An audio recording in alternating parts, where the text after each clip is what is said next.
In the Senate of the United States, a resolution to establish a select committee of the Senate to conduct an investigation and study of the extent, if any, to which illegal, improper, or unethical activities were engaged in by any persons acting individually or in combination with others in the presidential election of 1972, or any campaign, canvass, or other activity related to it.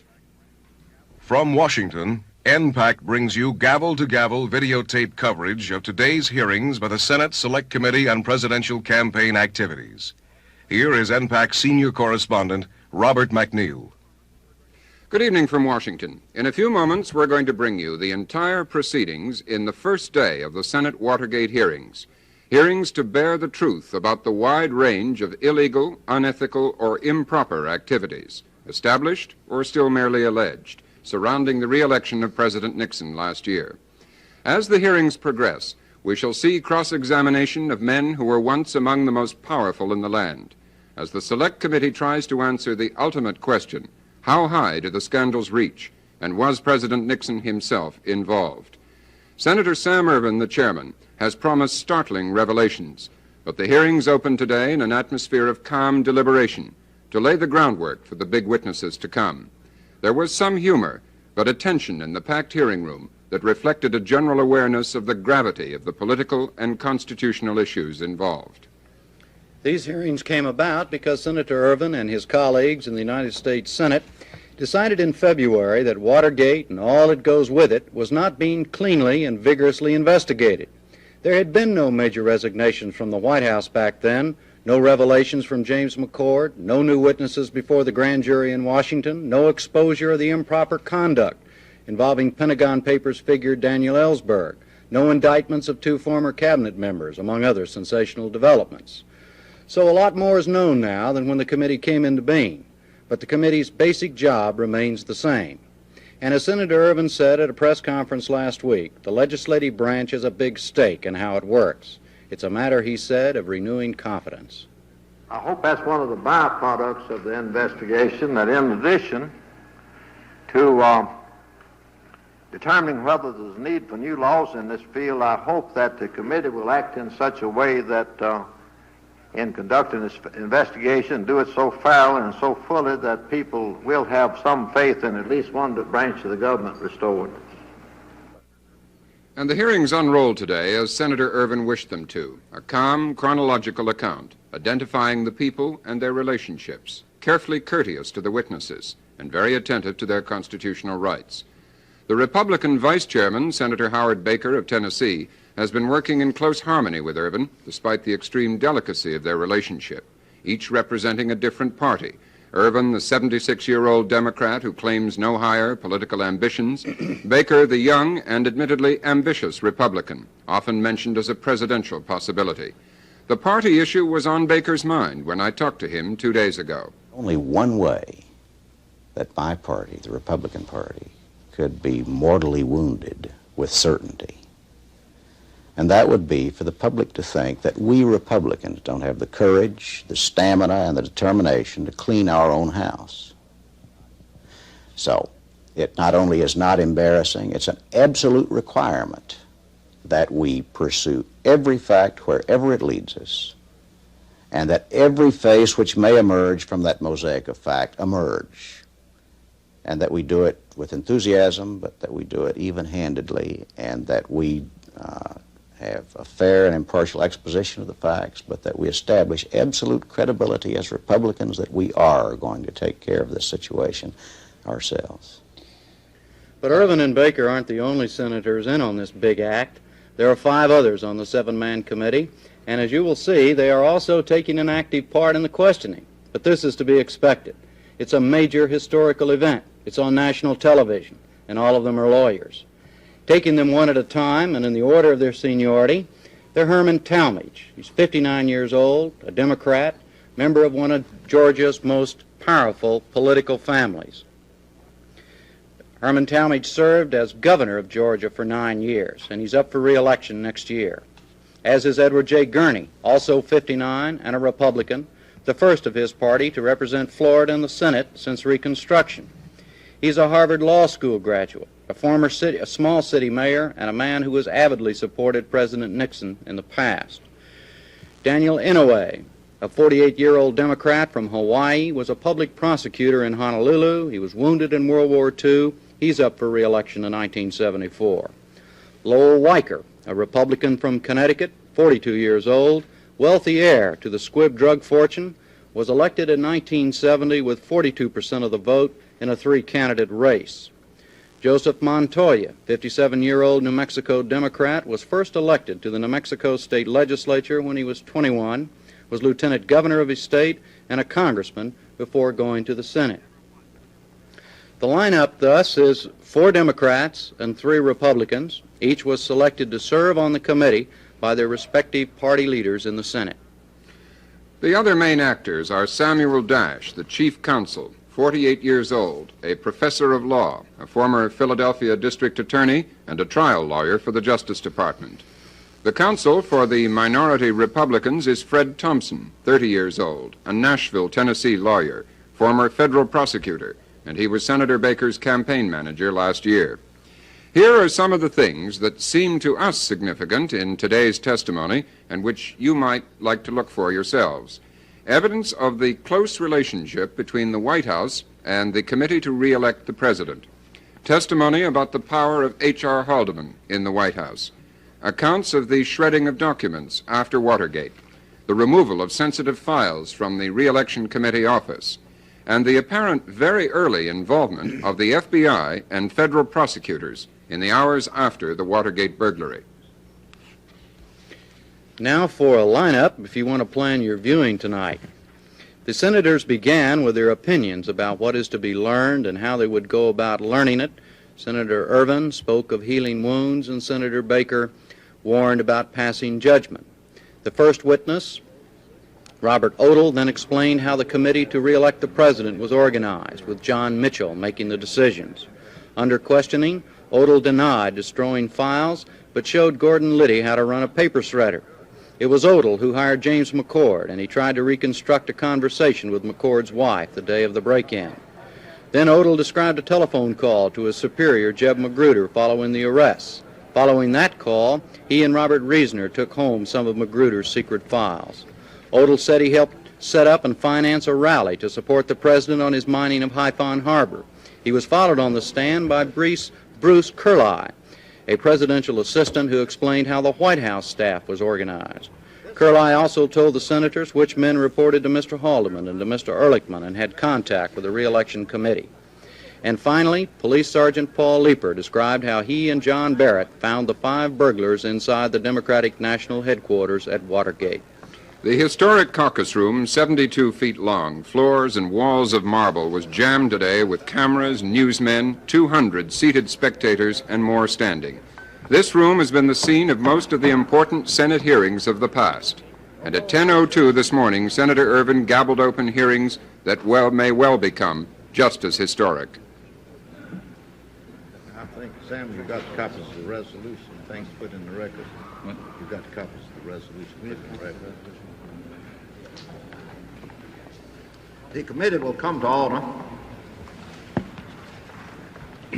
Today, the Select Committee on Presidential Campaign Activities begins hearings into the extent to which illegal, improper, or unethical activities were involved in the 1972 presidential election campaign. Senate Resolution 60, which established the Select Committee, was adopted unanimously by the Senate on February the 7th, 1973. Under its provisions, every member of the Senate joined in giving the committee a broad mandate to investigate as fully as possible all the ramifications of the Watergate break-in which occurred on Saturday, June 17, 1972. Under the terms of the authorizing resolution, the committee must complete its study and render its report on and before February 28, 1974. Of necessity, that report will reflect the considered judgment of the committee on whatever new legislation is needed to help safeguard the electoral process through which the President of the United States is chosen. We are beginning these hearings today in an atmosphere of utmost gravity. the questions that have been raised in the wake of the June 17 break-in strike at the very undergirding of our democracy. If the many allegations made to this date are true, then the burglars who broke into the headquarters of the Democratic National Committee at the Watergate were in effect breaking into the home of every citizen of the United States. And if these allegations proved to be true, what they were seeking to steal was not the jewels, money, or other property of American citizens, but something much more valuable, their most precious heritage, the right to vote in a free election. Since that day, a mood of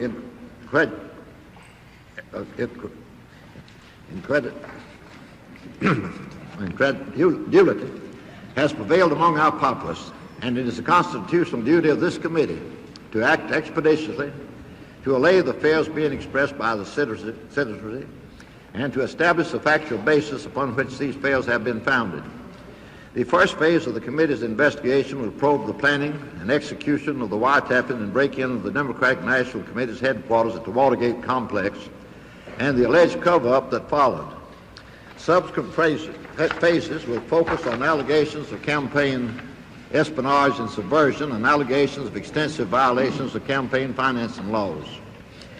The clear mandate of the unanimous Senate resolution provides for a bipartisan investigation of every phase of political espionage and illegal fundraising.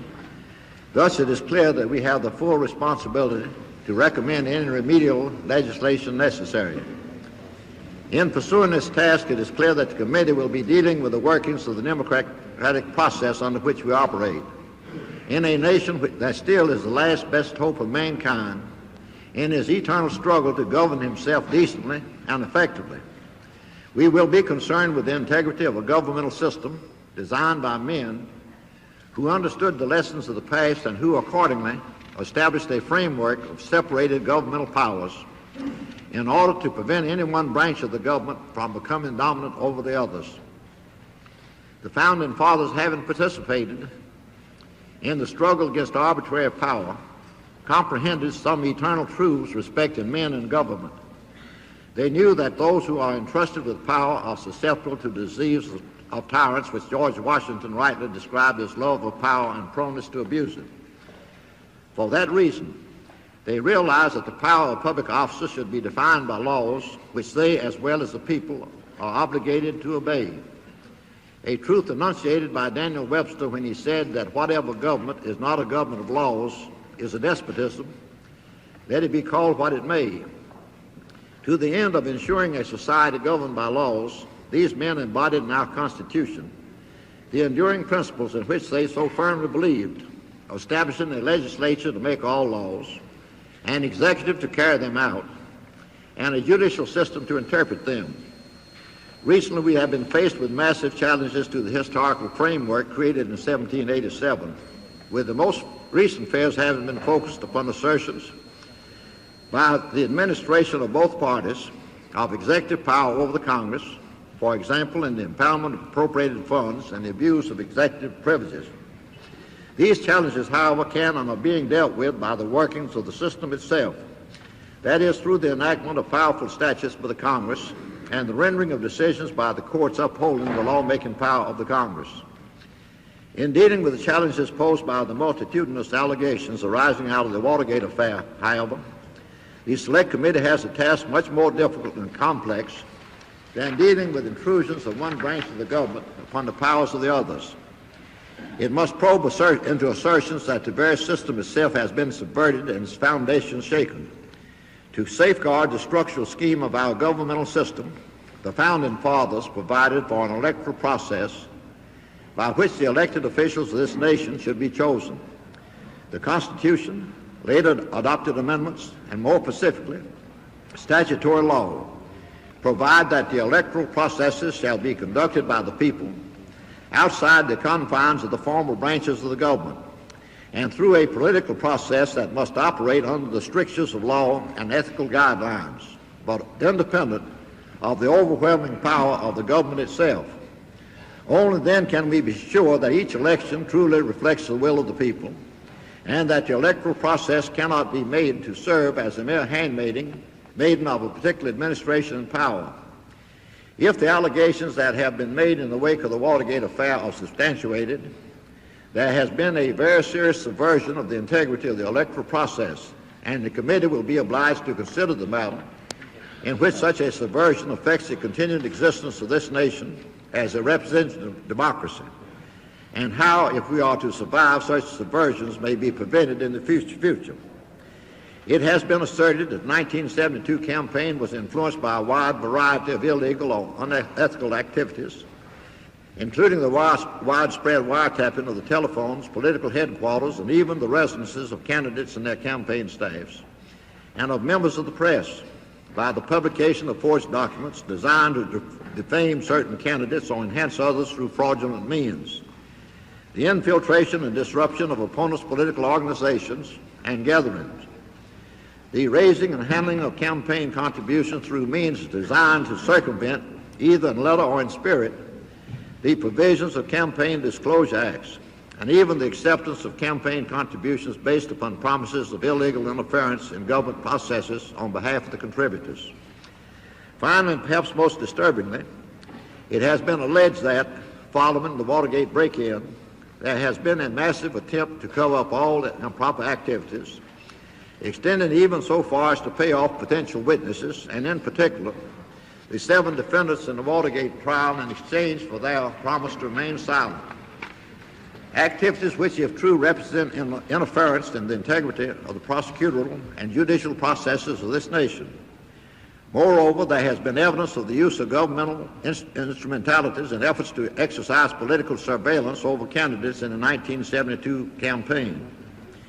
Let me emphasize at the outset that our judicial process thus far has convicted only the 7 persons accused of burglarizing and wiretapping the Democratic National Committee headquarters at the Watergate complex on June 17. The hearings which we initiate today are not designed to intensify or reiterate unfounded accusations or to poison further the political climate of our nation. On the contrary, it is my conviction and that of the other committee members that the accusations that have been leveled and the evidence of wrongdoing that has surfaced has cast a black cloud of distrust over our entire society. Our citizens do not know whom to believe, and many of them have concluded that all the processes of government have become so compromised that honest governance has been rendered impossible. We believe that the health, if not the survival, of our social structure and of our form of government requires the most candid and public investigation of all the evidence and of all the accusations that have been leveled at any persons at whatever level who were engaged in the 1972 campaign. My colleagues on the committee and I are determined to uncover all the relevant facts surrounding these matters and to spare no one, whatever his station in life may be, in our efforts to accomplish that goal. At the same time, I want to emphasize that the purpose of these hearings is not prosecutorial or judicial, but rather investigative and informative. No one is more cognizant than I of the separation of powers issues that hover over these hearings. The committee is fully aware of the ongoing grand jury proceedings that are taking place in several areas of the country, and of the fact that criminal indictments have been returned already by one of these grand juries. Like all Americans, the members of this committee are vitally interested in seeing that the judicial processes operate effectively and fairly and without interference from any other branch of the government. The investigation of this select committee was born of crisis, unabated as of this very time. The crisis of a mounting loss of confidence by American citizens in the integrity of our electoral process, which is the bedrock of our democracy. The American people are looking to this committee as a representative of all the Congress for enlightenment and guidance regarding the details of the allegations regarding the subversion of our electoral and political processes.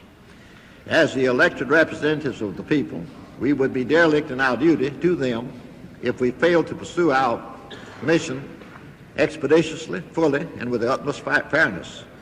The aim of the committee is to provide full and open public testimony in order that the nation can proceed towards the healing of the wounds that now afflict the body politic. It is that aim that we are here to pursue today, within the terms of the mandate imposed upon us by our colleagues and in full compliance with all applicable rules of law. The nation and history itself are watching us. We cannot fail our mission. I think after we get through there. I'd like to put in the record at this time the rules of procedure and a copy of the resolution and a copy of the guidelines the committee has adopted.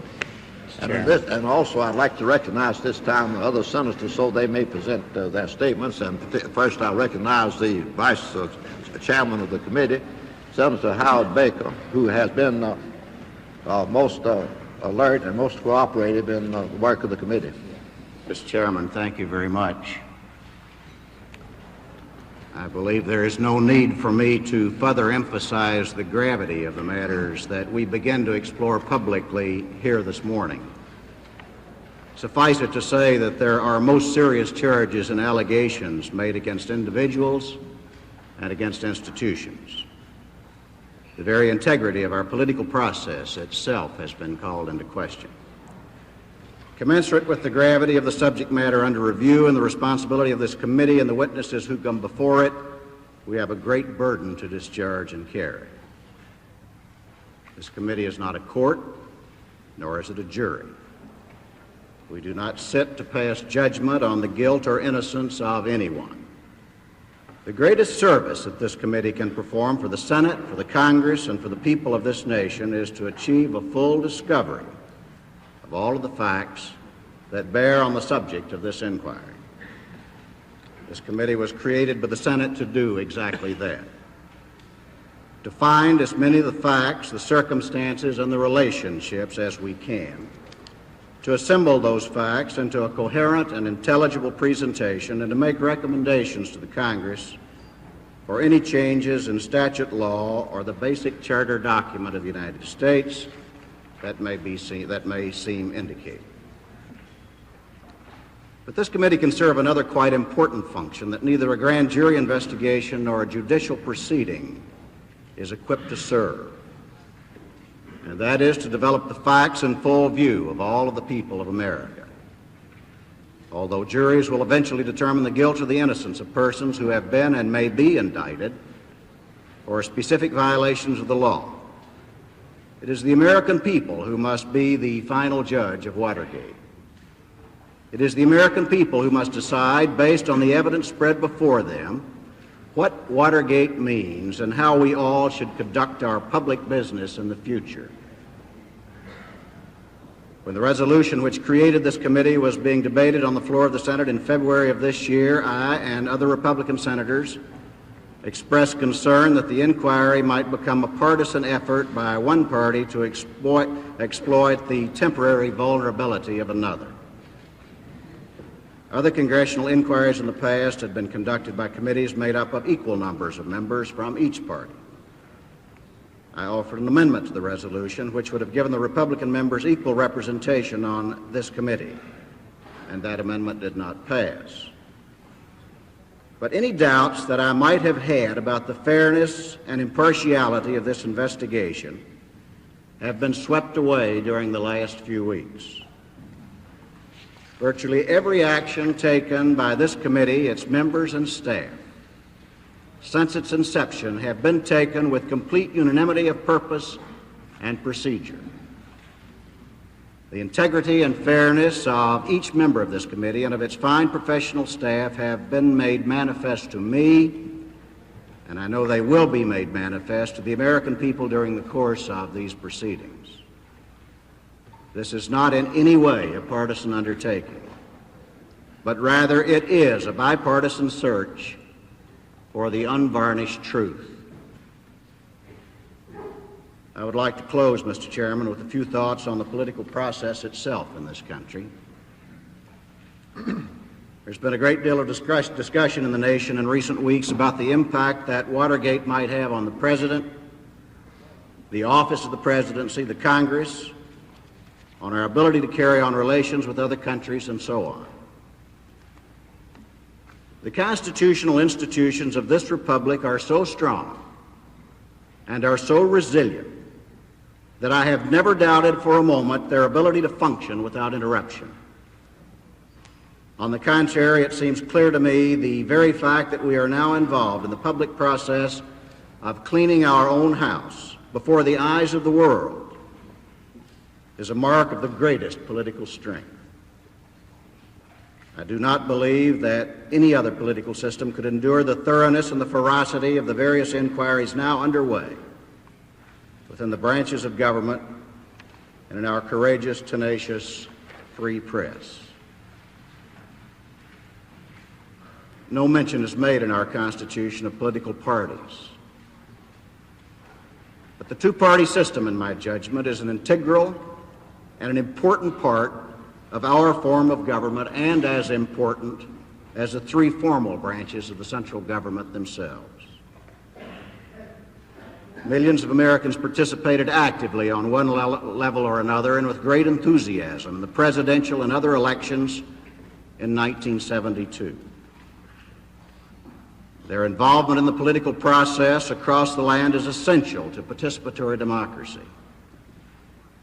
If one of the effects of Watergate is public disillusionment with partisan politics, if people are turned off and drop out of the political system, that would be the greatest Watergate casualty of all. If, on the other hand, this national catharsis in which we are now engaged would result in a new and better way of doing political business, if Watergate produces changes in laws and campaign procedures, then Watergate may prove to be a great national opportunity to revitalize the political process and to involve even more Americans in the day-to-day work of our great political parties. I am deeply encouraged by the fact that I find no evidence at this point in time to indicate that either the Democratic National Committee nor the Republican National Committee played any role in whatever may have gone wrong in 1972. The hundreds of seasoned professional politicians across the country and the millions of people who devoted their time and energies to the campaign should not feel implicated or let down by what has taken place. With these thoughts in mind, I intend to pursue, as I know each member of this committee intends to pursue, an objective and even-handed, but thorough, complete, and energetic inquiry into the facts. We will inquire into every fact and follow every lead, unrestrained by any fear of where that lead might ultimately take us. Mr. Chairman, my thanks to you for the great leadership you've brought to this committee in its preparatory phases. My thanks to Mr. Dash, who has served with distinction as Chief Counsel for the committee, and to Mr. Thompson, who serves as Minority Counsel to the committee. I believe we are fully prepared to proceed with the business of discovering the facts. Thank you very much. Magnificent statement. Senator Talmadge, you have a statement. Mr. Chairman, this committee was created by the United States Senate by unanimous vote for the purpose of investigating any election irregularities during the 1972 campaign. The vote of the Senate was nonpartisan, being unanimous. This committee has been organized on a nonpartisan basis. Its staff is operating on a nonpartisan basis. Every vote that this committee has cast to date has been nonpartisan. In my judgment, this committee must get the facts, the full facts, all of the facts, on a totally objective, nonpartisan basis, and let the chips fall where they may. And I'm confident that this committee will do so. Senator Kehrli. Thank you, Mr. Chairman. This committee begins today historic hearings. They may well turn out to be the most significant hearings ever conducted by any committee of the Congress. This fact should weigh heavily upon the work of both the senators and the staff. The eyes and ears of the citizens of this nation are watching and listening, and so too are people around the world. Here at home, there is desire that the wrongdoing be thoroughly exposed and the wrongdoers brought to justice. This is being done now. Already in recent weeks, 15 key people have left this administration because of Watergate and allied scandals. Several have been indicted. 2 of these are former high cabinet officers. We can all take heart that our system of government is working and working well. and rapidly now, even though a slow and faltering start was made in the beginning. Between the work of prosecutors, grand juries, excellent investigative reporting, and this committee, Watergate is going to be cleaned up. However, there is another great overriding issue which will be present with us in these hearings, an issue which is troubling people not only all over this nation, but also people and leaders of other nations around the world. What will Watergate do, and what will these hearings do to the office and institution of the presidency? That is the question that is uppermost in people's minds and gnawing away in the pits of their stomachs. What is of great concern is the effect that Watergate may have on the American presidency. I see this concern in daily mail I receive. I hear this concern in my conversations with people. It is evident in the media reaction at home and abroad. The signs are in the stock market, in the price of gold and dollars. This concern is part and parcel of foreign policy in NATO, Southeast Asia, Middle East and its oil, and in the trade and the SALT talks. The absence of comment from seats of government at power throughout the world brings to mind the old saying, "Don't rock the boat lest it capsize." And I think this is indicative of the international concern. Why is this? The world is intertwined today, interdependent. No one nation can go it alone. Indeed, to a more or less degree, we are in the same boat. Thus, the rocking of the boat by Watergate, its catastrophic effect upon the institution of the presidency, is indeed the object of serious concern of everyone, at home and abroad. What then must we do here in this committee room in the ensuing weeks?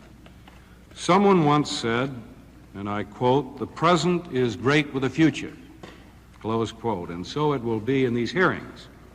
The future cannot be unaffected by what we say and do in this room. It becomes imperative that this committee and the committee staff and the press and public alike be continually aware that the committee's task is to investigate and to present the facts of the investigation fairly. This committee was not created to try any individual.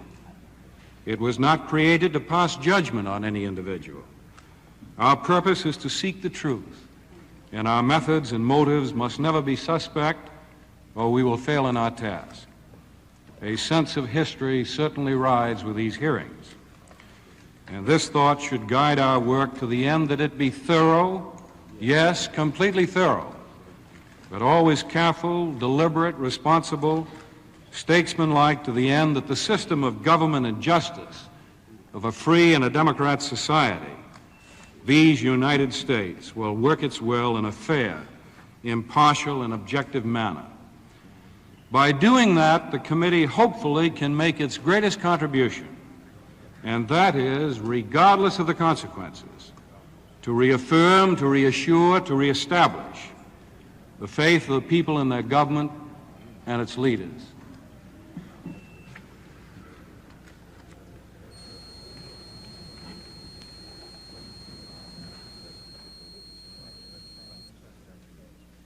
Senator Nowell. Mr. Chairman, the hearings which we begin today may be the most important held in this century. At stake is the very integrity of the election process. Unless we can safeguard that process from fraud, manipulation, deception, and other illegal or unethical activities, one of our most precious rights, the right to vote, will be without meaning. Democracy will have been subverted. Mr. Chairman, as I see it, our mission is twofold. First, to thoroughly investigate all allegations of improper activities in the 1972 presidential election so that the full truth will be known. And second, to take steps to prevent future occurrences of such activities. Our effort should not be directed towards punishing the guilty. Judicial processes with that aim are underway in at least 4 cities, but to initiate a nationwide public debate on our elections and how they work or fail to work. Like most Americans, I have been truly shocked by the revelations and allegations of this scandal, which is unparalleled in our country's history. the sins of the spies and the saboteurs, the manipulators and the moneymen, the burglars and the buggers, must be purged from the very heart and soul of our election processes. But, Mr. Chairman, I must add a word of caution. We have heard many sensational charges in the past several months, and undoubtedly we will hear many more in the weeks and months ahead. It is vital that hasty judgments not be made before we have all the facts. This country will be ill-served by another period of McCarthyism. These hearings should serve to enlighten and to reform. They should lay the groundwork for a reaffirmation of faith in our American system.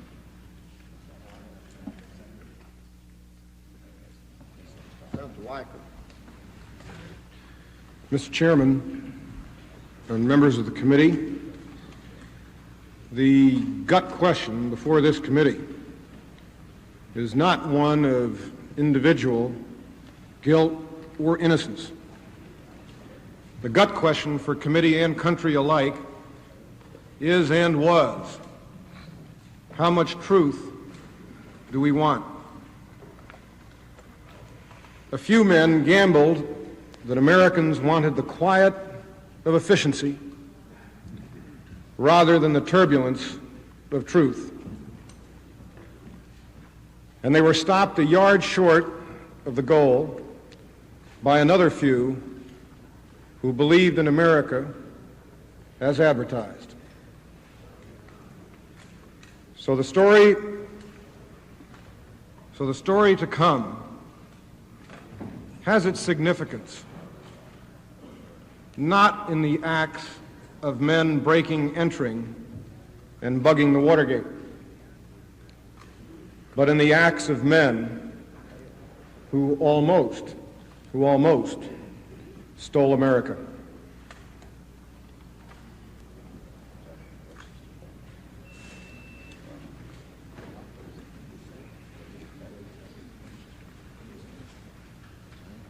Senator Montoya. Thank you, Mr. Chairman. Briefly, I want to say that we bear a heavy responsibility to conduct this inquiry fairly, justly, and most judiciously. I am confident that we will pass this test and assume this challenge. While a legislative inquiry is different from a court proceeding, I know that we will be respectful of the rights of individuals, but at the same time we will be intent on searching out the truth of all evidentiary components which ostensibly have posed a threat to our constitutional processes, in particular our concept of freedom and our electoral process.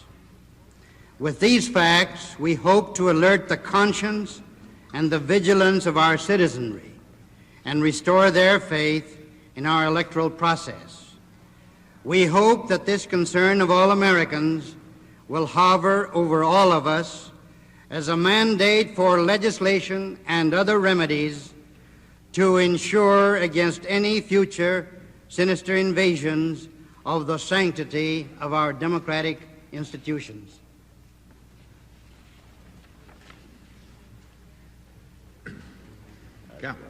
Counsel will call the first witness. Will Mr. Robert Odle please come to the witness table?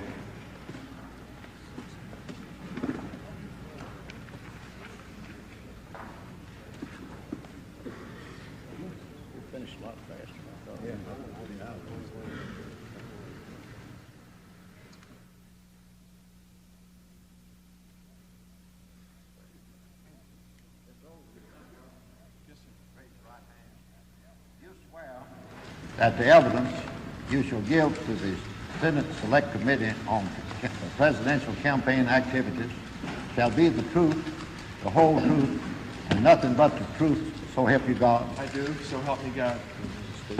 Mr. Odle, I understand you have a brief statement which you wish to read to the committee. Would you please read it? Thank you. I would like to use this opportunity to make just one brief point. I joined the staff of the Committee for the Re-election of the President more than 2 years ago because I believed in President Nixon and in his hopes and dreams for America.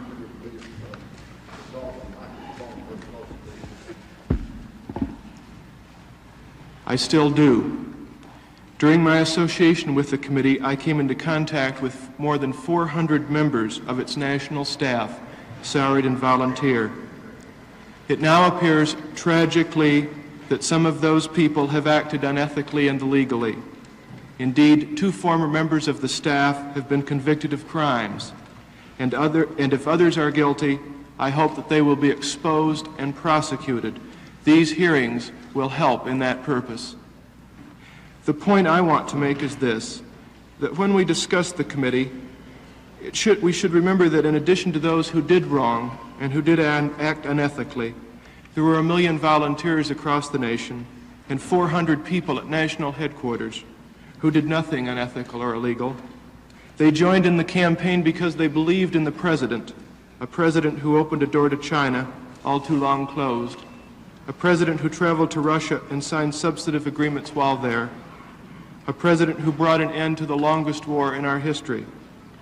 I found those hundreds of people with whom I worked for 2 years, most of them, to be among the finest, most decent, hard-working Americans I have ever met, and I was proud to be associated with them in the cause of re-electing a man who I feel will ultimately be regarded as one of the greatest presidents this nation has ever known.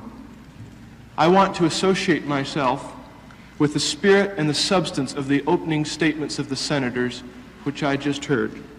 I have been and want to continue to be of assistance to the Senate Select Committee in any way I can, and I appreciate the opportunity to make this statement. Thank you. Now, Mr. Odle, for the record, would you please state your name and address? Robert C. Odle, Jr., 309 North St. Asaph Street, Alexandria, Virginia. And what is your present occupation? I am presently a consultant at the Committee for the Re-election of the President. Prior to that time, what position did you hold at the Committee for the Re-election of the President? I was Director of Administration of the Committee from May 1, 1971, until approximately May 1, 1973. Could you tell us when the Committee for the Re-election of the President was set up? Yes, sir. It was set up and announced, I believe, on May 1, 1971. And could you state briefly, to your knowledge, for what purpose the Committee for the Re-election of the President was set up? Yes, sir. In early 1971, a number of people began to look at the 1972 campaign. There was the thought that people would have to begin to work full-time on the President's campaign. They did not want those people to remain on a government payroll or on a White House payroll. They did not want that activity at the Republican National Committee because at that point it appeared the President might have competition in the primaries from 2 congressmen, and it would be technically inappropriate for the RNC to house presidential campaign activities. So therefore, the Committee for the Re-election of the President was set up in May of 1971. Now, Mr. Odle, who were the initial persons who came over and formed the Committee for the Re-election of the President when it was started? There was Mr. Jeb Magruder, Mr. Harry S. Fleming, Mr. Hugh W. Sloan, Jr., myself, Dr. Robert Merrick, Mr. Herbert Porter, and a number of secretaries who went there to assist us. Now, of those persons, could you identify which of those had positions in the White House before they came over to the committee? Yes, sir. Mr. Porter, Mr. Magruder, Mr. Fleming had been at the White House. He left the White House and went into private business and then came to the committee, but he had been there before, and Mr. Sloan, myself. Now, Mr. Odle, would you please go to the chart?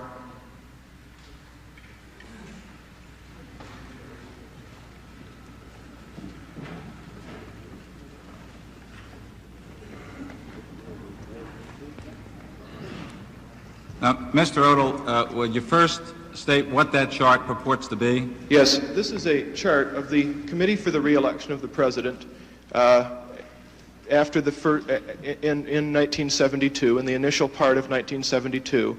Up until what time? Up until July 1, 1972. Now, had you seen that chart prior to this hearing? Yes, sir. It was part of the campaign records that the staff had asked for. And did you help prepare that chart? Yes, sir, I did. Yes. And does that chart accurately reflect the structure of the committee yes, sir, at that time? Yes. Now, could you please point out the particular persons on the chart and the roles that they played for the Yes, committee? sir. Mr. Dash, the other point I was going to make is this also shows the Finance Committee to re-elect the President in addition to the committee, Yes. and the Budget Committee, which was between the two of them. What was the difference between the committee to re-elect the President and the Finance Committee to re-elect the President? The essential function of the Finance Committee to re-elect the President was to raise the necessary funds for the campaign, to account for them, to keep records, and to disperse the funds. The job of the Committee for the re-election of the President was to conduct the national campaign programs, campaign activities. The Budget Committee, between the two committees, was made up of representatives of each, and the function of the Budget Committee, in effect, was to decide how campaign dollars ought to be allocated. In other words, how the pie was sliced. All right, now, would you point out principally the key persons on that chart and just very briefly state what their position was in the committee? Mr. Francis Dale was president and publisher of the Cincinnati Enquirer. He was chairman of the Committee for the Re-election of the President. Mr. Mitchell, formerly Attorney General, was campaign director. Mr. LaRue was special assistant to the campaign director. There were 8 co-chairmen under Mr. Dale who served distinguished citizens from around the country.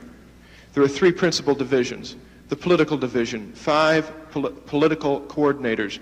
Their job was to divide the 50 states among them and to organize state re-election committees in each state. The various other national programs under Mr. Magruder. Mr. Reisner was his administrative assistant. Do you want me to go through all of them? No, not the name. Just right. on that chart where you have Mr. Magruder and Mr. Reisner as his appointment secretary and assistant, what was the role of Mr. McCord that appears on that chart? Does he in fact appear on that chart? Yes, sir, he does. He appears here under me. Mr. McCord was one of about 5 assistants who worked for me. His job was office security. Do you have... That's what he was hired for, is office security. Now, do you have Mr. Liddy appearing on that chart? Yes, sir. Actually, what was done here is an asterisk was used. Mr. Liddy was general counsel of the Committee for the Re-election of the President from December 1 to April 1, 1972.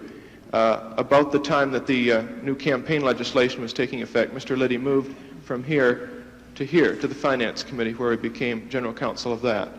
And he was replaced here on April 1. Now, do you have Mr. Sloan appearing on that chart? Yes, Mr. Sloan was treasurer of the Finance Committee. And do you have Mr. Stans appeering on that chart? Mr. Stans was chairman of the Finance Committee. And I see Mr. Kalmbach above in a little box for Mr. Stans. Could you please explain what Mr. Kalmbach's relationship was on that chart? Mr. Kalmbach was associate chairman of the Finance Committee's predecessor committee, the Finance Committee for the Re-election of the President, which was in existence from February until April. I do not believe he had an official role in the campaign after April, although I believe he assisted Mr. Stans. Now, could we have the chart number 3, the Finance Committee chart number 3? The Finance Committee chart number 3.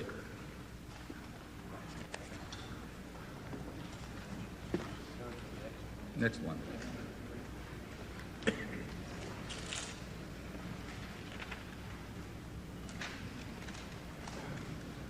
Now, do you find Mr. Liddy on that chart? Yes, here is counsel. Now, from what period does that chart represent the role of the Finance Committee? I would say basically from April to November. Now, within that time period, various changes were made in individuals, but that is the basic structure of the Finance Committee, as I understand it, from April 7 until November. Now, who was Sally Harmony that appears on that chart? Mrs. Harmony was Mr. Liddy's secretary. And would you just go back now to the first chart for the moment?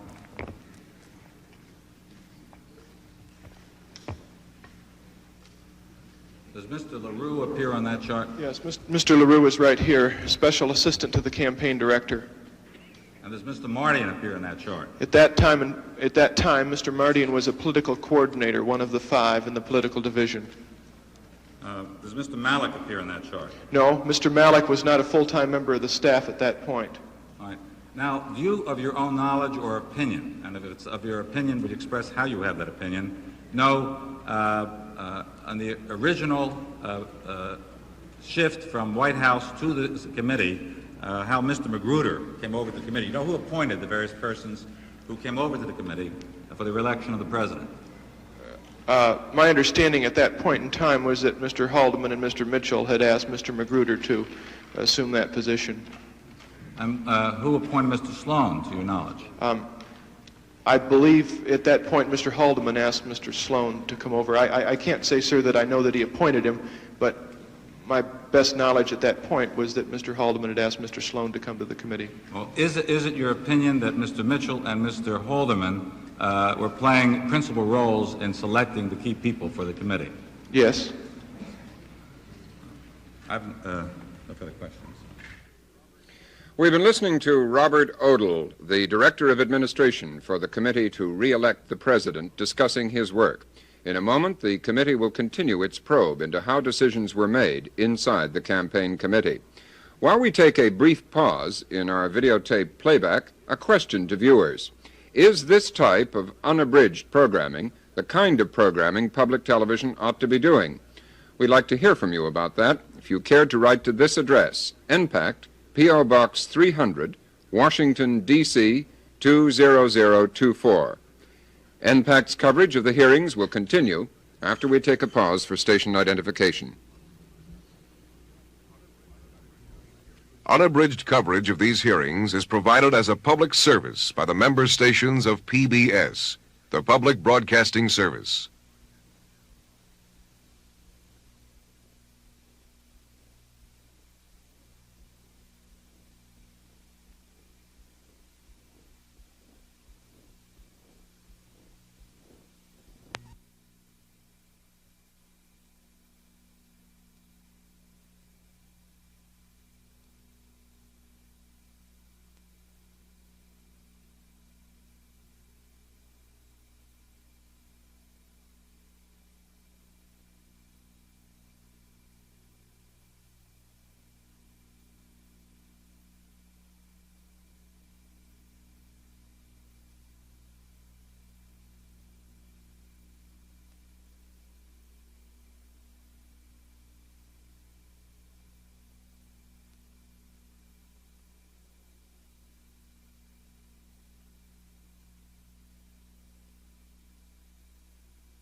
We go back to the first day of the Senate hearings now, and as we resume, Robert Odle continues to explain how the committee to re-elect the president functioned.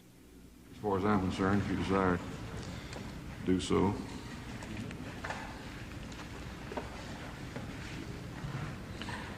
Mr. Odle, referring back to your first chart, the chart which depicts the organization when Mr. Mitchell was director of the committee,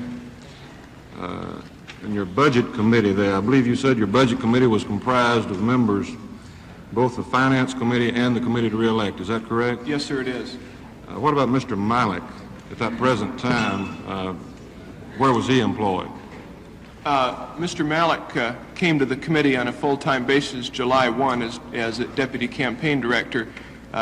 He, in addition to that, before exercised some supervisory function over some of the citizens groups and also sat in on budget committee meetings. Was he at the White House prior to this time? Did he sit in on Budget Committee meetings at some time when he was at the White House? I believe so.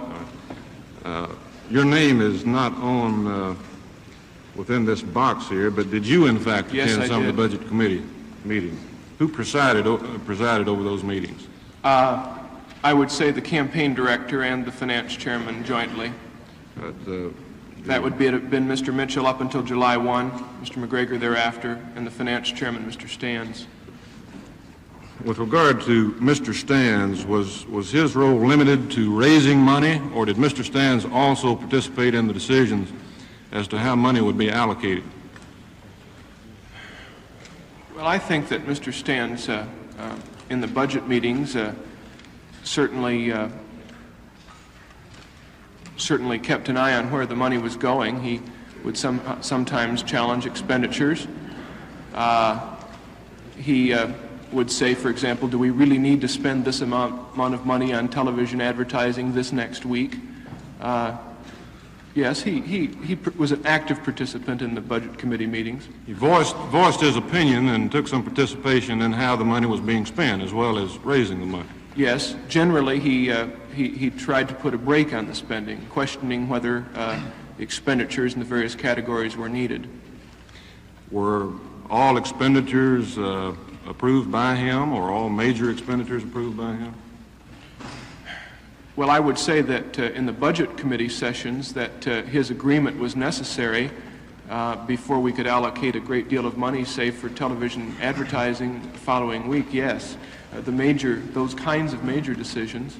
How large a sum of money would we have to be talking about before he would normally concern himself? Sir, I couldn't put a number on it. It would be difficult to do that. It would depend on the kind of thing we were talking about.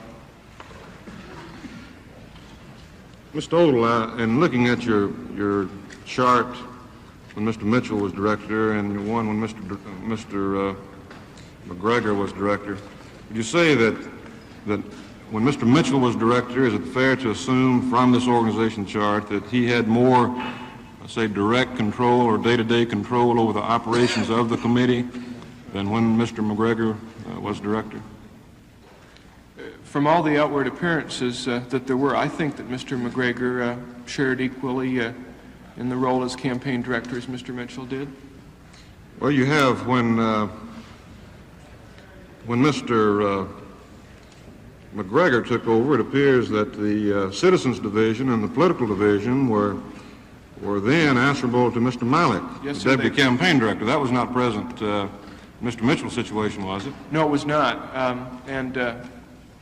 What happened there was to take the two groups of national programs, the two kinds of field programs, the citizens programs, which we might term horizontal field programs, and the political programs, the state-by-state re-elect committees, which we might call vertical programs, and they were merged under a second deputy campaign director. Well, would it be accurate to say that all department heads reported directly to Mr. Mitchell? I would say that that they reported to Mr. Mitchell through one of the two deputy campaign directors generally. In other words, the director of the political division reported to the campaign director through the deputy. The director of the polling operation reported to the campaign director through the deputy. But the deputies are part of the division themselves, aren't they? So would not the division heads themselves, in effect, report directly to Mr. Mitchell on substantive matters? Sir, can we clarify who we've got here as division heads? If you mean that Mr. Magruder and Mr. Malik are division heads, yes, sir. All right. What about Mr. Marty? And what about your political division? Mr. Fleming.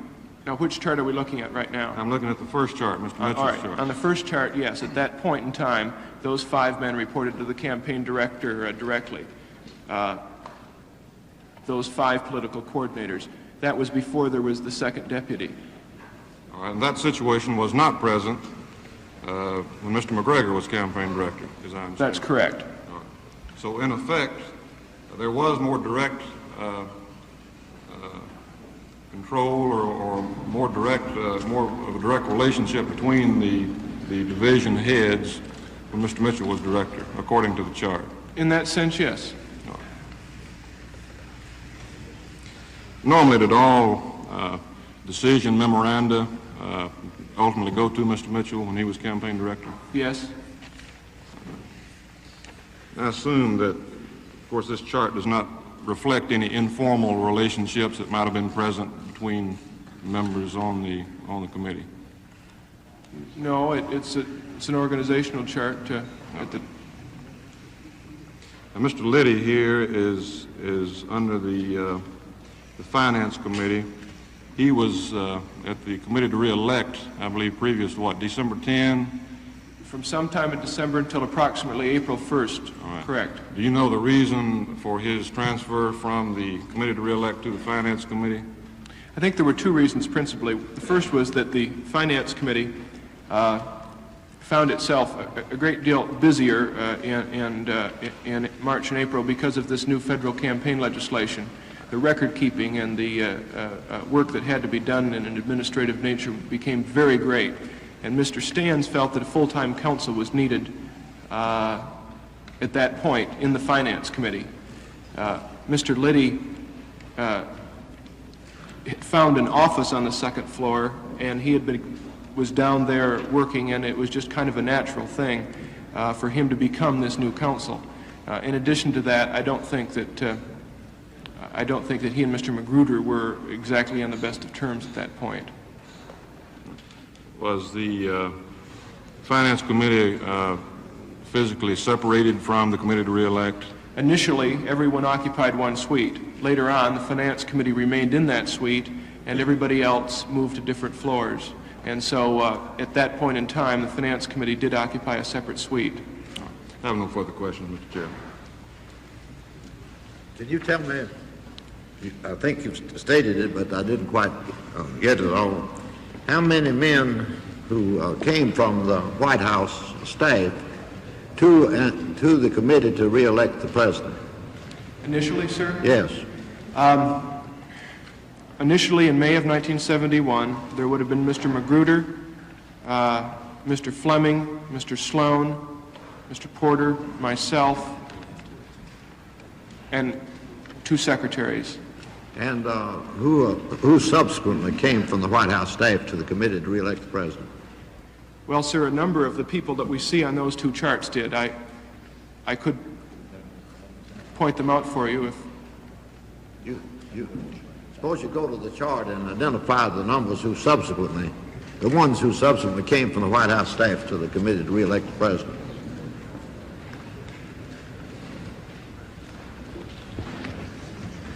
We probably should use this chart because it's the big, larger one. Mr. McGregor had been counsel to the... I'm sorry, this is the July 1 chart. Is that the chart you'd like me to use, Senator? The second chart? Mr. McGregor was counsel to the President for Congressional Relations. Mr. Fleming, we mentioned before. Mr. LaRue had been a consultant. I had been at the White House. Mr. Faust had been in the scheduling office at the White House. Mr. Timmons was still there. He was never a member of the staff, but just exercised sort of supervisory responsibility for the convention. Mr. Shumway had come from the White House, and as we said earlier, Mr. Porter had come from the White House.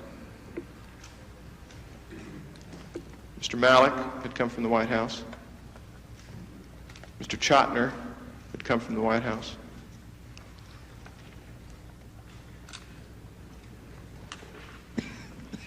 Where does his name appear on the chart? Pardon? The last person. Yeah. Mr. Chotiner. He was Director of Ballot Security. Yes.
more of a direct relationship between the division heads when Mr. Mitchell was director, according to the chart. In that sense, yes. Normally, did all decision memoranda ultimately go to Mr. Mitchell when he was campaign director? Yes. I assume that, of course, this chart does not reflect any informal relationships that might have been present between members on the committee. No, it's an organizational chart. Mr. Liddy here is under the Finance Committee. He was at the committee to re-elect, I believe, previous to what, December 10? From sometime in December until approximately April 1st. All right. Correct. Do you know the reason for his transfer from the committee to re-elect to the Finance Committee? I think there were two reasons principally. The first was that the Finance Committee found itself a great deal busier in March and April because of this new federal campaign legislation. The record keeping and the work that had to be done in an administrative nature became very great. And Mr. Stans felt that a full-time counsel was needed at that point in the Finance Committee. Mr. Liddy found an office on the second floor, and he was down there working, and it was just kind of a natural thing for him to become this new counsel. In addition to that, I don't think that he and Mr. Magruder were exactly on the best of terms at that point. Was the Finance Committee physically separated from the committee to re-elect? Initially, everyone occupied one suite. Later on, the Finance Committee remained in that suite, and everybody else moved to different floors. And so, at that point in time, the Finance Committee did occupy a separate suite. I have no further questions, Mr. Chairman. Can you tell me, I think you've stated it, but I didn't quite get it all. How many men who came from the White House staff to the committee to re-elect the president? Initially, sir? Yes. Initially, in May of 1971, there would have been Mr. Magruder, Mr. Fleming, Mr. Sloan, Mr. Porter, myself, and two secretaries. And who subsequently came from the White House staff to the committee to re-elect the president? Well, sir, a number of the people that we see on those two charts did. I could point them out for you if... Suppose you go to the chart and identify the numbers the ones who subsequently came from the White House staff to the committee to re-elect the president.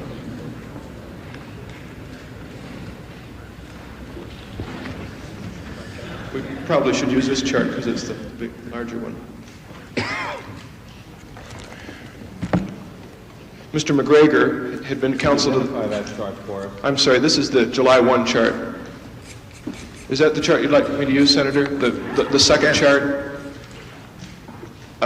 Mr. McGregor was counsel to the President for Congressional Relations. Mr. Fleming, we mentioned before. Mr. LaRue had been a consultant. I had been at the White House. Mr. Faust had been in the scheduling office at the White House. Mr. Timmons was still there. He was never a member of the staff, but just exercised sort of supervisory responsibility for the convention. Mr. Shumway had come from the White House, and as we said earlier, Mr. Porter had come from the White House.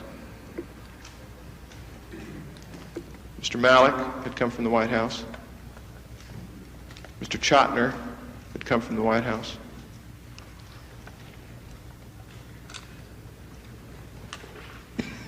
Where does his name appear on the chart? Pardon? The last person. Yeah. Mr. Chotiner, he was Director of Ballot Security. Yes.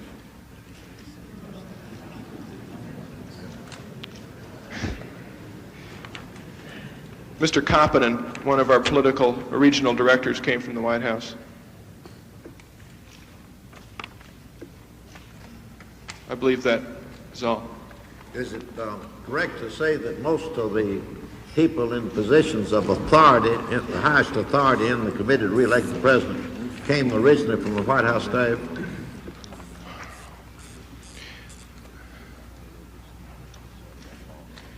Well, the campaign director and his two deputies certainly did. Most of the people from the Finance Committee did not. And I would say that among those divisions which reported to the two deputy campaign directors, that it's about evenly split. Of course, the head of the committee was former Attorney General John Newton Mitchell, who occupied the office of Attorney General about March of 1972, did he not? Yes, sir. And then he became the head of the chairman of the committee to re-elect the president. Yes, sir. And you know when he actually assumed supervision of the committee? He, I believe, resigned as Attorney General in February and came to the committee in March, but he took a long vacation in Florida, and I don't believe it was until around April that he really got directly involved in the campaign. Did he have anything to do with the committee prior to the time of his resignation as Attorney General? Major decision memorandums were sent to him for decision. And the decision memorandum was subject to his approval before he left the Attorney General's office? Yes. Now, what relationship, if any, did Mr. Bob Haldeman have with the committee to re-elect the president? No official relationship, of course, but Mr. Haldeman was assistant to the president, and he, I know, was interested in what the committee was doing, what its programs were, and how it was helping in the re-election of the president. Did he ever give instructions to anybody on the committee that you know of? Well, he did not become involved directly in it. He had an assistant who worked for him who, from time to time, was in touch with members of the committee about things, yes. Who was the assistant? Mr. Gordon Strawn. Did you knew John W. Dean III? Yes, sir. Did he have contacts with the committee from time to time? I believe that he did.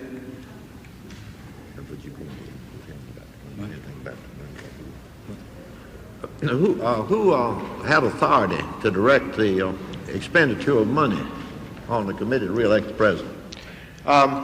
Basically, of course, the Budget Committee, and then various divisional managers could, within the confines of that which had been approved by the Budget Committee, authorize things.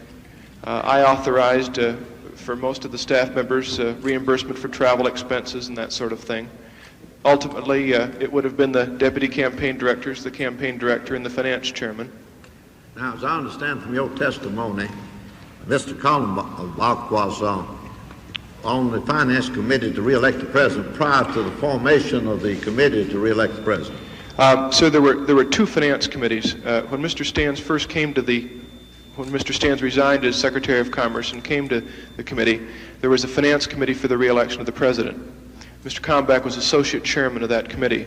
Then, as the April 7 deadline approached, the time at which the new legislation went into effect, Mr. Stans, I believe, was anxious that a new committee began with a fresh start. And I don't believe that Mr. Kallenbach served as an officer of that new committee, which was known as the Finance Committee, to re-elect the president. Now, there was no association between the committee to re-elect the president and the Republican National Committee, was there?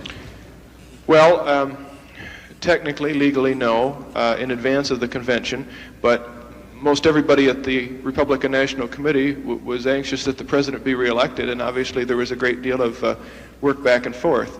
Yes, but they were in fact separate organizations. Oh, yes, sir. Yes. Now, did Mr. Magruder have any authority to direct anyone to disburse funds? Yes. Can you tell me which members of the committee to re-elect the president had such authority? Well, you'd have the. Let me start explaining it this way. Any one of the directors of any of these various divisions had the responsibility to initiate requests for expenditures of funds, and they would pass up through the deputies and up to the campaign director. And the actual authorization for the expenditure did not come from the heads of the divisions, however. They merely made the request or recommendations. I would say, Senator, a little of each, quite honestly. Let us say, for example, that the director of one of these various divisions wanted to purchase 100 briefcases for his 50 state chairman and vice chairman to put materials into for their program. He would theoretically fill out a check request form, and that would go to his divisional head, and then possibly to me if I was involved, and then to the treasurer's office, and a check would be written. Now, who had authority to direct the outlay of substantial sums of money? I'd like to have all the names that you give us.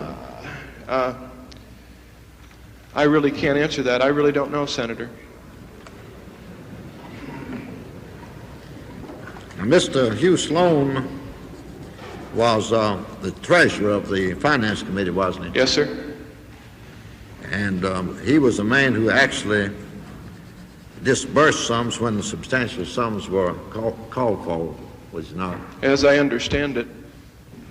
You know what control Mr. Stans had over the disbursement of funds? Well, Mr. Stans was the finance chairman. Well, normally, of course, the finance chairman would be concerned with the collection of campaign contributions. Did he have any authority in respect to the disbursement of them? Ultimately, I think that authority would be his. If I were to speculate on how much he used the authority, that would be just purely speculation on my part. What about Mr. Mitchell? Well, Mr. Mitchell wouldn't have disbursed any money because he had no money. I mean, he had no custody of any money. Did he have authority, or did he exercise authority to direct? He would have, I think. Funds. Yes, I think that working with Mr. Stans, he would have had authority to direct the disbursements of funds. Whether or not he exercised it, again, would be speculation on my part. Yeah. What about Jeb Stuart McGregor? Magruder? Magruder. I would think that in his capacity as deputy campaign director, he would have. Now, how many employees you say the committee to re-elect the president had on most of the time? About over 400. Well, I would like to state that so far as I know, the committee has no evidence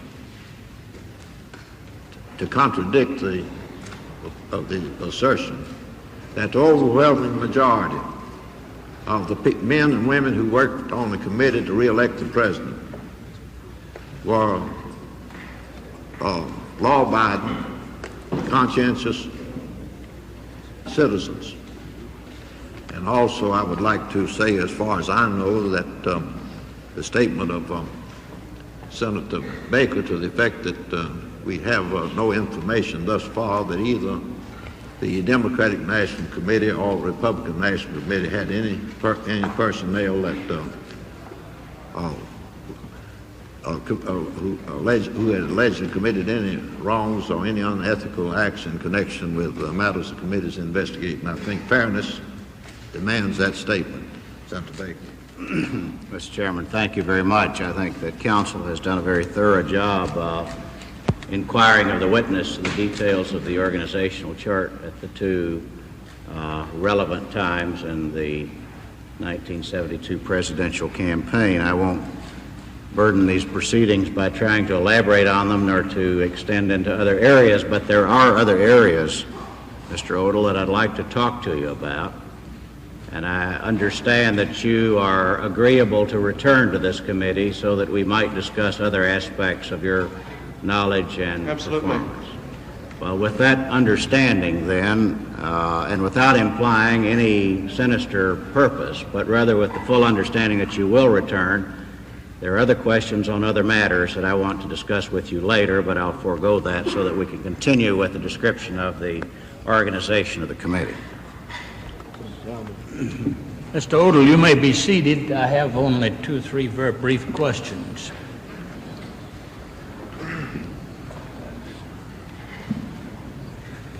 Are you aware of any actual political campaign experience in Mr. Magruder's background? Yes, sir. I believe he was involved in the 1968 campaign in Southern California. What about Mr. Sloan's? Yes, sir. He was involved in the National Finance Committee in 1968 in New York. What about Mr. Mardian? Pardon? Mr. Mardian. Bob Mardian. Yes, he was a...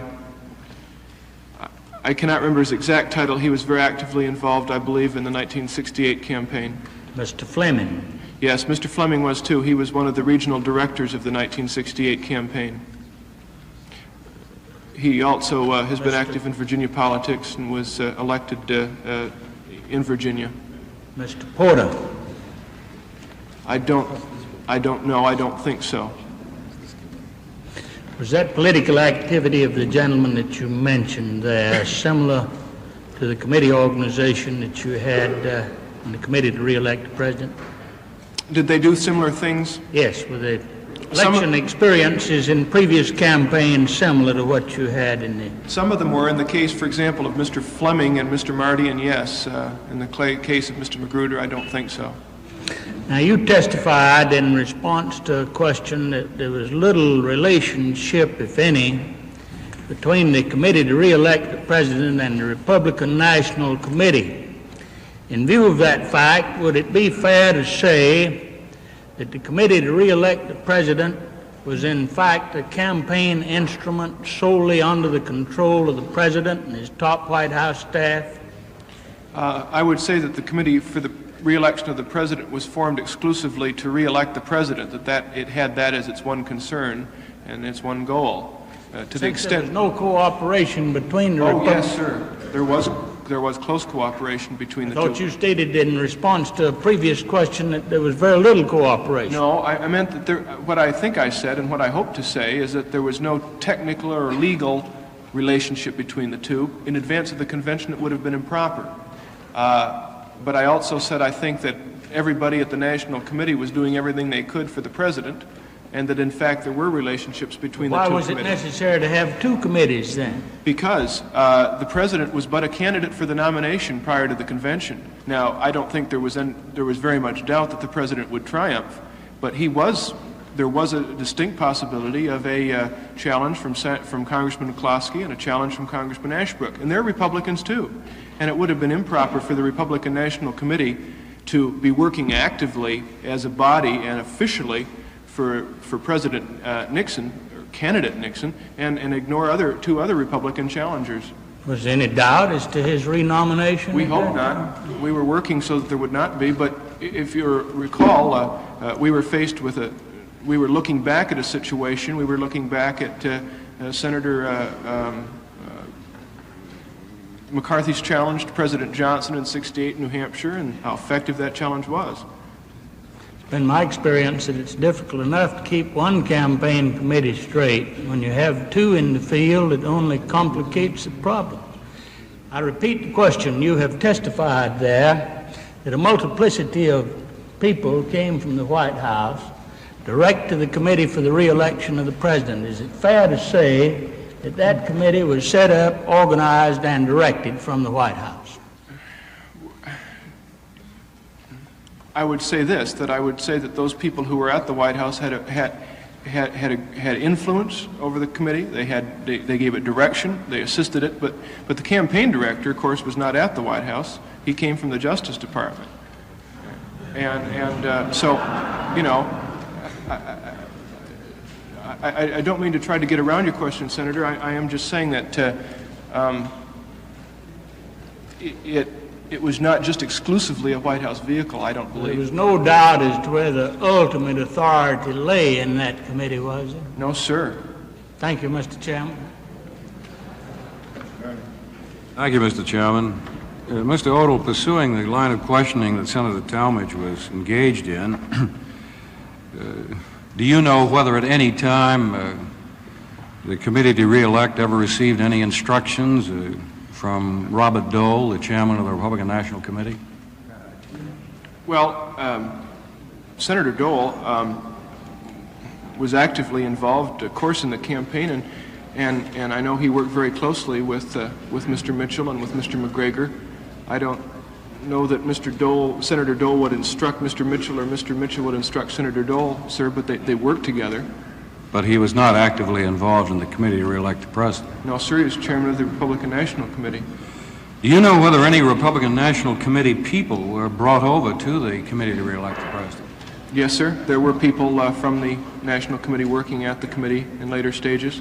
Do you recall how many? I don't think a great number. I'd say less than 10. Do you recall what positions they had? To the best of my knowledge, they were working in the political division. Do you recall whether any people who were key people in the committee to re-elect the president have ever been Republican office holders before? Well, Mr. McGregor, of course, was. He was a congressman from Minnesota. Aside from him? Mr. Fleming was, I think, the first Republican ever elected to the Alexandria Council.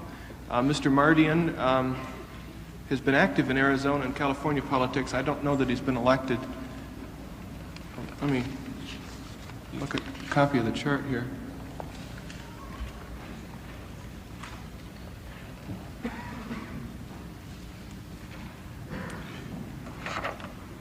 I don't see any other names I recognize, no, sir. Was the committee to re-elect the president involved in any other political campaigns in 1972, the re-election of Republicans, other than the campaign to re-elect the president? It certainly did what it could, I believe, to be of assistance. Well, could you amplify on that? Did it actually directly involve itself in any other Republican campaigns? Well, I know that when Mr. Fleming became special assistant to the campaign director after July, that he actively worked with the Senate and the House campaign committees, I believe, and in support of other Republican candidates for high office. What did he do? I'm not familiar, sir, with the specifications. Were there any? Can you describe the policy meetings at the committee to re-elect the president where decisions were made about what to do in the campaign and discussions were had about the progress of the campaign? Sir, there was a strategy board. I did not attend those meetings. Who served on the strategy board?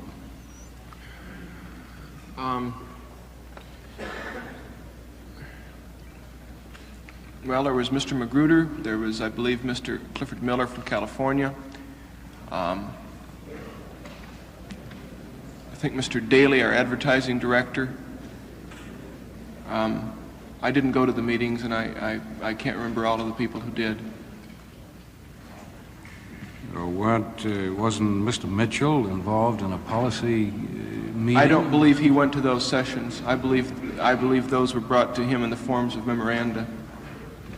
These are the only people that you know who engaged in any policy meetings?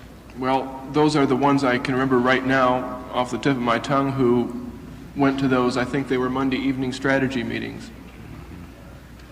How was strategy disseminated from this policy committee meeting?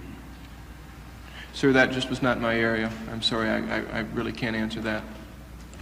Did you ever receive any instructions from anybody in the White House during your service on the committee to re-elect?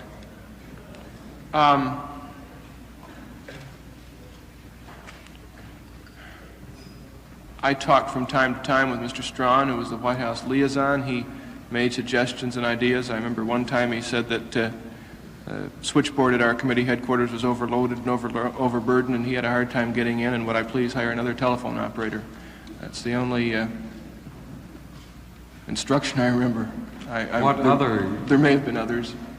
What were the nature of your discussions with him, other than the switchboard? Well, just general things relating to my own activities. I was in charge of personnel, and I was in charge of volunteers and things like that. Were your conversations in the nature of a report to him? No, not really.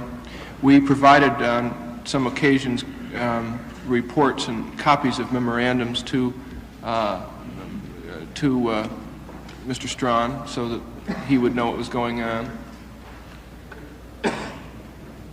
Did you ever see in the course of your duties White House personnel in the committee to re-elect office? Oh, yes. Who were they?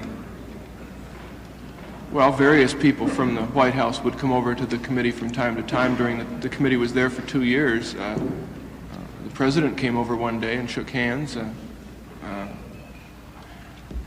There were a number of White House officials that came through the committee from time to time. Who made frequent visits?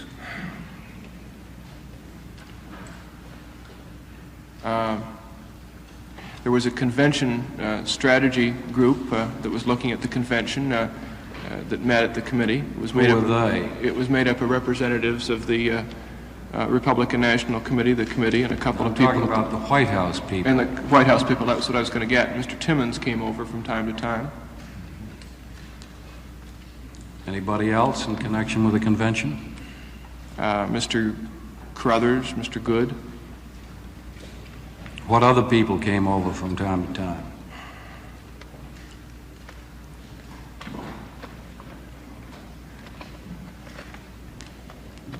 I just can't remember right now, Senator, exactly who it was that came to the committee from the White House. It was a very busy time. Well, did you ever see Mr. Haldeman in the office to re-elect at all? Only once, and that was when the president came to shake hands with the staff members. And what about Mr. Early? I saw him there once. Do you know what his mission was at that time? No, I did not. Did you just see him come Yes, in? sir, I just saw him. And Mr. Dean, did you ever see him there? Yes, I saw Mr. Dean a couple of times. Do you know what his purposes were when he visited? No, I do not. Do you know anything about the surveillance operations that may have been conducted by the committee to re-elect the president? Absolutely not. Do you know anything about any of the sabotage operations that may have been conducted by the committee to re-elect the president? Only what I've read in the newspapers. I have no further questions.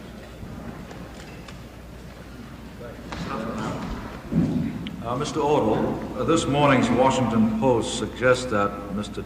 Charles Colson organized at least 30 groups of supporters of President Nixon to, quote, attack, end quote, network news correspondents through write-in, telephone, and telegram campaigns to their local stations. I know that one of your committee charts lists an E. Failer and shows that his area of responsibility is designated as, quote, attack, end quote. Now, who is Mr. E. Failer, and what were his duties?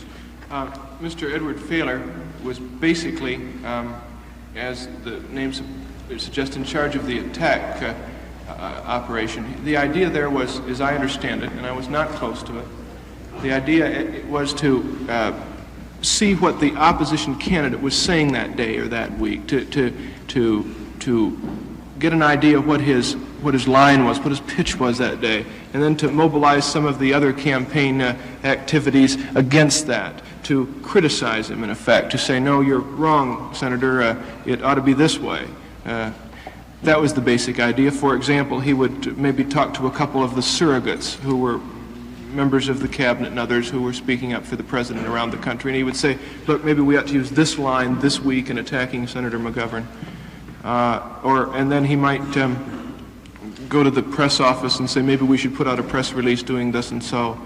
That generally is my idea of what he was involved in. He was not involved in the attack of news correspondents? Well, not to my knowledge. Mr. Odle, press reports have indicated that you participated in the destruction of committee records following the June 17th break-in at the Democratic headquarters. What was your part, if any, in the destruction of these records? I'm glad you brought that up, Senator, because I appreciate the chance to respond to that. There was a story in the newspapers that I shredded documents the Sunday after the Watergate. In point in fact, I was not even in the District of Columbia the Sunday after the Watergate. How that story got there, I don't know. But I did not even enter Washington, D.C. that day. Now, there was another report later on, and that report said that I made a file search and then shredded documents. Again, in point of fact, as the administrative officer of the re-election committee, the agents from the FBI would come to me from time to time and they would ask me for various documents. Initially, they wanted Mr. McCord's W-4 forms and all sorts of documents that the committee had. And I did search files in response to those legitimate requests from the U.S. Attorney and the FBI. And I then handed over those documents to the FBI. I did not shred one document in relation to in relation to any of these things. Did you have a shredding machine in your office? No, sir. Where was the shredding machine? There were shredding machines located on most of the floors at a convenient point.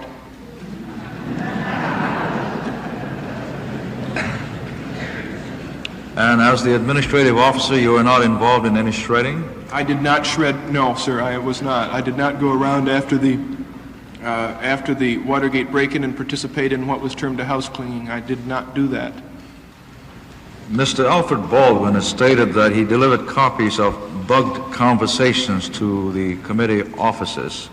Were you ever the recipient of reports of bugged conversations? Absolutely not. And if you look back at that, what happened was that Mr. Baldwin testified that he, at one point, had seen memorandums from Mr. McCord, the security director, to me about office security. And that's quite true. And I've turned all of those over to the grand jury and to the Democratic National Committee and to Common Cause and just about anybody else that asked for them.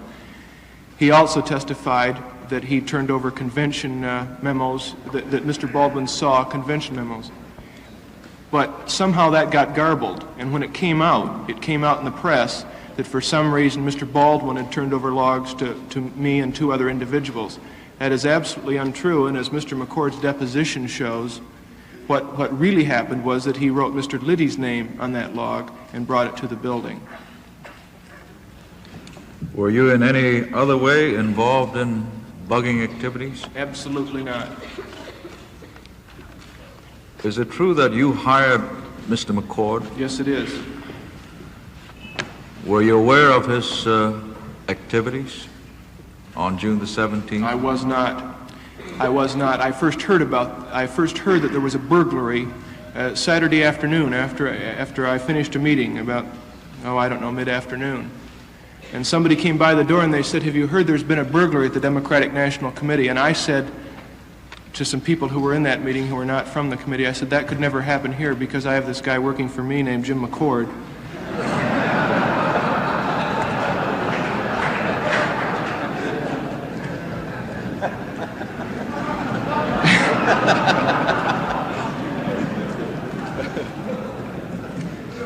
And he's got this place really tight.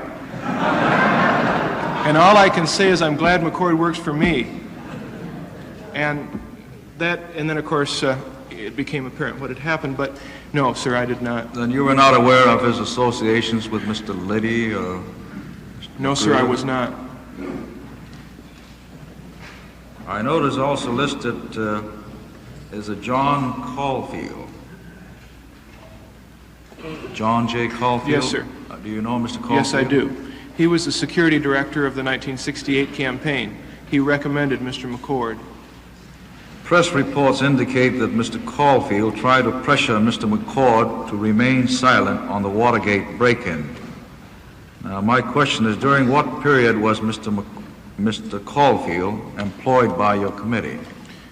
Very briefly, perhaps a month, and it was in the summer of 1972, I believe, perhaps in May. Perhaps in April it was. Did he, to your knowledge, try to pressure Mr. McCord in behalf of your committee? Pressure him? You mean with pressure to remain silent? Well, I just have no knowledge of that. Not to my knowledge at all. I haven't seen Mr. Caulfield since last summer. Could you describe the functions of your, quote, political, end quote, division? Yes, sir.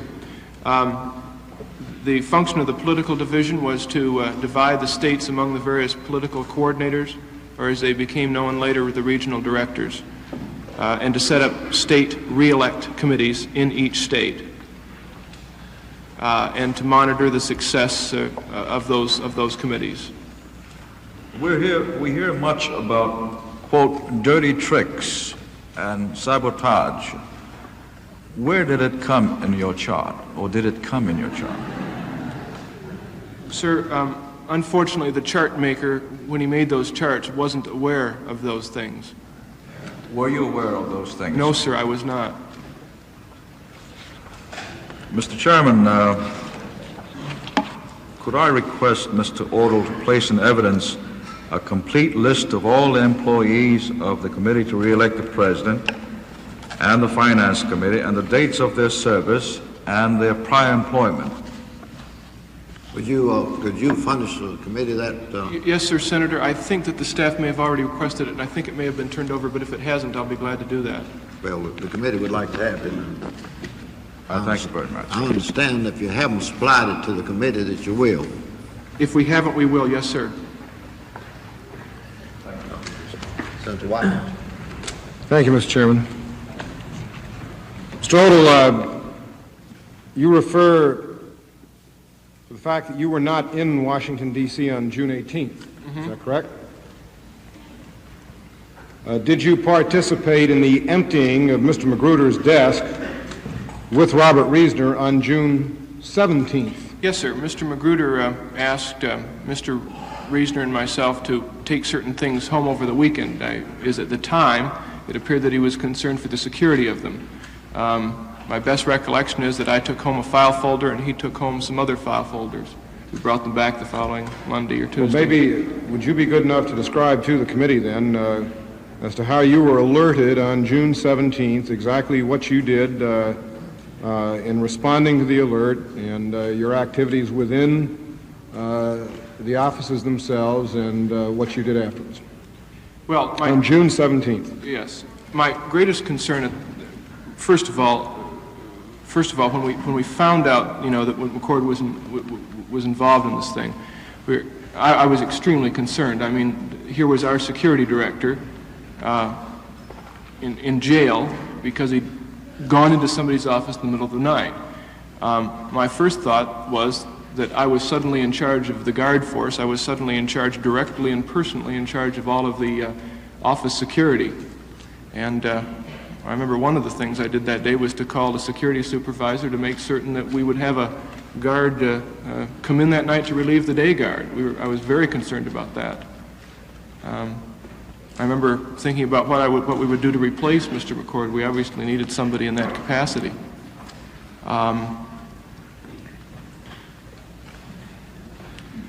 It was a very serious day. I mean, when you find a man that you trust and respect and is in jail for doing something, and that man worked for you, it's quite a serious thing.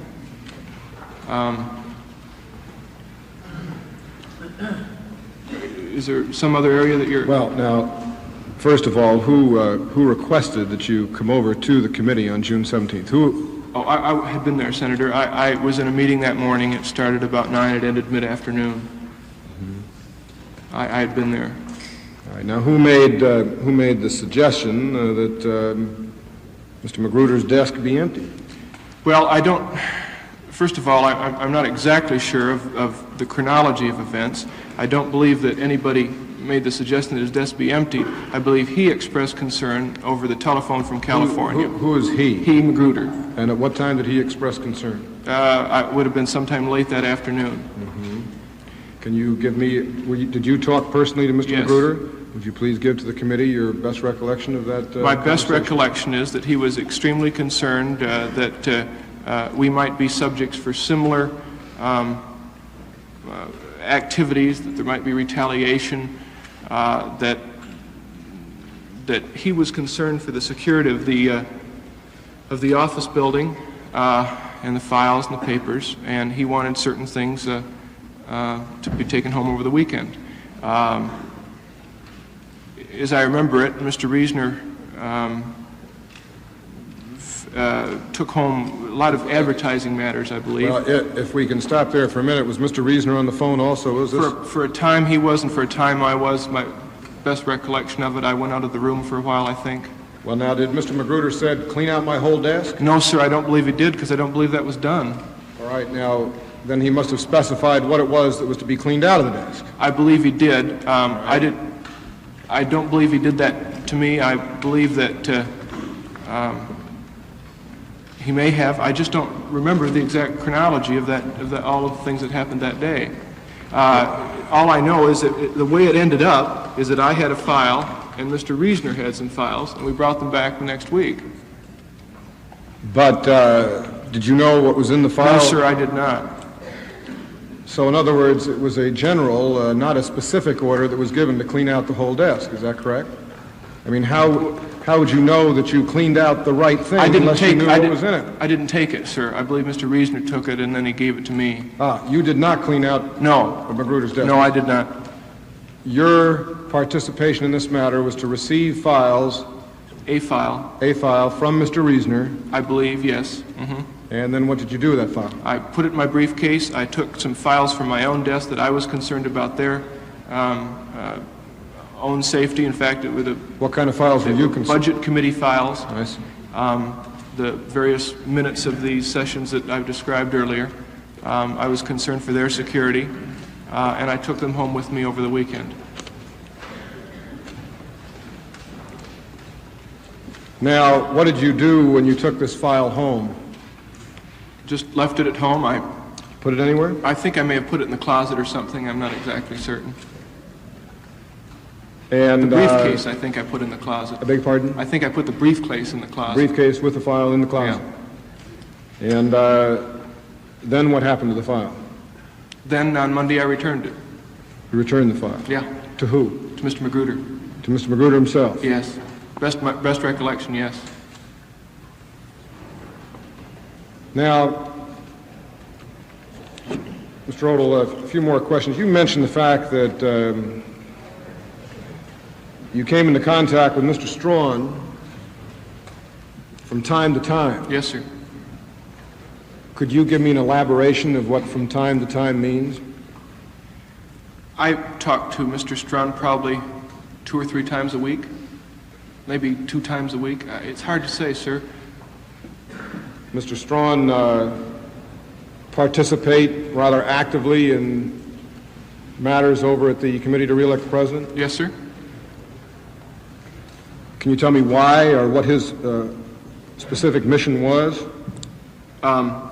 Mr. Haldeman obviously was worried a lot about a lot of other things besides the campaign. He was the chief of staff at the White House. He was a very busy man working on government substantive policies, and he was assisting the president. Mr. Strawn was there to devote himself more to what was going on politically, so that if Mr. Haldeman wanted to be aware of what was going on politically, he could simply ask Mr. Strawn. And so Mr. Strawn was sort of the eyes and ears, I suppose you might say. I beg your pardon, I suppose you might say he was his eyes and ears at the committee. He was Mr. Strawn was the eyes and ears of who? Mr. Haldeman. Mr. Haldeman.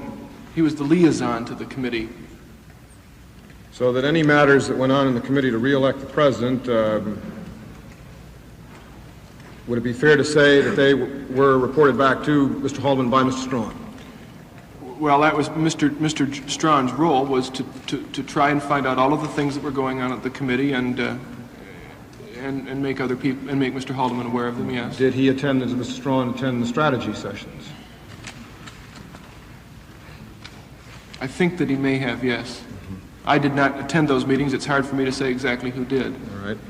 Now, Mr. Odle, did you ever see in the hallways of the Committee to Re-elect the President electronic equipment, which would be electronic equipment for either bugging or debugging? Mr. McCord leased a machine for a while, which was a defensive measure, as I understand it, that went around and checked for electronic eavesdropping in our building. And I believe I have seen that, yes. So you did see this Yes. equipment, which you were under the belief this was debugging equipment, is that correct? I'm pretty positive of it, That yeah. it was debugging? Yeah. No, well, it wasn't debugging, it was checking for countermeasures, yes. And this equipment was quite visible and out there in the halls? I don't believe, sir, it was in the halls. It was a portable unit that I believe was in his office at one point that I saw. Now, with respect to the Citizens Division, is it not true that Fred Malek became the head of that division between March and June? He exercised a supervisory control and over the Citizens Division. It was by no means a full-time occupation. When you say full-time occupation, do you use as the criteria his appearance on the payroll? Is this what causes you to indicate that he wasn't No, full-time? I would use the criterion of hours spent.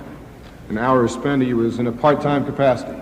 Very much so. Would you say that he spent part of his time at the committee to re-elect the president and part of his time in the White House? There was a guest office at the committee that he used from time to time when he was at the committee.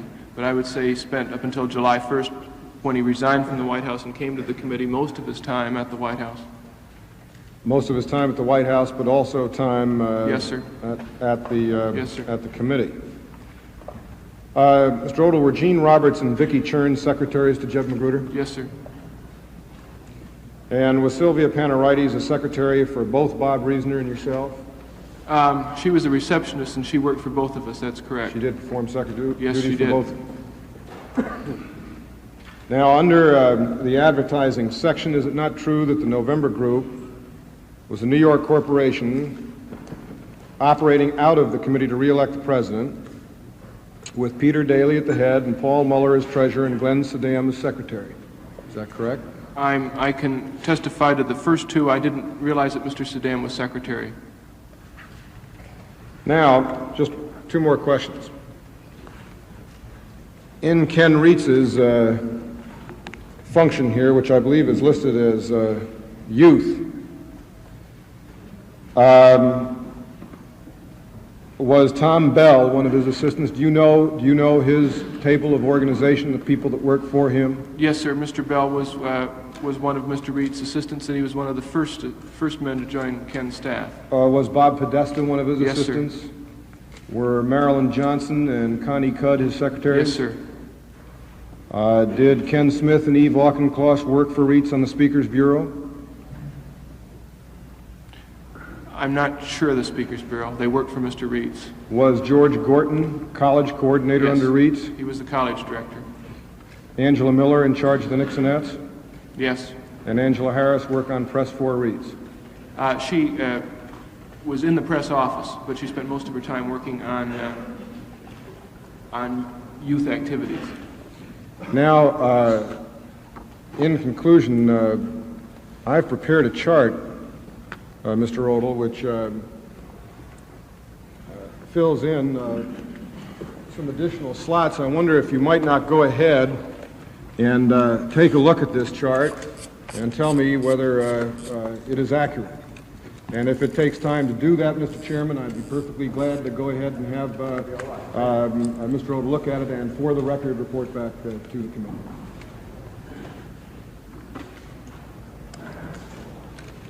I'll be glad to go over it with you right now if you'd like. Is that your desire? I don't want to rush you or have No, you sir. make any mistake here.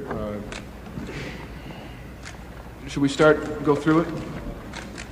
Mr. Mitchell was campaign director. Mr. LaRue was special assistant. You have the 5 political coordinators here, and that's correct.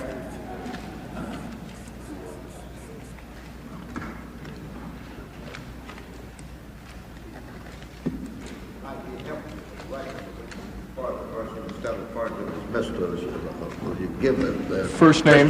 Yes. All right. Initials. I would be perfectly satisfied, Mr. Chairman, to have Mr. Odle do this at his leisure so that he makes sure of each person on here. I'd rather have it that way, unless Mr. Odle wants to do it. I have no hesitation. Say he can ask you questions about the chart now. Yes, I have no hesitation in going over it with you if you'd like. Now, Senator, obviously... It might be, Senator, it might be helpful if you bring it down over here and put it on the stand. Fine. I take the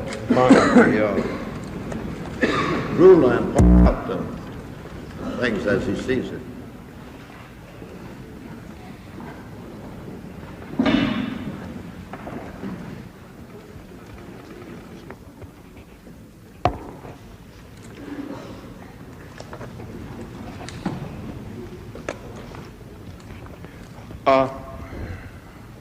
Okay, we have Mr. Mitchell here as campaign director and Mr. LaRue as his assistant. That's correct. We have the 5 political coordinators at that time, and that's correct. I believe that Diane Copperman did work for Don Mosman. Same with Barbara Fierce. She did work for Mr. Koppinen. Paul Caprio, sir, I don't believe related to Mr. Koppinen. I thought that he was in the Illinois campaign. And Mr. Koppinen was a regional director, and he did have Illinois as one of his states, so possibly Mr. Caprio did, but he wasn't at the national headquarters to the best of my knowledge. Dolores Ullman was Mr. Fleming's secretary, Neil Mallon and Win McAuliffe did work for Mr. Mardian, and Tom Reed was from California. Dick Richards, I believe, was from Utah rather than Idaho, but he did report to him. He was one of the political coordinators. David Allen, Mark Bloomfield, and Bob Milligan were all on that staff. Bob Reisner was administrative assistant to Mr. Magruder, but Vicki Chern was really more his secretary than Mr. Magruder's, although she did work for both. Jean Roberts, Sylvia. Pat Hutar was in charge of women and women's volunteers. John Faust, this is correct, Peggy Weisman was his secretary. Bart Porter was in charge of scheduling. Van Shumway, public relations and media. Paul Moore, Ann Dorr, Joan Donnelly, yes, they all worked for him. Mr. Hurge did work for Mr. Porter. Bob Teeter had these two assistants, Ted Garish and Dan Evans, and Nancy Crouch was the name of the secretary, as was Mary Beth Cousy. Bob Merrick was in charge of research and planning, and Rick Fore initially was his administrative assistant. He later went to the political division. Bob Morgan was in charge of direct mail, and Nancy Brettis telephone.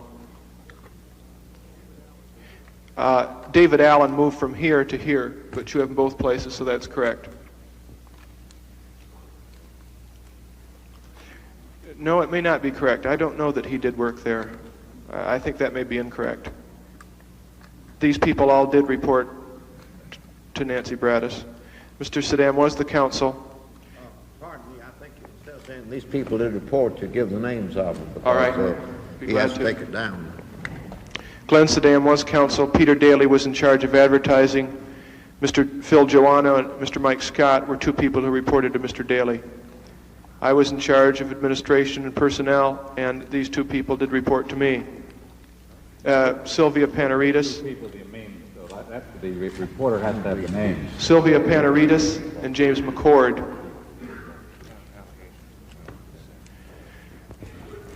Over in the Citizens and Voter Bloc group, Ken Reitz was in charge of youth. He was assisted by Tom Bell, Barbara Prevet, Bob Podesta, Marilyn Johnson, Connie Cudd, Ken Smith, Eve Auchincloss, George Gordon, Angela Miller.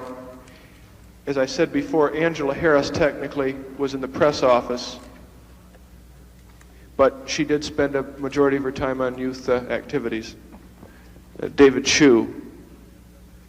Frank Naylor ran veterans, Dick McAdoo, transient, Bill Stover, physicians, Dan Polero, lawyers, Larry Goldberg, Jewish, Dan Todd, elderly, Paul Jones Black, Clayton Yeiter, agriculture, Paul Kaiser was head of the business operation, Mr. Kendall was the national chairman, Mr. DeFalco at first nationalities, and then he later left the staff. Mr. Armendariz, Spanish, and assisted by Frank Almaguer, Donna Lozano, Margot Carlisle, Mr. Florence, I don't remember that name, but that's probably correct, and Betty Jean Gonzalez. Of course, there was Mr. Scheer was over here too as well at the top of the citizens operation. Thank you, Mr. Odle. Now the last question. In the subject of advertising, Mr. Daly, the approving of advertisements, was this done at the committee to re-elect the president, or was the final say-so given at the White House? I think that Mr. Haldeman had an interest in advertising without any question, and I think that that in that case that both the campaign director, Mr. Mitchell or Mr. McGregor, and Mr. Haldeman jointly made decisions on advertising. I would say that that was the one area where he had an interest more than others. Would you also say that in the area of polling, yes, that this again was a joint matter between Mr. Mitchell and Mr. Haldeman? There I would think Mr. Mitchell was the campaign director and he exercised final authority. I would say that was the second area in which Mr. Haldeman was most interested. That is my guess, Senator. Thank you very much, Nicholas. Senator Baker omitted a lot of questions he expected to ask when the witness returned, but since the examination's gotten a little wider than the field, why, without objection to committee, I'm going to give Senator Baker an opportunity this time to ask questions which he intended to ask at a subsequent hearing. Senator Montoya hadn't had his turn yet. If he'd like to go ahead at this part, I'll wait till after that. Senator Montoya, excuse me. Thank you, Mr. Chairman. Thank you. Mr. Odle, by way of preliminary foundation, will you give us your entire job classification and duties which you performed as head of administration and personnel? Yes, sir. I was basically in charge of office management, and that would include procurement of office space, assignment of office space, procurement and assignment of office supplies, installations of office equipment to desks, furniture, telephones, switchboards, all of the kinds of things that you would expect one to do in the capacity of office manager. In terms of personnel, I was partially responsible for hiring and firing, particularly at the lower levels. Secretarial recruitment was one of my key jobs, finding secretaries. Would that include the hiring of secretaries for the directors? If they requested a secretary, yes. Did you hire any secretaries for any of the directors? By what do you mean? Well, for instance, Mr. Liddy. Yeah, I did not. Somebody in our operation found, I believe, Mrs. Harmony, and she was hired as Mr. Liddy's secretary after Mr. Liddy interviewed her. Did you arrange for the interview? No. What about Jeb Magruder's secretary? No, they came with him from the White House. All right. Now, did you arrange for the allocation of space? Yes. Now, please explain how much space you had at that particular building, and was the entire operation under the roof of one building? At what point in time, Senator? At the say in the height of the campaign? Well, let's say from the time that Mr. Mitchell went on board as a campaign director. We had a suite on the second floor. We had a suite on the fourth floor. The campaign director had a suite on the fourth floor. We later, after Mr. Mitchell came aboard, took the entire third floor. We took a suite on the fifth floor, a suite on the 8th, a suite on the 9th, and a suite on the 11th. Now, when you speak of suites, do you mean the entire floor? No, sir. We only had one entire floor in that building, and that was the third. We had suites from as many as 5 private offices, say, to 25. That's what I mean when I say a suite. Where did you have the file room? The what? Where did you have the file room? The file room. I don't believe we had a file room, sir. Did you have files in different offices? Yes, sir. Now, when you speak of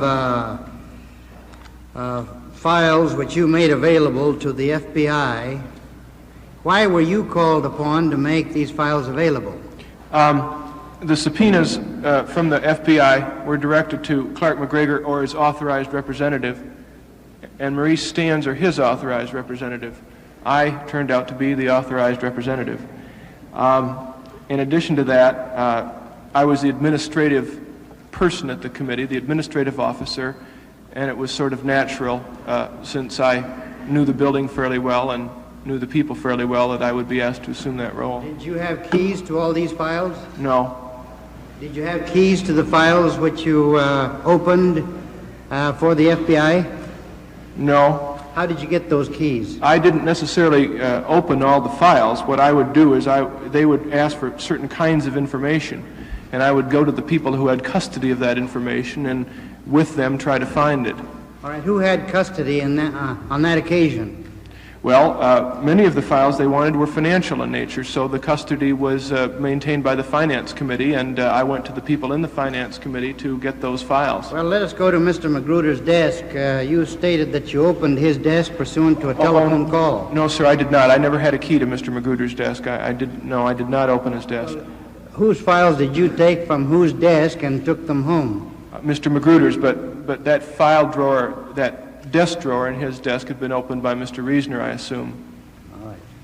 So was that desk open most of the time? No, I don't believe it was. It probably was when he was there. Well, how do you know that it was opened by Mr. Reasoner? I don't. I said I suppose. I know I didn't open it because I don't have a key. Did you have keys on some of the file cabinets? I had keys to my own file cabinets. Did the others?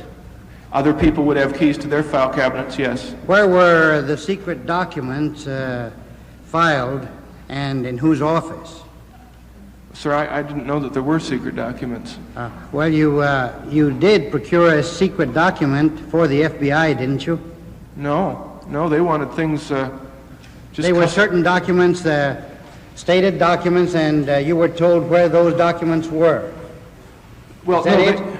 They asked me to produce certain documents, as the Senate committee has done, and I went around and tried to find them for them. Well, then you had availability to most of the files if you went around. Well, I went to the find people them. who had custody of the files and asked them if I might have, if they did have this. And all right. Now, what kind of arrangement did you have with Mr. McCord, and what was his job classification? Mr. McCord was hired as the security consultant to the committee. Beginning in October of 1971. He was part-time, and he was to be a part-time security consultant. He then became... What did you conceive to be his duty as a security consultant? In the broad range, from the time that he began until, well, he would have, of course, stayed on, a number of areas. To go through them, the physical security of the building.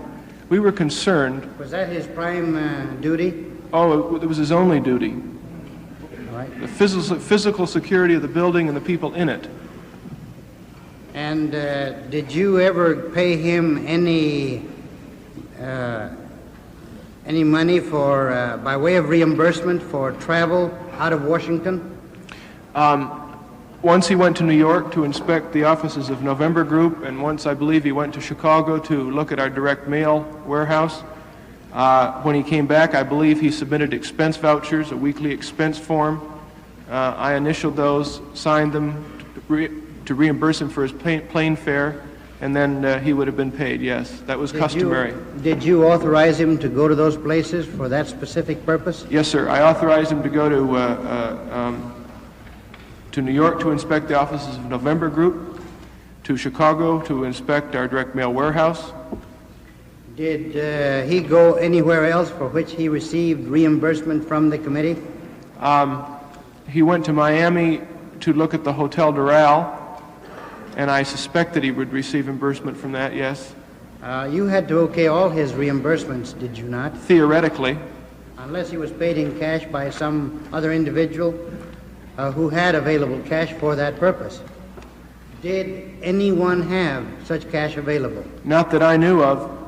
Never. Are you aware that any of them, any employee of the CRC or CRP could have disbursed funds for Mr. McCord's travel to other places other than the ones which you have named?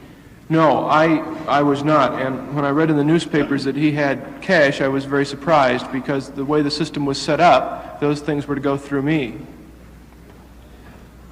What kind of work or consultation transpired when Mr. Colson would visit the particular offices? And on how many occasions did he visit? I don't remember seeing Mr. Colson at the committee, sir. Are you aware that anyone was in touch with him at the White House at any time? Yes, sir. People from our committee met with him. Did you ever see Mr. Howard Hunt in that particular building? Sir, I've never seen Mr. Howard Hunt to this day. Are you aware that he was in touch with any individuals in the building or employees of the committee? I never heard his name even until after June 17.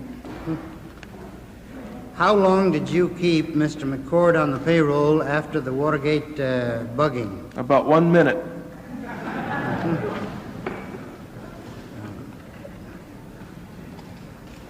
How were you employed to go to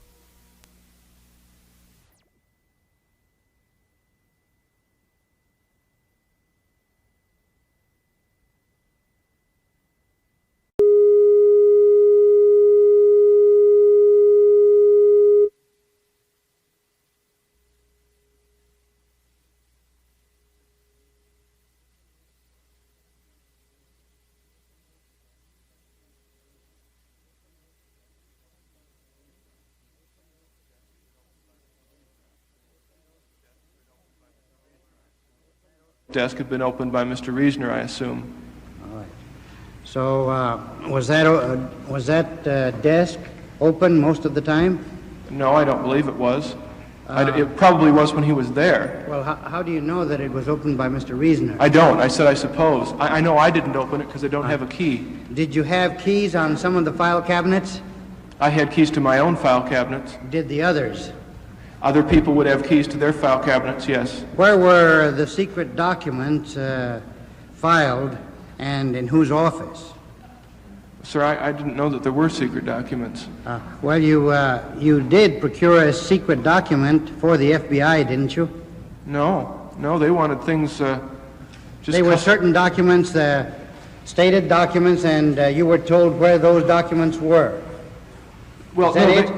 They asked me to produce certain documents, as the Senate committee has done, and I went around and tried to find them for them.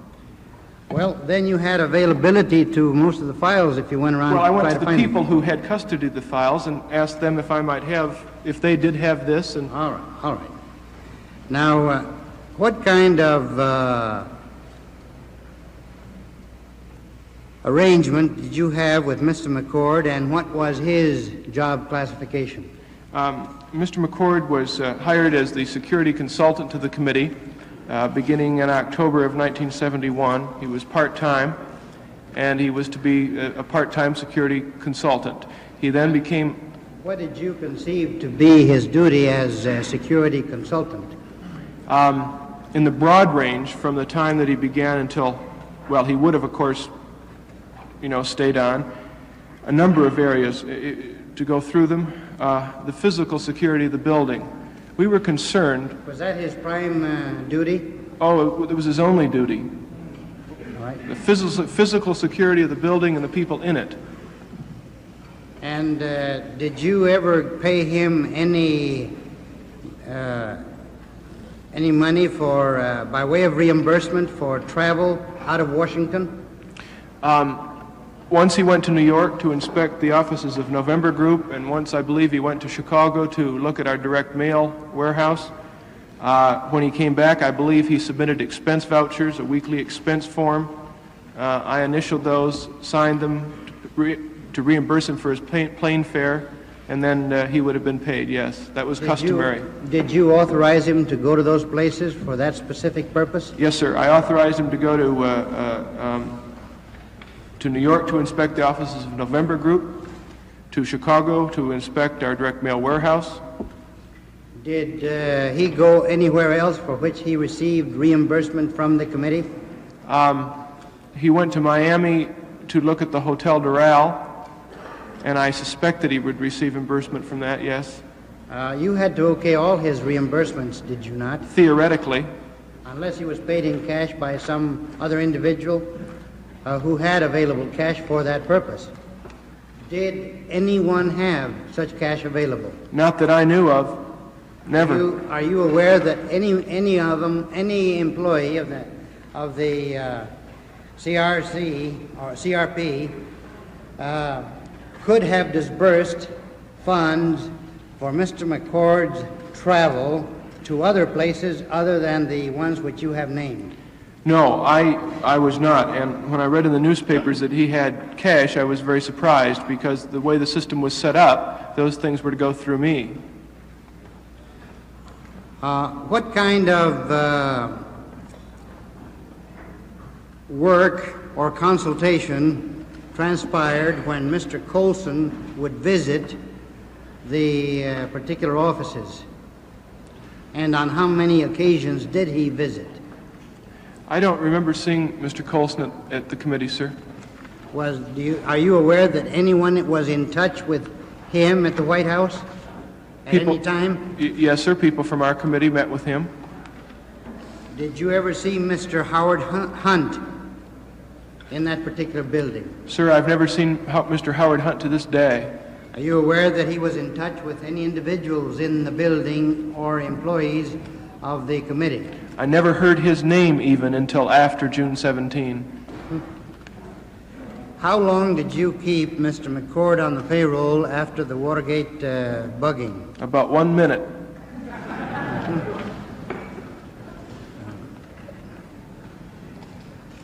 How were you employed to go to the CRP? I was asked by Mr. Magruder. What were you doing at that time? I was a staff assistant at the White House. And where are you now employed? I'm a consultant at the committee. Were you employed in any other position after the election? Yes, from May 1 until May 7, I was a consultant at the Department of Agriculture. Who recommended you for this job? People at the White House. Who specifically? I'm not exactly certain who initiated the call over there. I suspect the White House Personnel Office, which is which would have done it. Did you receive any communications tapes or any other memoranda which were taken as a result of the bugging of Watergate and the Democratic National Committee? Never. Were you aware that any of this might have been stored in the building over which you were the administrator? No, sir, I was not. Did you ever discuss with Sally Harmony any of the memos which she typed for Mr. Liddy relating directly from the wiretaps? No, sir, I did not, and have not. Now, you mentioned a few minutes ago that there was communication between the CRP and the Republican National Committee. Yes, sir, there was cooperation and communication. What kind of liaison went on between the two committees? Well, sir, I would say, for example, that the people in our political division would work with the people in the RNC's field operations division. The people in our press office would work with people with their communications office, that sort of thing. I worked with the administrative guy there. Did you have people going back and forth between the two? You mean back and forth between payrolls or visiting? No, not on payrolls. Communication between peoples. Did you have people going back and forth between the Republican National Committee and the CRP? Yes. And how close were you to each other? They're here on Capitol Hill, and we're at 17th in Pennsylvania. Now, you mentioned also that some of the major decisions were made by Attorney General Mitchell while he was at the Justice Department. I presume they were. Decision memorandums were sent to Mr. Mitchell from time to time. What kind of memorandum was sent to Mr. Mitchell, and what kind of major decisions did you have in mind that he made? Well, it was not I who had them in mind, sir, because I wasn't at that level of the campaign.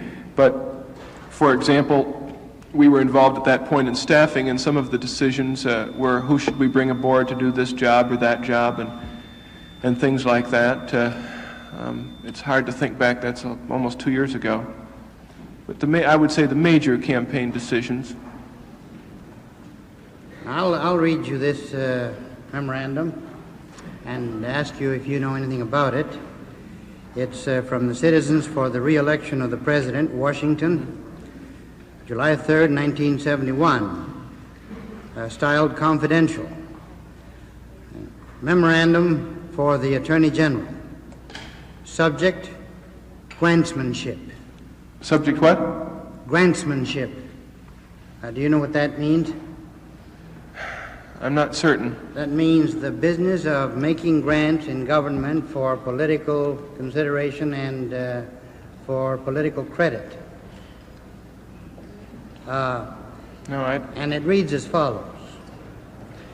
Enclosed is a copy of a proposal to ensure that the President and his congressional supporters get proper credit for federal government programs, This proposal was written by Bill Horton in Fred Malek's office with the assistance of Bill Gifford, OMB, and Peter Millspaugh in Harry Dent's office.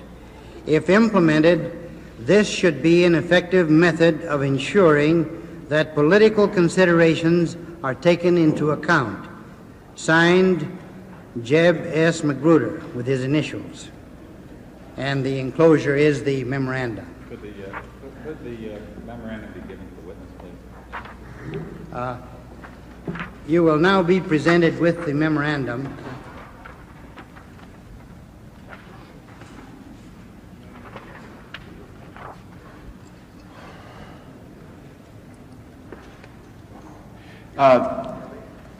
I recognize the form, sir, of the memorandum. Our stationery, of course. I don't recognize this exact memorandum. I don't believe I've seen this one, but this is. I don't mean the subject matter is a similar subject matter, but this is the kind of way in which memorandums might have been transmitted to Mr. Mitchell. Did you send or did you see similar memoranda going out of the office over which you were in charge of administration? My memorandums, for example, would have asked Mr. Mitchell if it would have been proper to take more office space. I remember one time when we found that none of our people could find cabs very easily in the streets, if it would be all right if we leased a car or something like that. Yes. Well, how far back was the committee or its administrator sending memoranda or memorandums to Mr. Mitchell at the Department of Justice? I believe after it was there for a while and had been staffed up, I would say May of 1971. And you still presume that he was making some major decisions in the Department of Justice prior to the time he resigned as Attorney General? Of course, yes. That is all. Thank you. Can we have that exhibit back, and can we have it entered for the record?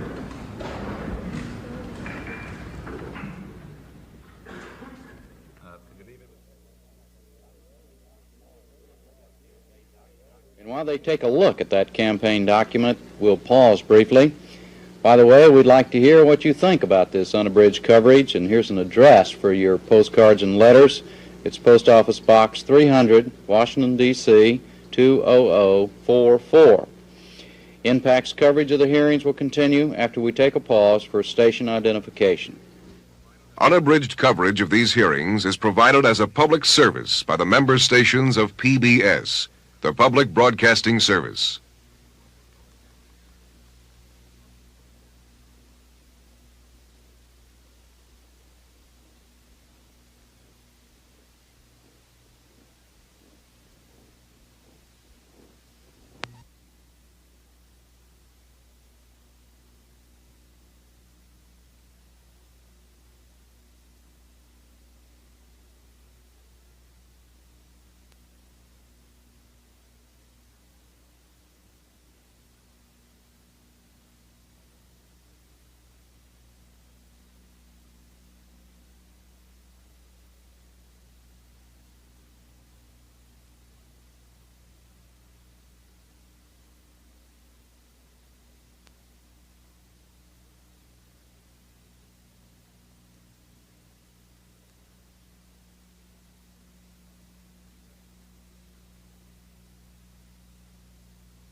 From Washington, NPACT continues its coverage of hearings by the Senate Select Committee on Presidential Campaign Activities.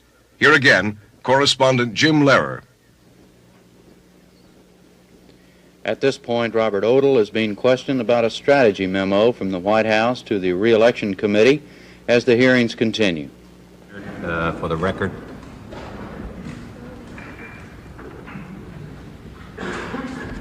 Could you leave it with the reporter, please?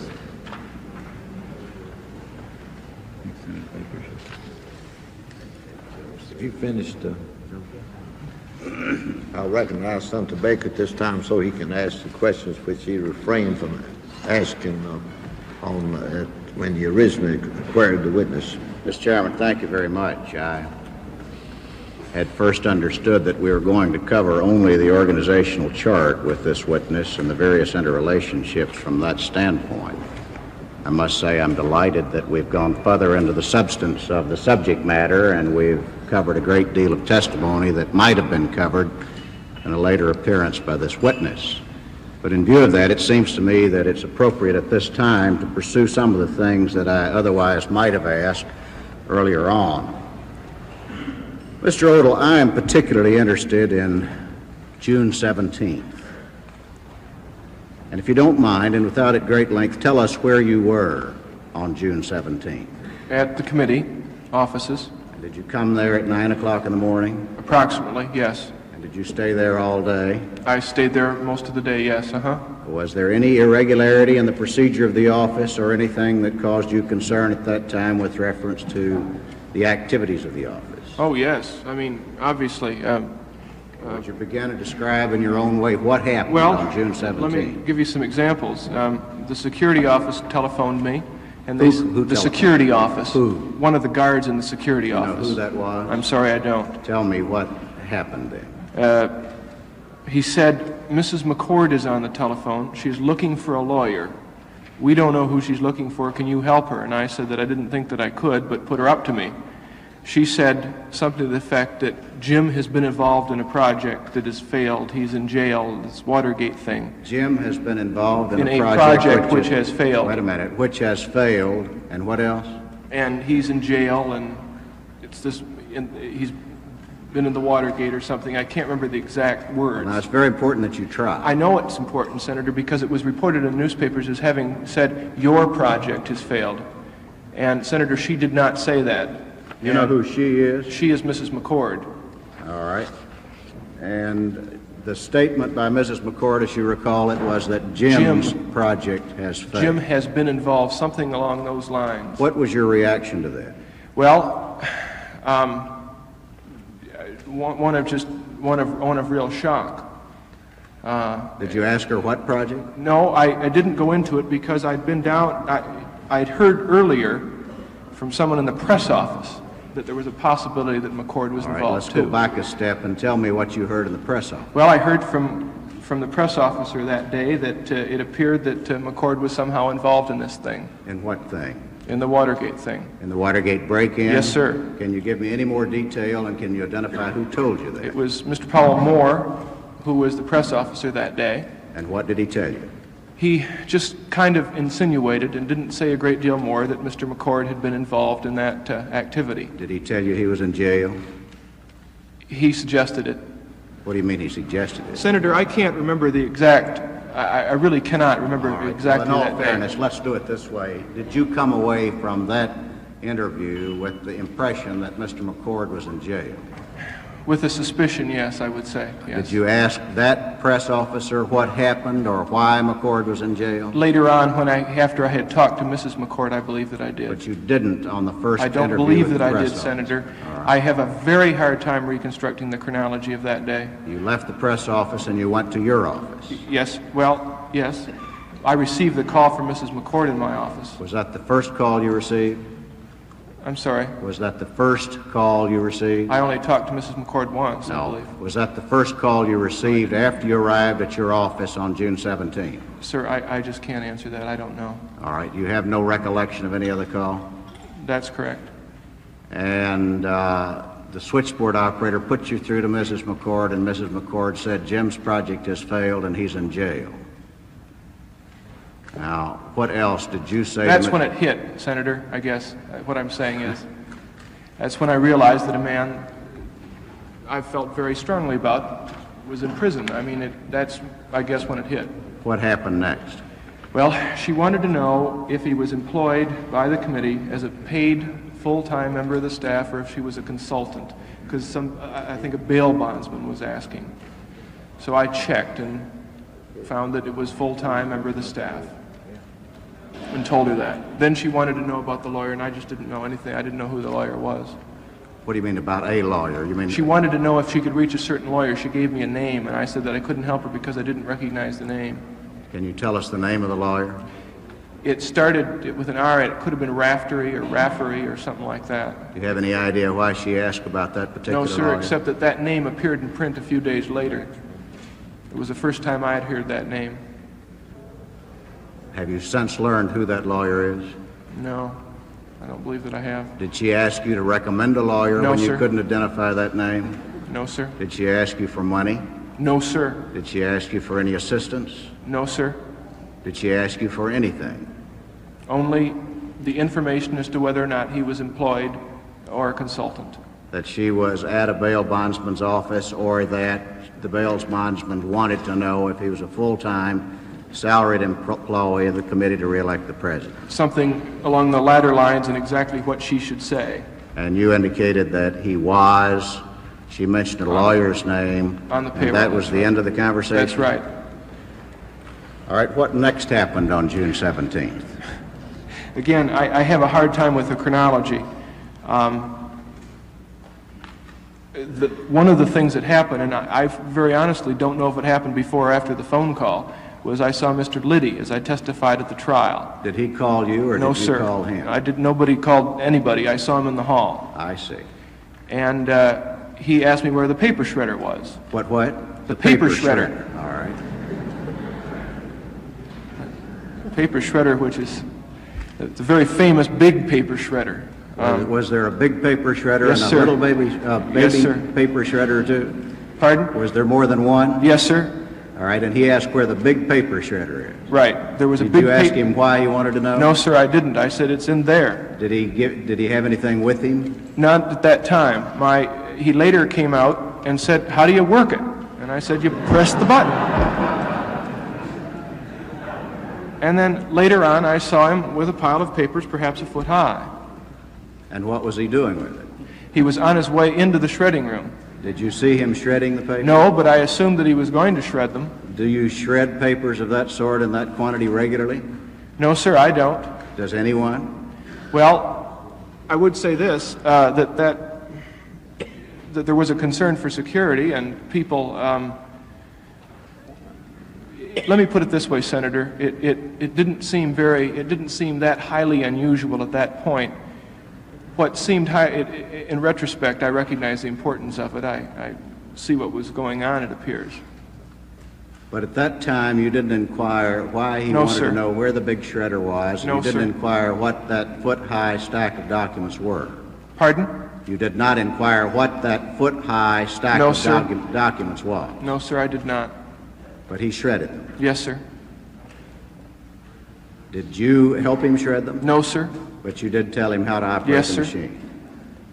What happened next on June 17th?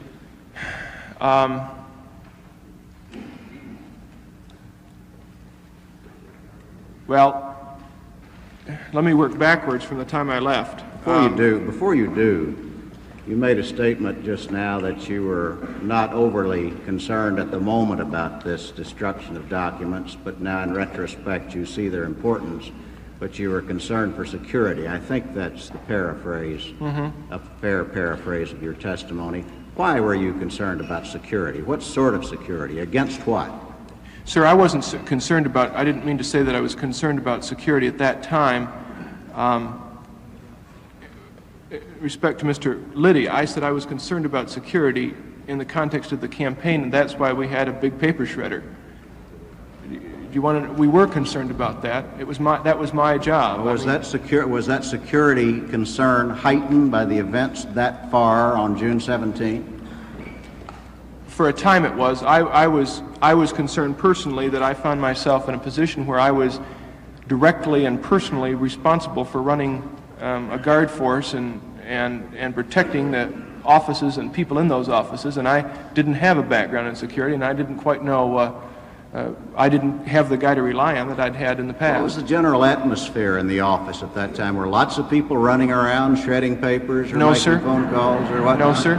I only saw, the one occurrence.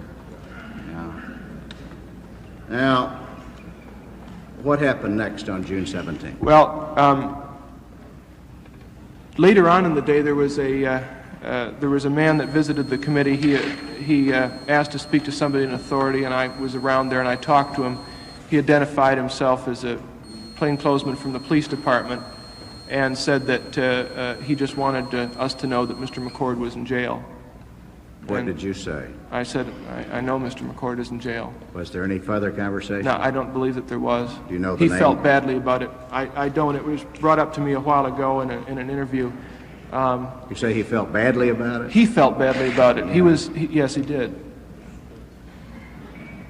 I guess that he perhaps when demonstrations or potential acts of violence were going to occur, he was Mr. McCord's contact at the police department. All right, go ahead with the sequence of events on the 17th. I think that was about it. I think that after that, we removed the files, put them in the briefcase, and then I went to... What files did you remove from what briefcase? The ones we described previously. Mr. Reasoner took some files, and I took the one file. Now, let's examine that just for a moment. Was there a telephone conversation Yes, sir. between you, Reasoner, on that date, a three-way phone call? Yes, sir, there was. And can you tell us firsthand of your own knowledge the substance of that conversation? And first, what time was it? Late afternoon. On the 17th of Yes. June. Tell us as best you can the substance of that telephone conversation.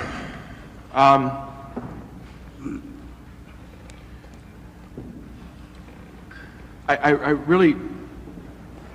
Did it involve the file? Yes, it did. I was trying to think of something else it involved to give you a feel for the conversation. I really can't do that. All I remember is at the conclusion of the conversation, it was decided that I should take a file and Bob Reasoner should take some other files. Mr. Odle, I don't mean to prolong the examination, and I obviously don't mean to try to intimidate you. I understand, Senator. This is an extremely important point. Yes, sir. Now, let me ask you a few questions about the conversation itself. Did someone refer to the McCord arrest? I think that we'd probably discussed it on the phone, yes, sir. Do you know who initiated that topic? Was it you, or was it Reasoner, or was it Magruder? I'm sorry, I don't. But there was a conversation about the fact that McCord had been arrested. Oh, yes, sir. By that time, I believe it was, being discussed through the committee. I mean, it was a very serious thing. Did you discuss that others were also arrested and in jail? Well, we knew that there were a group of them. Did you discuss what the relationship of these people was to the committee for the re-election of the president? Well, we knew that Mr. McCord was security director. No, I know you knew it, but I'm asking you whether or not there was any conversation about it. Others? No, I don't believe that there was. What I'm saying to you, Mr. Odle, to short-circuit the thing a little is, was there any conversation like, McCord's in jail, he's our security director, and what are we going to do about it? Was there anything like that? Well, that was what I said. I said something effective, my God, I got to find a new guy. And Mr. Magruder said something effective, you sure do, or something like that. Did you say anything about paper shredding? No, sir. You say anything about getting McCord out of jail? No, sir. Say anything about getting him a lawyer? No, sir. Did you relay the conversation that you had with Mrs. McCord? I may have. But you're not sure? But I'm not sure. Now, were there instructions given, or was there an agreement reached on what you were going to do about removing material from any place in the committee to re-elect the president? Sir, to the best of my knowledge, the only material that was removed were the things that Bob Reasoner and I took. We brought them back on Monday. Well, who told you to?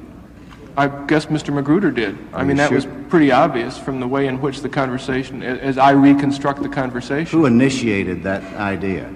It must have been Mr. Magruder. Are you sure? Yes, I would think I would be. Can you remember what Mr. Magruder told you to do? No, I can't remember his words. But can you remember the substance of his language? Well, the substance of the instruction was that that file, which I had for some reason called a strategy file. Called a strategy file? A strategy file. That file, which you called a strategy which I later referred to, I guess, possibly as a strategy file, right. And the advertising files. Now, wait a minute.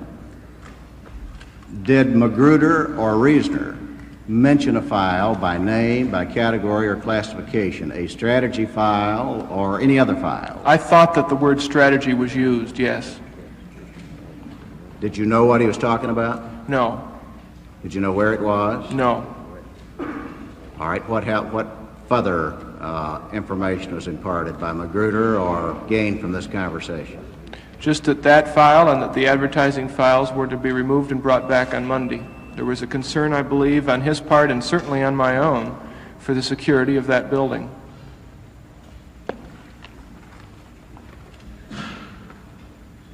Removed and brought back on Monday? Yes. By whom? Well, by me and by Mr. Reasoner. Well, obviously somebody had to describe, as Senator Weicker indicated earlier, somebody had to describe what to remove. Mr. Reasoner, I believe, did that because Mr. Reasoner was Mr. Magruder's administrative assistant, and it would have, reconstructing it in my own mind, he would have done that. I did not know how Mr. Magruder's desk was organized, where his files were kept. I did not have a key to it. All right, now, you did not then participate in the gathering together of the files that were to be removed from the office over the weekend? Technically, no. What do you mean, technically no? Well, technically, I didn't participate in the gathering the files because I didn't gather the file. I didn't take the file. It was given to me, in effect. Yeah, well, what I'm driving at is, did you go pick them out? No. Were they gathered together in one place? I'm not totally certain. I'm not totally certain where the advertising files were kept. Well, at some point, I take it that you mean these files that were to be taken out over the weekend were gathered up and parceled out, and you took one of them. Mm-hmm. Did you know in advance which one you were going to take? No, sir. Who gave it to you? I believe Mr. Reasoner did. Did he do it with any particular emphasis, or was it a random choice of files? No, I don't think it was a random choice. I think it was he gave it to you as a specific file he wanted you to keep? That Mr. Magruder wanted me to keep, yes. Would you describe the file? It was a gray file folder. It was much like the one I have here. Would you hold it up so we can see it? You're describing what I would call a letter-size, light gray file folder. Legal size. A legal-size, light gray file folder. That's correct. Was it sealed or tied in any way? No, it was much like this. What was its thickness? I would say possibly, gosh, I don't know, 1.5 inches. All right. What did you do with it when it was given to you? It was, it was in my briefcase, and I'm not just sure whether I put it in my briefcase or whether Mr. Reasoner put it in my briefcase, but it was put in my briefcase. What time was this? Late afternoon now. We're 5 talking o'clock? maybe, probably 6 o'clock, maybe around in there. It's hard to say. Then I took some files from my desk, which were important files to me, and files I was very concerned about. And those were our budget files. Why were you concerned about them? Because those were the most important files I maintained. And if there was a problem with our own office, or if there was any security problem, I certainly didn't want, you know, those to be published in the newspaper the next day. Back to the file that was placed or that you put in your briefcase. Did you put anything else in your briefcase? Those budget files and the other file, just those. All right. Was that 2 or 3 files? I believe there would have been 2 budget files. There were 3 ultimately. I think there were just 2 at that time. Were they all gray? Mm-hmm. There wasn't a blue one in the bunch? No, sir, there was not. Do you know what I'm talking about Yes, when I sir. ask you about the blue one? Yes, sir. What am I talking about? Well, from what I've gathered and read, there's a... That's a bad time to run out. There was a blue file, and it contained the things that Mr. Liddy had given Mr. Magruder. When did you find that out? When I read the newspapers. Did you look in that file? No, sir, I did not. Are you certain? I am absolutely certain. Did you open the cover? No, sir. Did you count the pages? No, sir. Did you sign a receipt for it? No, sir. You took it home. Where did you put it? I believe that I put my briefcase in the closet. Did you lock it? The closet? Or the briefcase? I might have locked the briefcase. Did you inquire of anyone why you should take it home, that particular one? No. I gather that it was an important file. Just like the budget files were very important to me, I guess that file was very important to Mr. Magruder. Did anybody mention to you the word gemstone? No, sir. Do you know what gemstone means? I don't know what it means. I've seen the word in the newspapers lately. Have you ever seen a document like this? No, sir, I have not. I'm showing you a letter-sized document. It's bordered approximately 8 by 10 that says gemstone on the top, source, date, extus no decem, with other words at the bottom. You know, have you ever seen a document like this? Let the clerk hand it to the witness.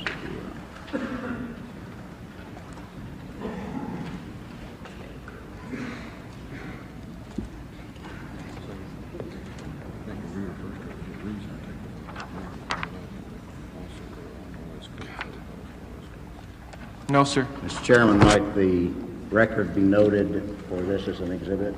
Yes, marked it. Have you later learned what that is? Exhibit number 1. Well, it's speculation, sir. Well, I don't want your speculation, but did you have any information at that time? Thank you. Do you have any information, did you have any information at that time about the contents of that file that might relate to that document? No, sir.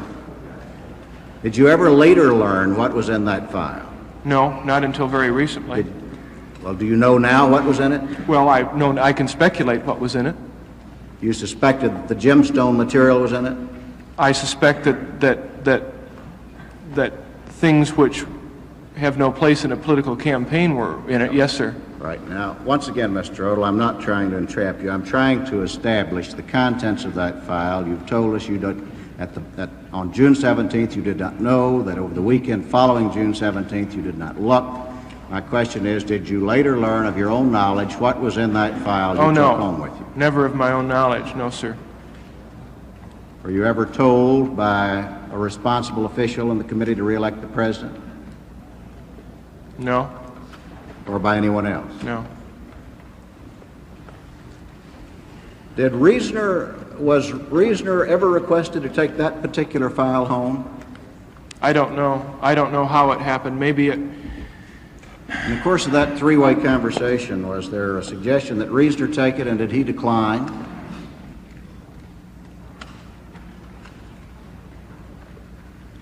I'm not certain. That could... Well... What's your best recollection on it? I don't think he declined, no. No, I don't think he declined. I think he said that his briefcase was full of the advertising files and that I should take this one or something like that. Did you ask how come you were the one that was going to take that one? No, sir. I didn't. I would have if I had known it was in it.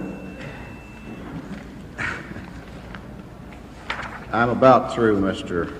Odle. I have a few other questions, but not very many. In a Washington Post story on January 11th, 1973, it's alleged that as personnel director for CRP, you spent the weekend, I assume the weekend following the Watergate incident, moving from office to office inside the headquarters, inventorying files, perhaps removing some. According to one source, whenever Odle would go into McCord's office, he would order everyone else out of the area. No files or records are destroyed, reportedly, prior to LaRue and Mardian's return to the West Coast on June 19th. That's the Washington Post on 9/20/72. Do you have any knowledge of that newspaper account? Can you confirm it or deny it? I can certainly deny it, and I believe that the reporters that wrote it would deny it today, too, if they were asked. I don't know how that all came to be.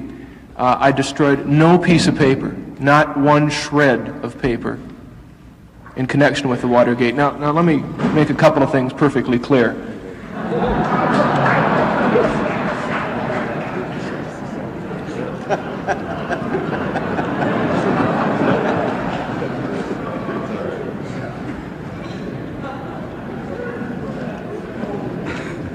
I didn't enter the District of Columbia on that Sunday, and I didn't shred any papers that Saturday, and I didn't conduct a file search and shred anything the next week.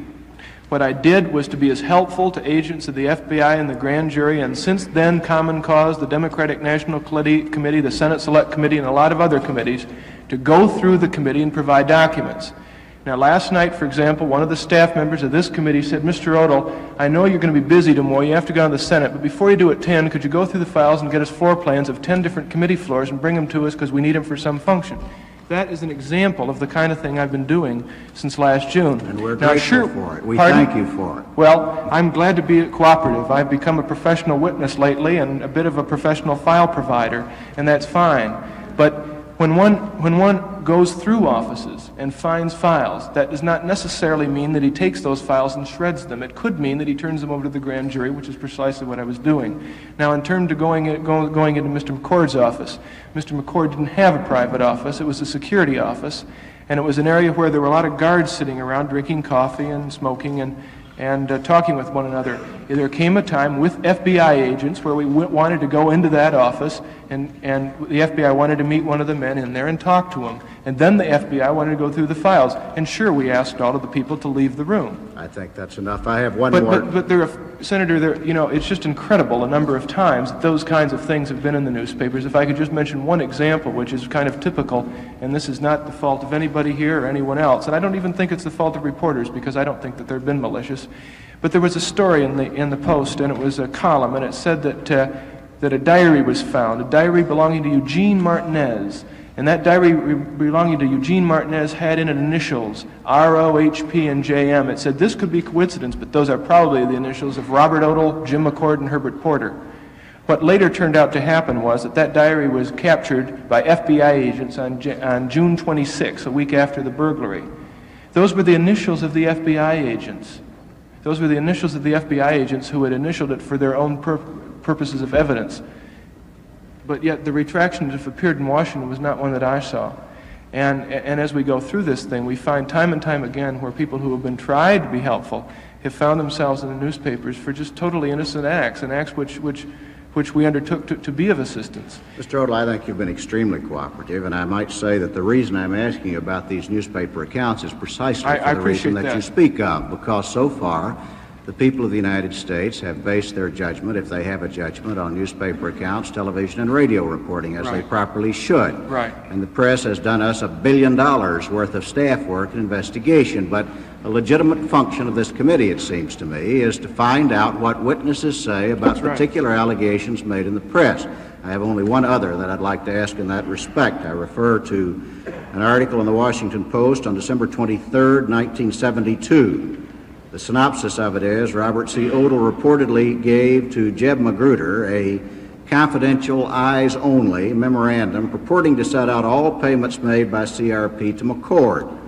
The memorandum reportedly lists 18 payments to McCord, the largest being $1,091.56 for security services. Sir, that memorandum is a copy of a memorandum that I prepared for the FBI, that I turned over to the U.S. Attorney, and that I testified to at the grand jury. It's merely a copy for information. One of the first requests of the Bureau was for a complete listing of every check that had gone to McCord or McCord Associates. I went down to the Finance Committee, we went through the files, we found all the checks, and we made a list. And we put a list together, and I sent that to the United States Attorney, and I sent a copy of it to Mr. Magruder saying this is a copy of what I've given to the U.S. Attorney. Again, there is an example of where we've tried to be helpful, and we find ourselves getting in print as a result of it. Mr. Odle, I think you've been a forthcoming witness. I'm grateful for your help. It's been a long time that you've been now under inquiry, and I have no further questions. Thank you. Mr. Odle, as Chief Counsel, I do want to state that you have been very cooperative with this committee, but since certain of these questions have come out, which would have come out at another time, and we would have asked you to come back before this committee, I think it's appropriate that we complete this line of questioning. Sure. Following up on Senator Baker's questioning concerning the telephone conversation, which you had together with Mr. Reisner and Mr. Magruder shortly after the break-in. Were you on an extension line with Mr. Reisner and Mr. Magruder, and did you hear Mr. Magruder's telephone conversation? As I reconstruct it, yes, there were two telephone instruments in Mr. Magruder's office, and I believe that I was on one and Mr. Reasoner was on the other. Now, and I know you're trying to recall back a considerable period of time now, but you used the term, the instruction to get the strategic file. Could the conversation have been get the sensitive file? Could that have been the term used? I don't believe that term was used, and I also, sir, believe that strategy file was my term. I think that I was applying it to that. And if you were on the line with Mr. Reasoner, yes, listening to Mr. Magruder, yes, is it then your testimony that you did not hear Mr. Magruder say to Mr. Reasoner, with you on the line, get the gemstone folder? Oh, no, sir. Now, did you have a conversation with Mr. Robert Houston around this time concerning the files that Mr. McCord kept in the security room? Yes. And, not at that time, I don't believe. I believe the following week. And could you tell us what that conversation was? I was curious as to what was in the files and what was down there. Had you asked Mr. Houston or discussed with Mr. Houston removal of anything from that file? Mr. Houston indicated that there were some personal effects belonging to Mr. McCord, pictures and the like, that he was going to return. He mentioned that to me. I don't remember any other discussion of removal of anything else. As I say, I did sort of go through there to see what was in it. Mr. McCord no longer being with us, it was sort of my responsibility to do that. And then I also went through the files at some length with FBI agents, I believe. And when you went through Mr. McCord's file, what was this a file that was open, or was this a locked file? It would have been kept locked at night, probably. It was open when I went through it, I believe. Yes. Could you just briefly describe what was in the file when you went through it? What kind of things? Security reports, things like that, the ID system that we maintained.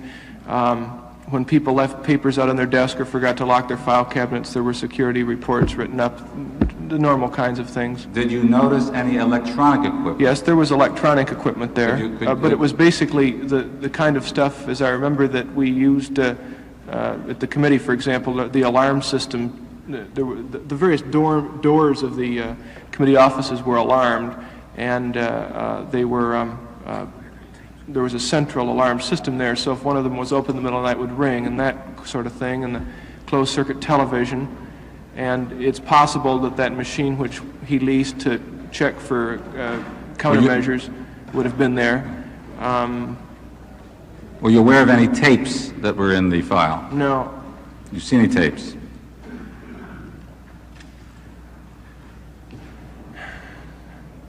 You know, that's your best recollection. That's an interesting question. I don't think so.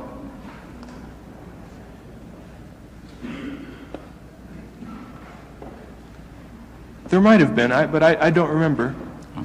Now, do you recall Mr. Houston ever discussing with you or telling you that he removed that material from Mr. McCord's file? No, the things he talked about were Mr. McCord's pictures and his personal diplomas and certificates and memorabilia. And you do not know of your own knowledge that whether or not he did remove the materials you've discussed, the electronic equipment or any other materials from that file? He may have. There may have been some things that belonged to Mr. McCord personally, which he removed. You know, what kinds of things are you talking about? Well, again, I don't know. He just said that he was going to return Mr. McCord's personal possessions to him, and I said I saw no problem with that. I assumed that they included these, things I was referring to. As the administrator, did he ever give you a report, an inventory or something of what he took out of that file to return to Mr. McCord? No, there was a 2-page listing of things that were in the room that I saw at one point, but those were not the things that were removed. Now, do you know the name Gary Bittenbender? That's the policeman that came by that day. Yes. And had you ever known him before? No, I'd never met him. And did he ever come again? No, I've never seen him since. Now, the chart that you have described shows Mr. McCord actually working under you. Is that not true? Pardon? The chart that you have described on this committee sir, shows Mr. McCord working under your supervision. Yes, sir. To your knowledge, did there ever come a time when Mr. McCord was assigned to work under Mr. Liddy's supervision? No, sir. Did you have any knowledge that he was working under Mr. Lee's Absolutely supervision? not. Did you ever see Mr. McCord and Mr. Liddy together at the committee? Not really. I may have seen him in the hall a couple of times. Now, you have mentioned, and I think you've already identified a memorandum from the committee on committee stationery to the Attorney General back in 1971.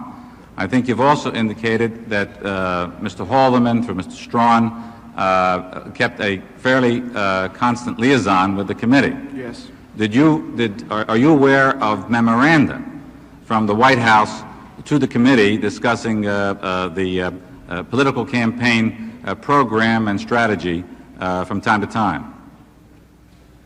That's fairly broad, Mr. Dash. Well, let me show you. Let me show you a particular memorandum in 1972 from the White House and see if.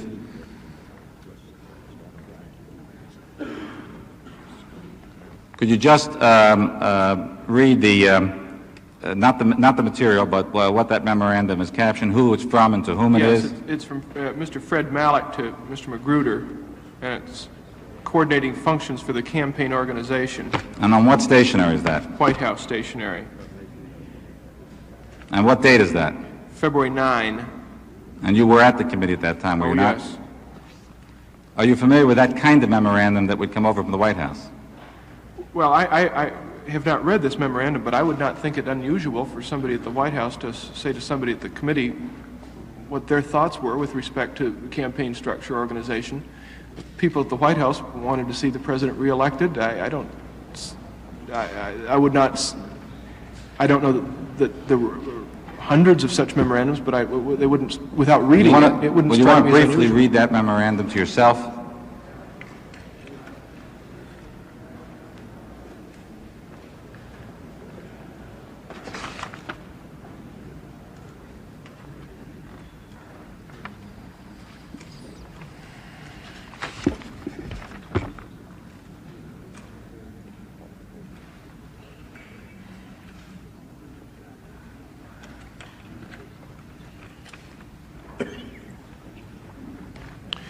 Yeah, it's a memorandum from describing, well, it's titled Coordinating Functions for the Campaign Organization. I think that's an accurate description of what it discusses.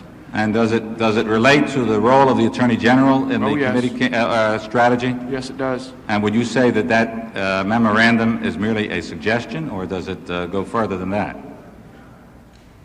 I would say it's a strong suggestion. I think that Mr. Malek and Mr. Magruder at that time were, I don't think either one of them was in a position to instruct the other. I think so that we now know what's in that memorandum. Would you please read it into the record, please? Yes. Before he does that, yes, if I saw a copy of that, I read that myself. I think, Mr. Chairman, if you don't mind, that neither the record nor the committee, presumably, have seen this rather lengthy memorandum. I wonder if counsel would supply a copy to us so we get the full burden and thrust of what you're talking about. And then if we want to break for lunch or some such, we can take up this line of questioning later. But I'm sure I can't follow what the witness is talking about at this point, and I'd like to see a copy of this or any other exhibit that's handed but that has content before we proceed to it. Senator Baker will make copies and provide that and follow that procedure.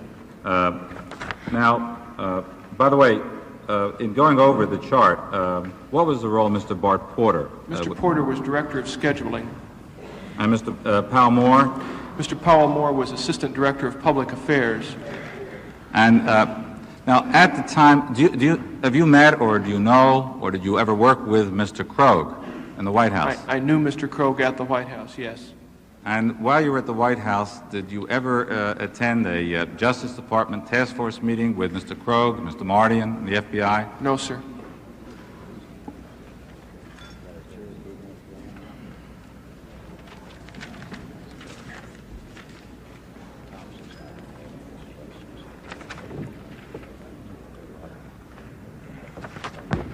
Mr. Chairman, for the time being, that's the only questions I have. Mr. Chairman, I have no more questions. That's my copy.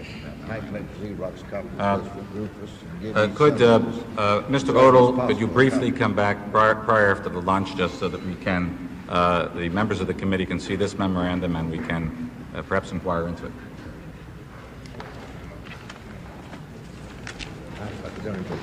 What time would that be, Mr. Dash? 2 o'clock.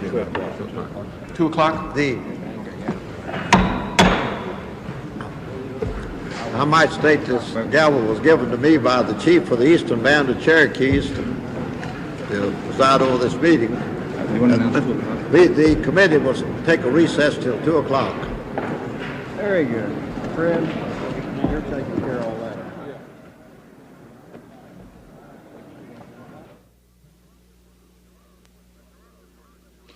So after more than 2 hours of questioning, former campaign aide Robert Odle has dissected the operations of the committee to re-elect the president. He's informed the senators that John Mitchell was making key decisions for the committee, even while still Attorney General. And he discussed his actions following the arrest of the man he hired to protect committee headquarters. Following the senator's lunch break, he'll return to the stand to testify about White House involvement in the campaign. While we pause here, a question for viewers. Do you approve or disapprove of this type of unabridged coverage of important events by public television? We'd like to hear from you at NPACT, P.O. Box 300, Washington, D.C. 20044. NPACT's coverage of the hearings will continue after we take a pause for station identification. Unabridged coverage of these hearings is provided as a public service by the member stations of PBS, the Public Broadcasting Service.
From Washington, NPACT continues its coverage of hearings by the Senate Select Committee on Presidential Campaign Activities.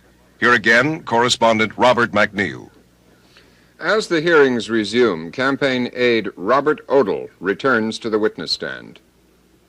The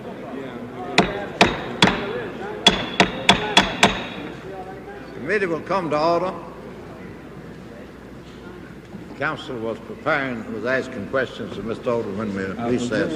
Again, will you please give this memorandum to Mr. Odle?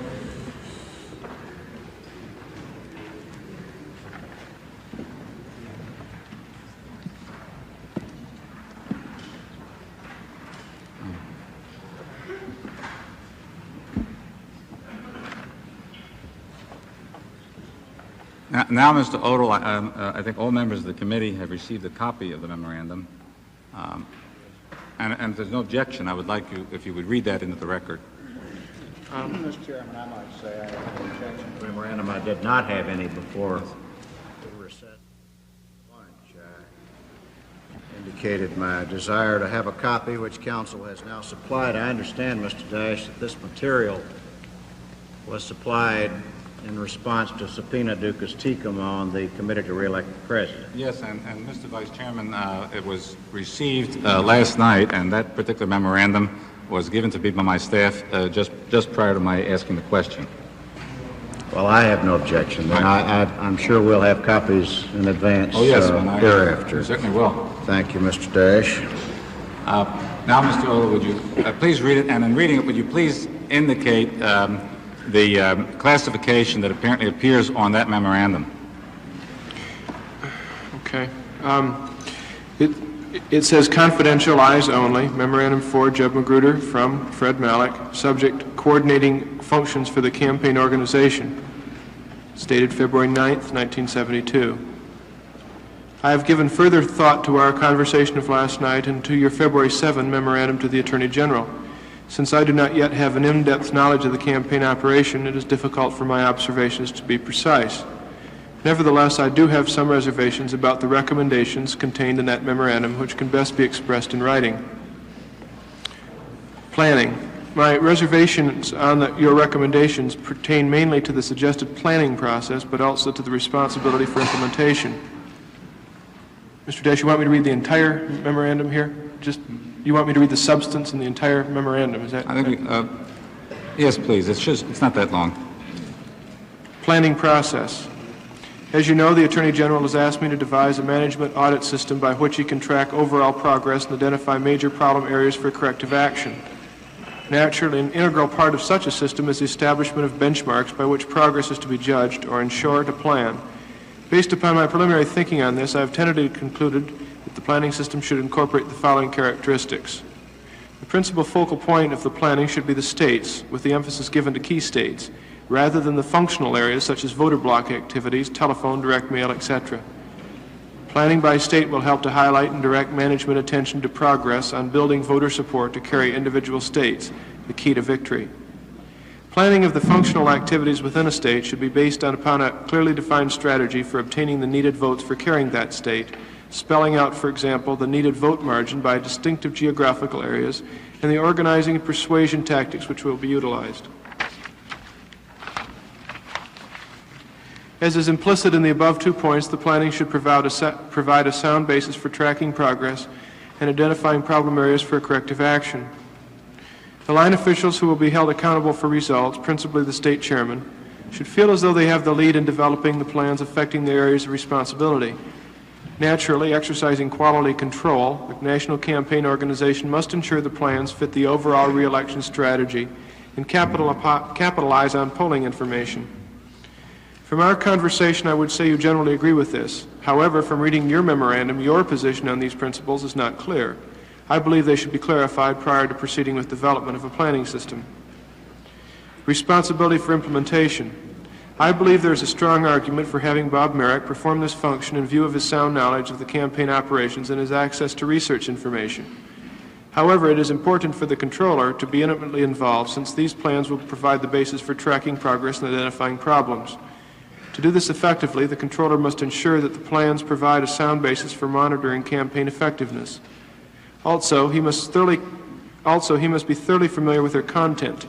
Perhaps we can meet the needs and capitalize on the strengths of both individuals by also giving the controller a definite part of this responsibility. Formal decision-making process. I really wonder whether the sort of staff secretariat operation which you suggest is necessary. Since the procedure has undoubtedly been helpful up to now, since the Attorney General is not yet present and his responsibilities have been shifting with the growth of this organization. However, with the Attorney General coming on board full-time soon, with him taking a more direct supervisory role over the field operations, and with the division of responsibilities between the principals being clarified, I question the need for a staff secretariat system. In fact, it may be counterproductive. Such systems are inevitably cumbersome and therefore not conducive to the need for fast decisions as the campaign heats up. Also, due to the sensitivity of the information and the need for speedy action, many of the decisions will undoubtedly be handled verbally, particularly toward the end of the campaign. This would undermine the Staff Secretariat's ability to coordinate effectively. I recognize the abuse which can be perpetrated without such a system. However, given the nature of campaign management, the answer lies in appointing competent division managers and making sure they have a clear understanding of their respective responsibilities rather than creating a cumbersome Staff Secretariat system. Of course, the Attorney General should and will decide this matter. I believe it would be a disservice, however, to try to persuade him to lean on a Staff Secretariat system rather than bringing in the most competent managers possible. Clearly,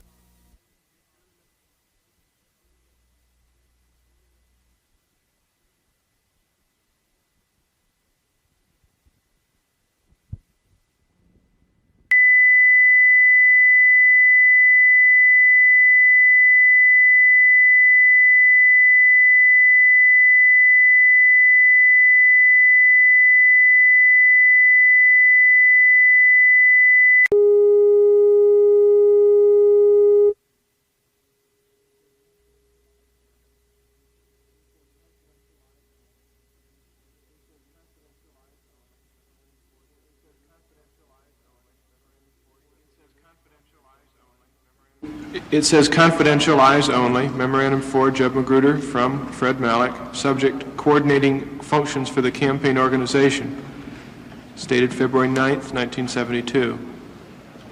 I have given further thought to our conversation of last night and to your February 7 memorandum to the Attorney General. Since I do not yet have an in-depth knowledge of the campaign operation, it is difficult for my observations to be precise. Nevertheless, I do have some reservations about the recommendations contained in that memorandum, which can best be expressed in writing. Planning.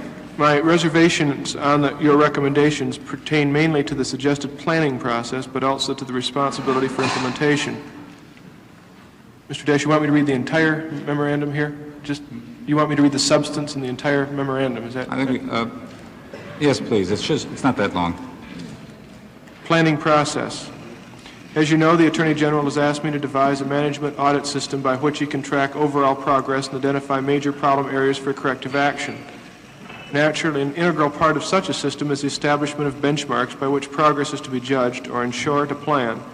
Based upon my preliminary thinking on this, I have tentatively concluded that the planning system should incorporate the following characteristics. The principal focal point of the planning should be the states, with the emphasis given to key states, rather than the functional areas such as voter block activities, telephone, direct mail, etc. Planning by state will help to highlight and direct management attention to progress on building voter support to carry individual states, the key to victory. Planning of the functional activities within a state should be based upon a clearly defined strategy for obtaining the needed votes for carrying that state, spelling out, for example, the needed vote margin by distinctive geographical areas and the organizing and persuasion tactics which will be utilized. As is implicit in the above 2 points, the planning should provide a sound basis for tracking progress and identifying problem areas for corrective action. The line officials who will be held accountable for results, principally the state chairman, should feel as though they have the lead in developing the plans affecting their areas of responsibility. Naturally, exercising quality control, the national campaign organization must ensure the plans fit the overall re-election strategy and capitalize on polling information. From our conversation, I would say you generally agree with this. However, from reading your memorandum, your position on these principles is not clear. I believe they should be clarified prior to proceeding with development of a planning system. Responsibility for implementation. I believe there is a strong argument for having Bob Merrick perform this function in view of his sound knowledge of the campaign operations and his access to research information. However, it is important for the controller to be intimately involved, since these plans will provide the basis for tracking progress and identifying problems. To do this effectively, the controller must ensure that the plans provide a sound basis for monitoring campaign effectiveness. Also, he must be thoroughly familiar with their content. Perhaps we can meet the needs and capitalize on the strengths of both individuals by also giving the controller a definite part of this responsibility. Formal decision-making process. I really wonder whether the sort of staff secretariat operation which you suggest is necessary. Since the procedure has undoubtedly been helpful up to now, since the Attorney General is not yet present and his responsibilities have been shifting with the growth of this organization.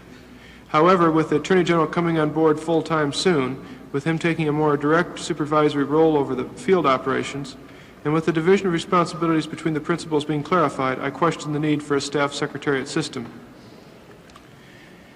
In fact, it may be counterproductive. Such systems are inevitably cumbersome and therefore not conducive to the need for fast decisions as the campaign heats up. Also, due to the sensitivity of the information and the need for speedy action, many of the decisions will undoubtedly be handled verbally, particularly toward the end of the campaign. This would undermine the staff secretariat's ability to coordinate effectively. I recognize the abuse which can be perpetrated without such a system. However, given the nature of a campaign management, the answer lies in appointing competent division managers and making sure they have a clear understanding of their respective responsibilities rather than creating a cumbersome staff secretariat system. Of course, the Attorney General should and will decide this matter. I believe it would be a disservice, however, to try to persuade him to lean on a staff secretariat system rather than bringing in the most competent managers possible, clearly laying out the responsibilities and then holding them fully accountable for results. These are, of course, my initial reactions based on quite limited knowledge.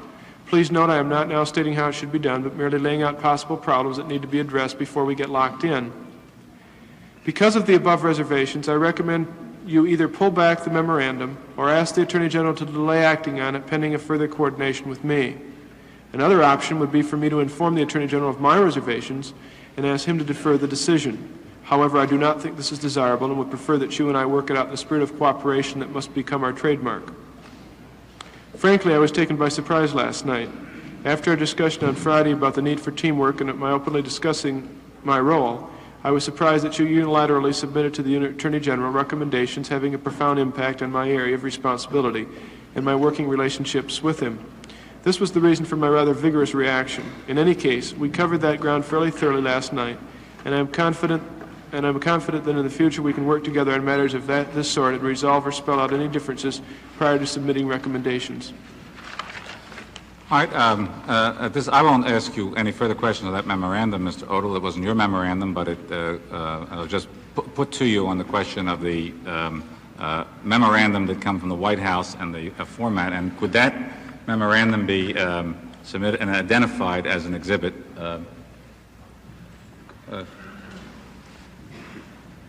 Now, could we have I needed somebody to pick up the memorandum. Mark the exhibit and then we'll sign the number. Would you pick up the memorandum? Drop the number to it. Yeah, and will the reporter assign the appropriate number to it? To the reporter? Would you give it to the reporter, please?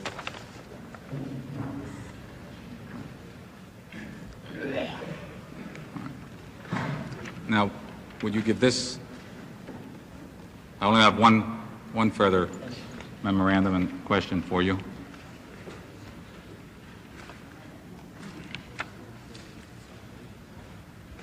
No, would you give that to the witness, please? Now, Mr. Odle, you have before you a copy of a memorandum that has the word sample above it. Yes. With the letterhead of Committee for the Election of the President. Have you seen this sample memorandum prior to today? Yes. This is we had at the committee a staff manual. And it told about everything from how to make coffee to how to write memos to how to use the telephones and Watts lines and things like that. It was very... All right, now this being a sample and part of the staff manual, this was showing how would it be fair to say that this was a part of the staff manual and a sample of if directing a memorandum for Mr. Haldeman, how one would direct that? That's correct. This was just showing that if one at the committee were going to write a memorandum to Mr. Haldeman or someone else at the White House, that this would be the form that one would use. And does it show at the bottom that a copy would be also sent to Mr. Ehrlichman? Well, it does, but only as a sample. This whole memorandum is a sample. No, it wouldn't have been that all memorandums to Mr. Haldeman wouldn't have. Right, but would it indicate that that memorandum from the Committee for the Re-election of President to the White House at least went in sufficient number that you required a sample of a form to use so that you would have a routine method? Yes, we did want to have a routine method, and because of all the new secretaries who were coming on board and all of the various new people on the campaign staff, we did want to have some sort of standard memorandum format which everyone used. I wanted to pick it up again. All right. Now, would you pick up the memorandum? And that's all I have, Mr. Okay. Odle. One or two questions. As I understand the significance of this first memorandum, the February 9 memorandum, first of all, it's a memorandum which came from the White House to the committee. And secondly, it refers the fact that the Attorney General asked Mr. Malik to devise a management audit system at a time when he was still Attorney General on February the 9th. As I understand, he resigned March the 1st as Attorney General. And it does reflect those two facts. Is that correct? Yes, sir. It would seem to be my impression that the Senate's interest in the memorandum was not in the substance of the memorandum, but rather the fact that something was sent went back and forth, which is a perfectly natural thing for. That's all. That's all the questions I have, Mr. Chairman. Yes, Chairman, I have no further questions, but I can't resist the temptation to say to Mr. Odle that he's been a very good witness. He's been very forthcoming. He's testified at great length, and it was brought to my attention a few minutes ago that when his testimony was interrupted for us to go to lunch, that one of the networks played To Tell the Truth. Well, Senator, I appreciate that comment very much. I would say this: if I said I was happy to be here completely, I'd be committing perjury. Mr. Odle, I have a question or two.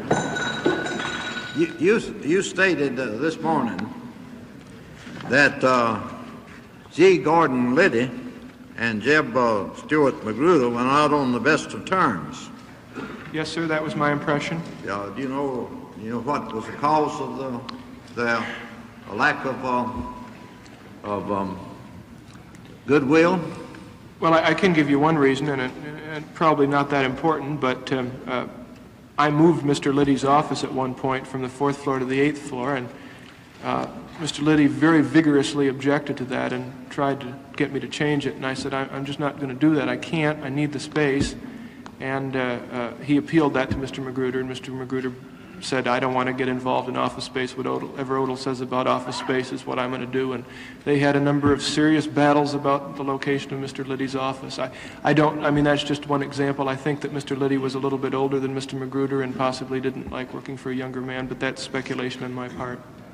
Now, you spoke this morning of a shredder. Yes, sir. A shredder is a machine that's used to destroy documentary matters in such a way that they can, like Humpty Dumpty, they can't be put together again. Isn't that so? Yes, sir, it is.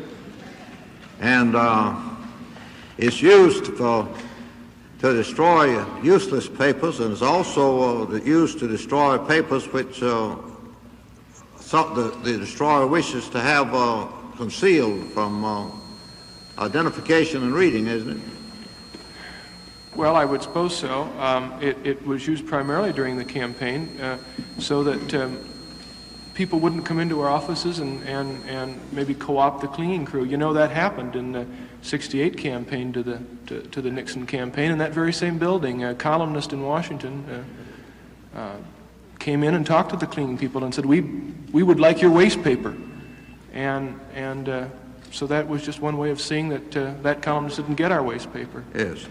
In other words, you didn't want the general public. The purpose of a shredder is to make it certain that the documents cannot come to the attention, the contents of the document cannot come to the attention of anyone who might be interested outside of the organization in reading those documents. I would think that would be a fair statement, especially those people who at that time we were running against. Now, ordinarily the purpose of a document is to preserve a record of what the document records, isn't it? I would suppose so.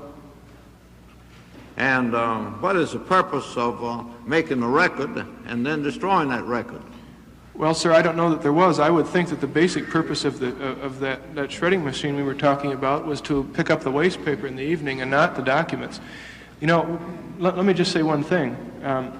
We tried from the beginning to save documents because we thought that this campaign was, despite these other situations, was a fairly organized, well-run, fairly efficient campaign.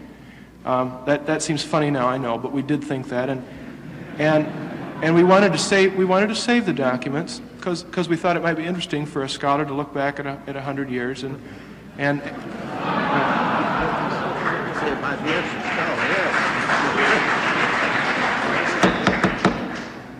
I can only tell you about our intention. In light of recent events, that may appear funny, but I think the point I'm making you'll find interesting.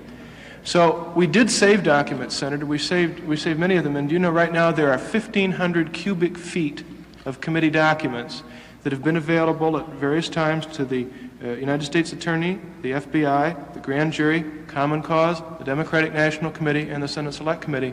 And we've been working with all of those committees and panels and making those documents available. So, you know, the thing that did not happen after the election was that we took all of those documents and shredded them. We took them all and we put them all together, and they're housed in one location right now pretty much, and they're there. And they were not shredded, and they were not destroyed. Well, in the normal course of events, a man who, or an organization which is proud of its good deeds and wants them recorded in history, preserves documents, doesn't it? Yes, sir. It has no use for a shredder. Well, I don't know that I could agree with that. For example, let's say I was preparing a document for the Budget Committee's review and analysis, and in the course of preparing that document, I made a lot of notes, and then those notes went into the thing, and I threw the notes away. Senator, in the middle of that campaign, I would not have wanted those notes on the front page of the Washington Post, because that would have given away some of our campaign strategy. Well, you could have locked them in a filing cabinet, couldn't you? Waste paper? You could have. I know a Senate campaign that did that. They rented a warehouse and they stored all of the waste paper in the warehouse. Well, if you're not going to do anything with the record except throw it in a waste paper basket or put in a shredder, why do you make it? These were notes. I was talking about a case where I might have where I might be writing a memorandum or making up something that I would be sending to the Budget Committee, and I would be having all of these notes and taking things from the notes and putting them in. I throw the notes away. I'm talking now about the waste paper. The basic purpose of the shredder, Senator, was not to dispose of documents or records. It was to dispose of waste paper. And to destroy waste paper in such a manner that its contents could not be resurrected. Yes, sir. Now, I believe you said on the 17th that G. Gordon Liddy came into the offices of the committee to re-elect the president and asked whether there was shredder. Yes, he asked where the large shredding machine was located. Yes, he did. Was he the man ordinarily charged with the duty of disposing of waste paper? No, sir. Well, you told him where the shredder was, yes, you say, and he took the shredder and he shredded some documents, didn't he? Yes. Do you know where the documents came from that no. He shredded? Did he shred any documents that were in your custody? Absolutely not. Now, he was a man that was supposed to be in charge of intelligence operations, wasn't he? That is what it appears to be. You think it's reasonable to draw the inference that the documents he was shredding were documents related to intelligence activities? I do now, sir, today. Yeah. I did not then. Now, who else was present at that time? Who else? Who else heard him ask for the shredder or saw him use the shredder? I don't think anybody was there. Were there any papers after that shredded by anybody else? I didn't see any shredding that day besides that. Yes, but subsequent, there was some papers shredded. Was Robert Mardian present at that time? No, sir. I believe he was in California. And how long after this event was it before he returned from California? I believe he returned the following week. Do you know anything about any shredding of papers after his return? No, sir, I do not. I have read in the newspapers, as you have, that he and one other individual shredded papers. I had no knowledge of that, and I did not see them shred papers. And there was something referred to as a house cleaning. If that existed, I did not see it. Did you know nothing of any other papers being shredded after the break-in? That's exactly correct.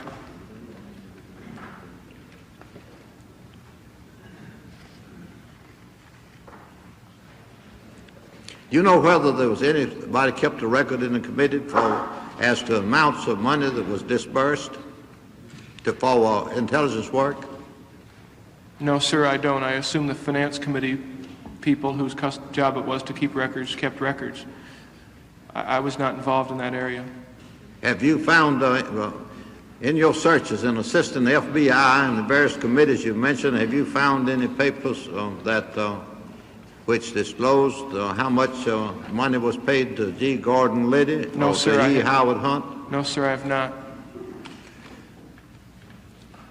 Well, is any further questions? I have one. Okay. Senator Gurney, do you have any? Mr. Odle, we worried the meat off the bone of that phone call at quite some length this morning, but there are one or two other questions I would like to ask you about it. I'm referring to the phone call between Mr. Magruder and you and Mr. Reasoner. Who initiated the phone call? I don't know. I can't remember. It could have been me. It could have been Mr. Reasoner. Or was it initiated from Washington? I believe it was. And why was it initiated? I guess just to discuss the state of the situation at that point, sir. You mean to discuss the Watergate break-in? With Yes, Mr. I Magruder? guess, and the fact that our security officer was involved in it. I understand the phone call was made from Mr. Magruder's office, is that Yes, correct? that's right. Well, now, how far is that from your office? It's about 20 feet from door to door. How was it that you and Mr. Reasoner happened to be together at the time that this phone call was made? Sir, I can't reconstruct that. It certainly wasn't unusual for us. Mr. Reasoner's office, Mr. Magruder's office, and my office all opened onto a common area, hall. Well, but it was a very unusual phone call, and of course, it is the most important piece of testimony you have given today, and that's why I'm... Yes, I know that, Senator, and I am trying to be helpful. But, you know, to reconstruct events that didn't seem at that point that important is a difficult thing. I mean, at that point, the most important concern that I had was, you know, what are we going to do about this guard force, and do we have men coming on in the morning, and what are we to do to replace Mr. McCord? Those were my concerns. That was my problem at that point. That was what seemed very significant to me. I suddenly found myself very personally in charge of something that I didn't know a great deal about. Is that why you called Mr. Magruder, to discuss those matters with him? We probably have discussed that. I think I said to him, well, I think I'll have to hire somebody, and he said, yes, you will. You say the phone call was made late in the afternoon. I believe so. Had Mr. Reasoner been with you all of the day? And No, he'd not. When did he join you? I saw him for the first time late in the afternoon on that Saturday. Did he come to see you, or did you go to see him? Sir, our offices were just in an area almost the size of that conference table.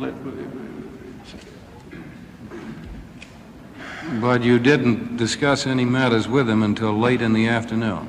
I don't believe so. Well, was the matter that you saw him about late in the afternoon, let us make a phone call to Mr. Magruder? At some point, it seemed appropriate to call Mr. Magruder. I just can't reconstruct, Senator, exactly why. But that, as I understand it, is the reason why you and Mr. Reasoner got together late in the afternoon. Well, that suggests that we decided in advance of that we must get together to call Mr. Magruder, and I mean, on the scale of important things that day, that was pretty low, and I can see in retrospect what you're driving at, and I do appreciate, sir, the importance of it. How long was the phone call? Well, was it a short phone call or maybe a long 5-10 minutes? And the discussion initiated was a recount to Mr. Magruder about the Watergate break-in and Mr. McCord and all of the events that you knew at that time. We probably read him the wire stories, possibly. I mean, that might have been one thing that could have happened. How did the discussion about the files come up? Who brought that up in the phone conversation? I can't remember, but I assume that it was probably Mr. Magruder. I believe I was out of the office for a time and then came back in. Now, you mean you were out of the office during the time the phone call? Part of the phone call, as I said before, yes. You were not on the phone all the time? That's then? correct. And you feel it's after you came back into the office that the files were mentioned? I don't know when the files were mentioned. The message I got from the phone call was, as I said, that that one file was to be removed and that the advertising files were to be removed. Well, now then, you received that information, you and Mr. Reason, and you were in Mr. Magruder's office. Then what happened? Was an immediate search made for the files? No, I don't think so. I think that probably what happened was that Mr. Reasoner, who was more familiar with the way in which Mr. Magruder's desk was organized, would have taken the file. He either gave it to me, put it in my briefcase, something like that. Well, now, is it your testimony that after... Well, let's go back a little. How did Mr. Magruder pose this question about the files? Did this seem to be a matter of urgency or a routine matter, or how did it appear to you? He was concerned about it. Why was he concerned? He was concerned about it because he feared for the security, he said, of our building. Well, now, of course, the break-in was done by one of your people. I say your people, one who was working for the committee to re-elect the president. Was there some feeling of apprehension that more of your people would raid your own files? Sir, I don't know. I was possibly concerned about retribution. I was just concerned about general security. We had nobody any longer to handle it for us. I guess his feeling was that it would just be best if that file was out of the office until he returned. But why? He must have had some reason. Well, we were concerned. I mean, you know, I took as I said, my budget files home for the weekend. Was any mention made by Mr. Magruder about perhaps the issuance of a search warrant by anybody? Not that I recall. Aimed at these files? No. Had files ever been taken home before in this fashion that you... Oh, I always used to take some files home to work on over a Sunday. Well, but I'm talking about security reasons. No, not his. No. All right, now the phone conversation is finished. And an important part of that was these files, the security of them, obviously a very important point. What happened after the phone conversation was over? Well, I assume that either Mr. Reasoner gave me the file or put it on my desk or something like that. Well, I know, but there you are. You got a phone, and Reasoner's got a phone, and you put them down, and then something happens. What happened? Senator, I am trying to be as cooperative as I can, but to answer that question is to try to invent something. Well, was a search made for the files immediately? I don't think a search that was necessary. Mr. Reasoner was pretty familiar with the way in which Mr. Magruder's desk was organized. Well, did he go to the desk and open a drawer or something? Senator, if I could remember that, I would tell you. It's very hard to reconstruct a day that's almost a year ago. I've told you, everything I can think of that relates to that activity. Well, let me ask this then. You have no recollection about the search for the files. That is your testimony? Yes. I have no recollection of that, right. I didn't go through his desk or search his file cabinets. Well, were you how long did you stay in the room after the phone call? Sir, I just don't know. Well, let me ask you this. Do you think it was 5 minutes or an hour? Well, it was probably a lot closer to 5 minutes than it was to an hour. Now then, did you come back later and receive the file that you were going to take home from Mr. Reasoner? That's possible, and another possibility is that Mr. Reasoner brought it into my office. Well, can't we pin it down better than possibilities? Well, I just, can't quite exactly recollect how it happened. I think that He gave it to me standing there. He gave it to me in my office, something like that. Or he said it in my office. Is it your testimony then that you had left the office, Magruder's office, and returned to your own after the phone call? And that the file was brought to you there by Mr. Reasoner? I'm not sure, Senator. I'm just not sure. When did you go home that day? I went to with my wife to a play that night, to dinner afterwards. No, I say when. Oh, when did you leave the office? 7 o'clock, I think. And the phone call was when? Late afternoon.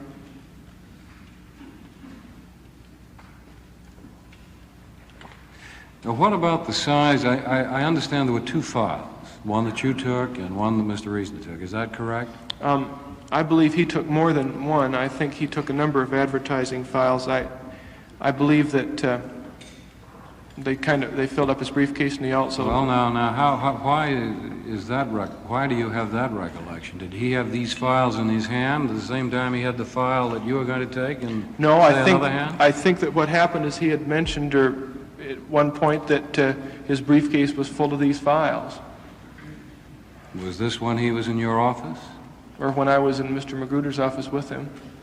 When you were in Mr. Magruder's office with him? It could have been. Probably it was then. That he said what now? I think his indication was that I was asked to take another file home because his files were filling up his briefcase. But wasn't there a discussion about these files being taken home earlier in the phone conversation with Mr. Magruder? Yes, and I think that that's the reason, because when he had these advertising files, they were filling up his briefcase.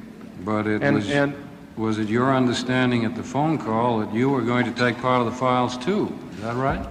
Well, I think that they had been discussing that, and that when... You all had been. Yeah, that's right, and then I had gone out of the office, I believe, and come back in.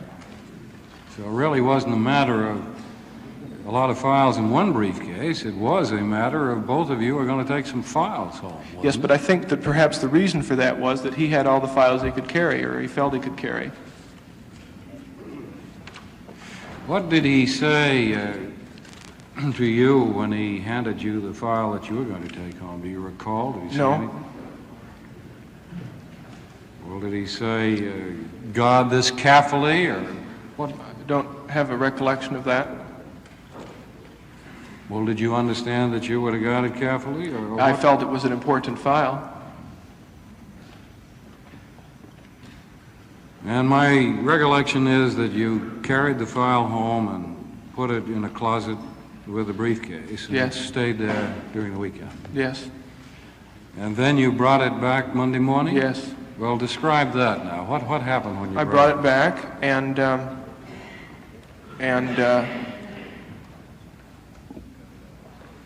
Mr. Magruder was there, and I gave it to Mr. Magruder. Mr. Magruder was where? Well, I gave it to Mr. Magruder in his office. This is first thing Monday morning? I don't know. It was sometime Monday. I don't know that he was back first thing Monday morning. But it was sometime Monday morning. I believe it was sometime Monday. You don't know whether it was morning or afternoon? No, I don't. Whenever he got back and asked for it. Well, now, can you describe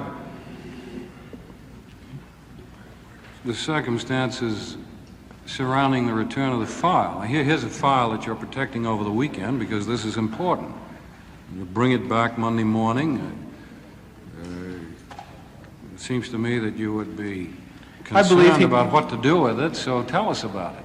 Well, I believe he, in the course of being in his office with him, he asked me for the file, and I went and got the file and gave it to him. In other words, you had it in your office and did not return it to his office until he asked for it. Is that correct? I believe that's what happened. What did he say when he asked you for the file? The file you took home, may I have it? And I said yes. Did he go to your office and ask you? No, I believe I've been trying to see him that day, and I believe he'd seen a couple other people before he had seen me. And then when I got to see him about some other matters, that subject came up. And then, can you tell us anything further about what happened when you handed over the file to him? Did he make any comment, remark, or anything? No, I don't believe so. Did he seem relieved or elated or depressed or otherwise? I don't recollect that. I think he felt it was, I think he felt it was a serious file. Did he look at the file? No, Put it on the desk, was that it? I suppose. You don't recall? No.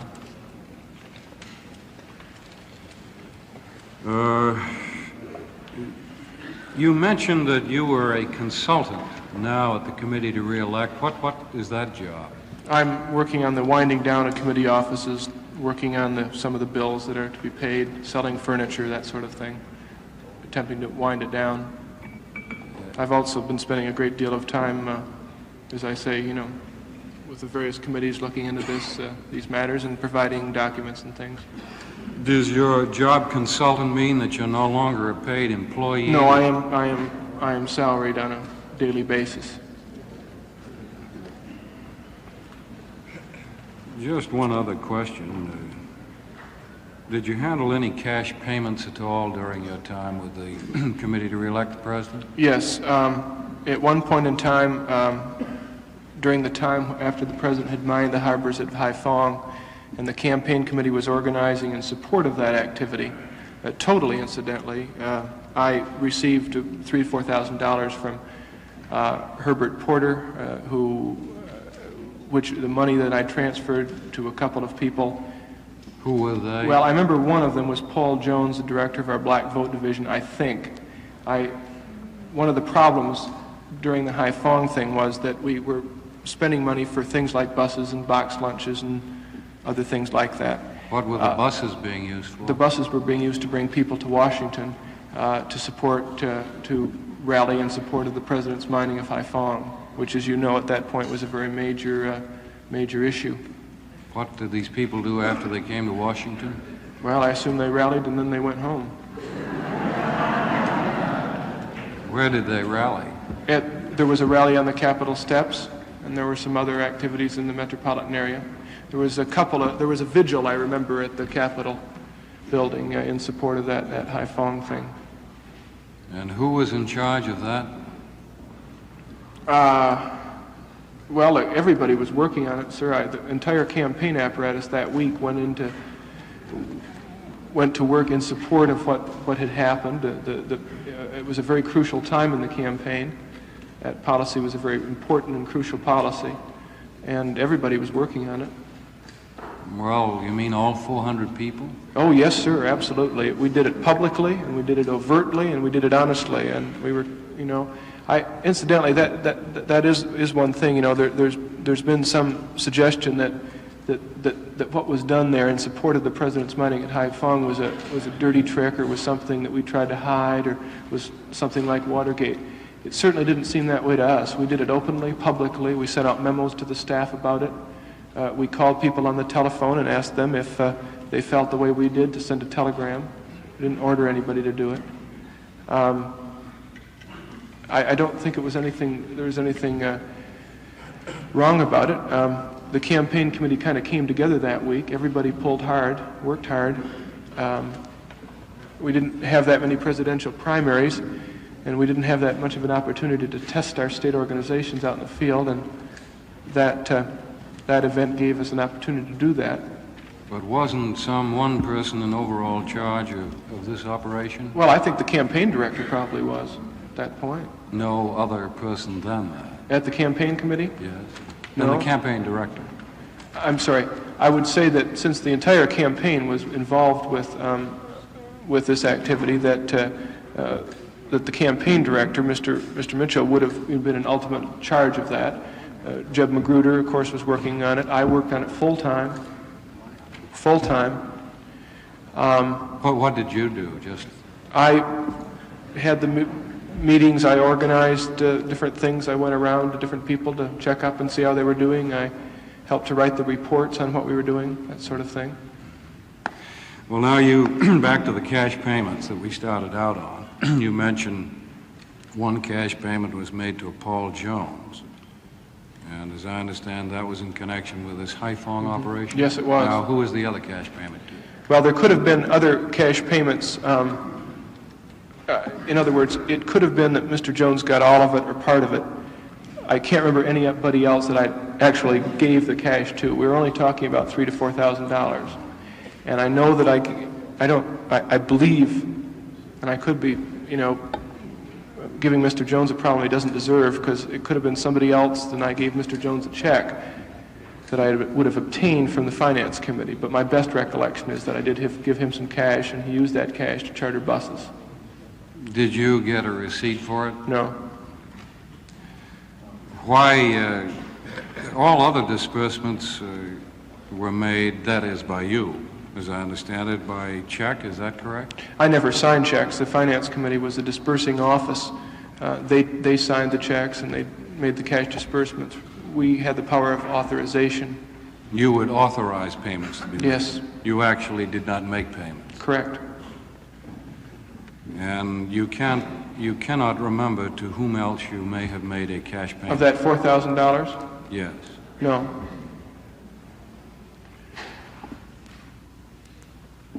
I don't have any further questions. Thank you, Mr. Chairman.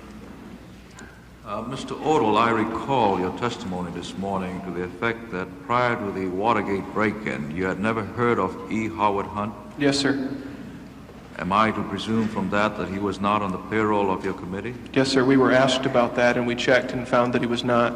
And you had no official relationship with him?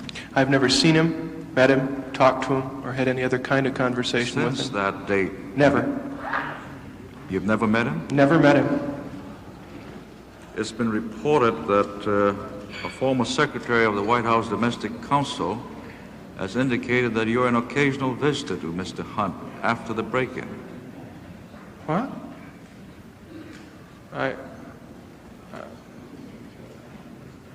I'm not aware of that it even has been reported, but it's not true. You have never seen... Are you referring, there was a story in the Post a long time ago about a secretary who worked for Mr. Liddy and Mr. Hunt at the White House, and that she was trying to describe telephone conversations between the White House and between that office.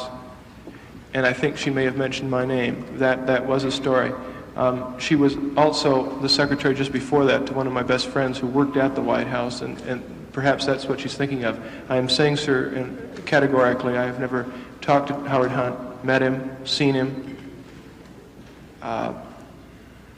written a memo to him, received a memorandum from him.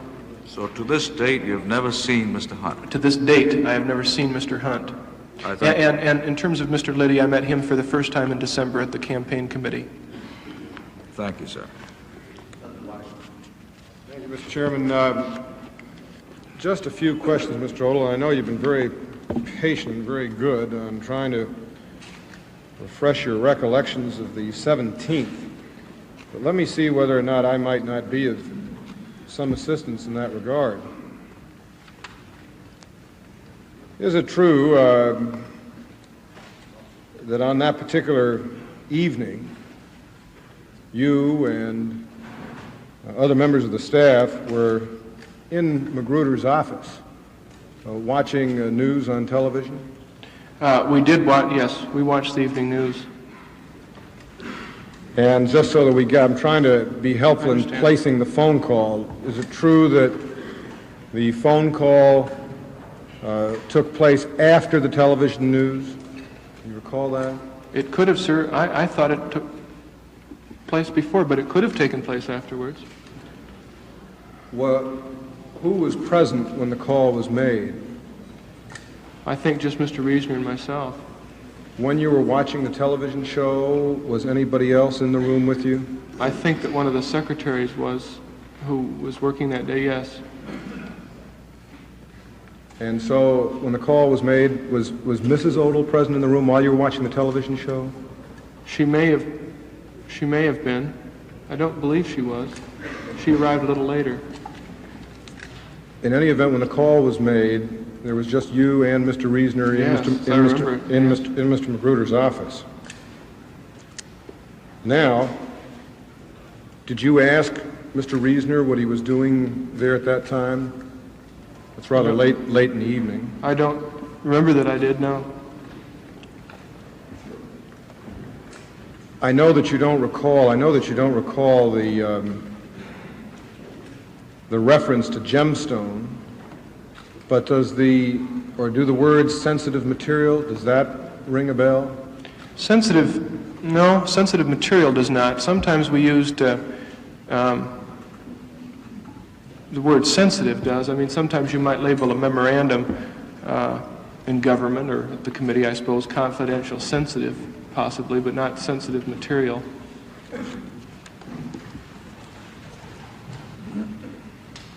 Now, did Mr. Magruder make the request that these particular files be searched for at the time that you were on the phone with him?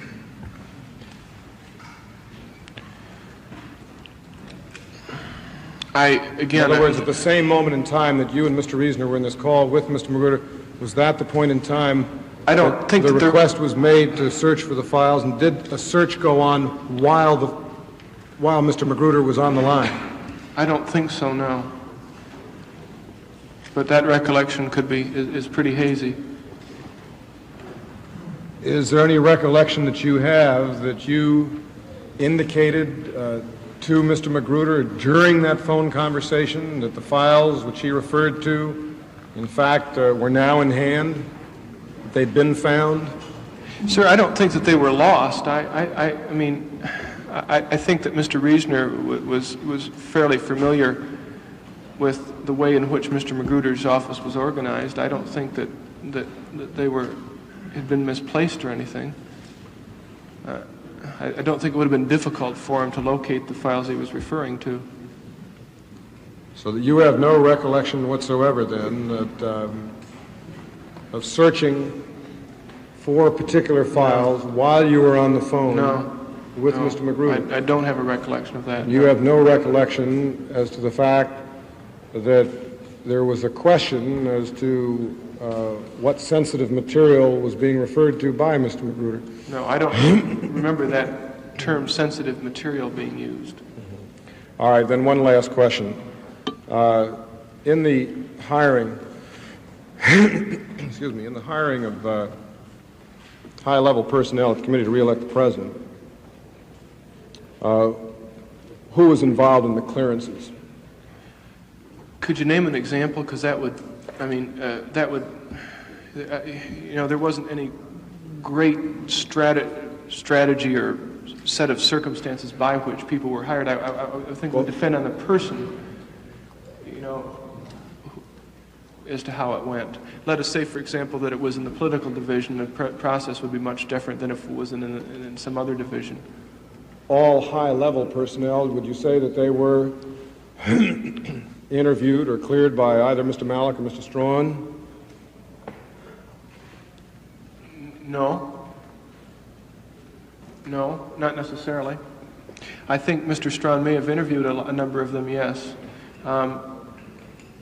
But I don't think that that would have applied in all situations. For example, in the political division, I don't think that Mr. Strawn would have interviewed those people that were brought on as regional directors. He could have, but I don't. As an example, Mr. Reesner?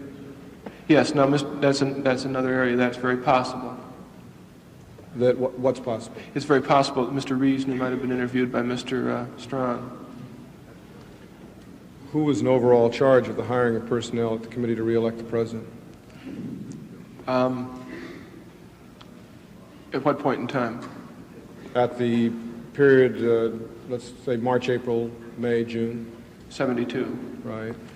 I would say Mr. Magruder, Mr. Mitchell, and I would say in many cases those people would be cleared by Mr. Strawn. And under the chain of command which you referred to before,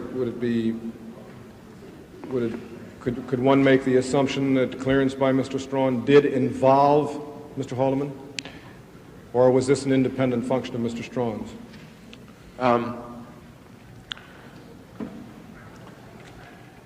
I would say that Mr. Strawn would be looking out for Mr. Haldeman's interests in the clearance process, yes.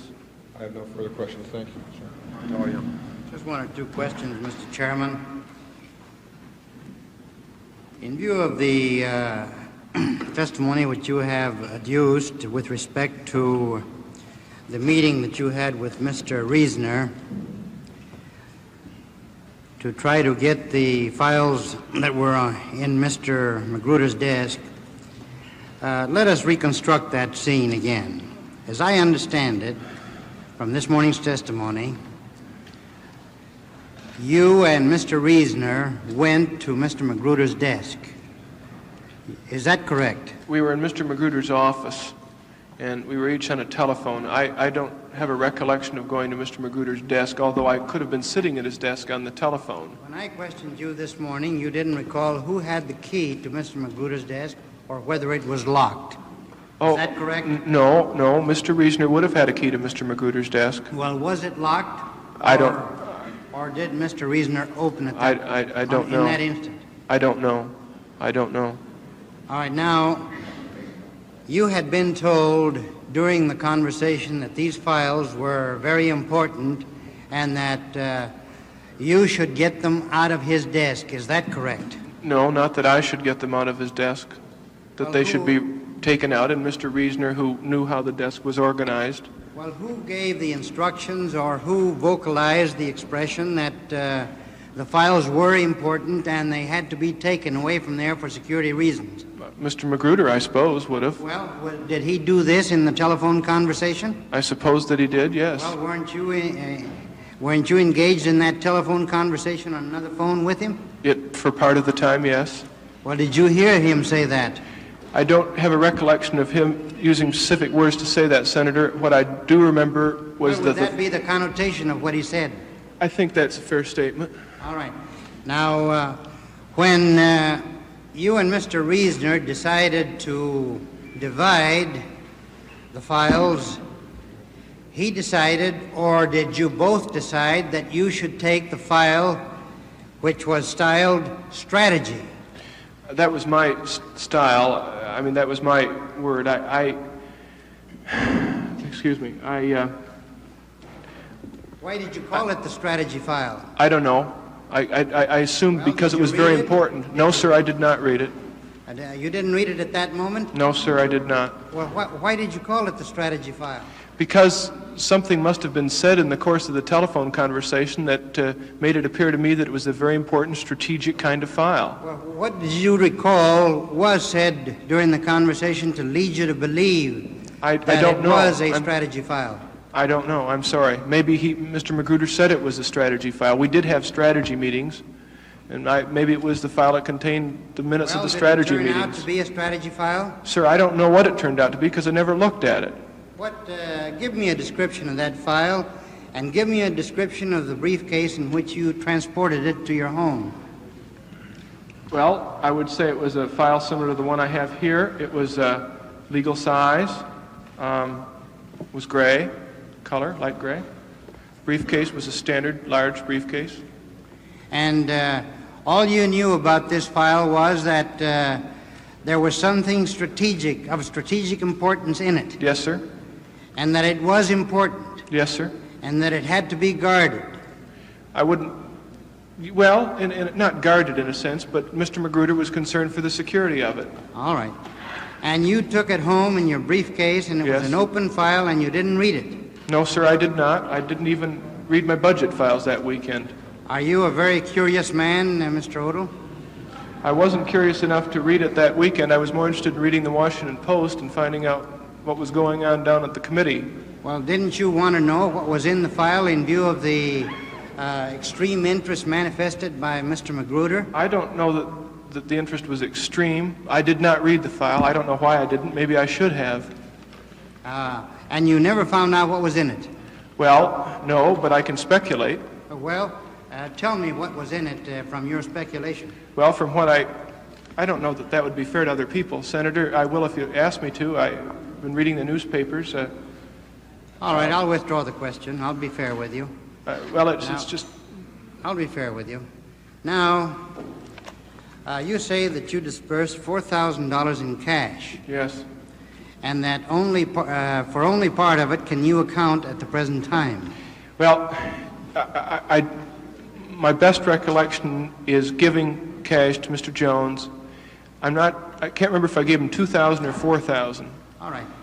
That's fine. Now, If I gave him a $4,000 or the 3 to 4, then that accounts for it all. who gave you the cash? Mr. Herbert Porter. And had you requested this cash, or was it given to you for a specific purpose without your request? I requested it.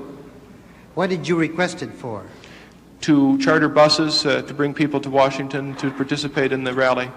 Were you paying these people to No. come to Washington? I did not disperse the funds beyond to the one person or the two people. But I don't believe the money went to the people, sir. I believe it went to the cost of the buses and things. To your knowledge, they were not paid to come to Washington? Yes, sir. To my knowledge, they were not. So therefore, on the matter of the Haiphong supporters, is this all you gave them, a box lunch and a ride on the bus? To the best of my knowledge, sir, yes. I was not the one that actually did the...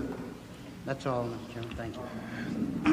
Let the record show that charts 2, 3, and 4, which were identified by the witness, made exhibits, and also, if Senator Weicker has no objection, to make his chart also an exhibit, and the reporter will mark them appropriately. Mr. Odle, I want to thank you on behalf of the committee for the very total cooperation you've given the committee in its investigation. And I also wish to commend you for the forthrightness of your testimony, and to say that in my judgment, I know of nothing and have heard of nothing that occurred that reflects anything, any way whatsoever upon you. Thank you, Senator. I appreciate that. Thank you very much. Robert Odle now leaves the witness stand after telling the committee that he was unaware of any of the hanky-panky that led to the arrest of 5 men inside Democratic headquarters. He also said he had not destroyed any documents relating to those clandestine activities. He was not expected to be implicated. Rather, he was on the stand to explain how the committee worked. Next up is White House staff member Bruce Kehrli. While we pause in our tape playback, a question for you, the viewer. We'd like to know what you think about all this, not only about tonight's programming, but about the practice of complete coverage of important events by public television. Write us at Impact, Post Office Box 300, Washington, D.C. 20044. Impact's coverage of the hearings will continue after we take a pause for station identification. Unabridged coverage of these hearings is provided as a public service by the member stations of PBS, the Public Broadcasting Service.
From Washington, NPACT continues its coverage of hearings by the Senate Select Committee on Presidential Campaign Activities. Here again, correspondent Jim Lehrer.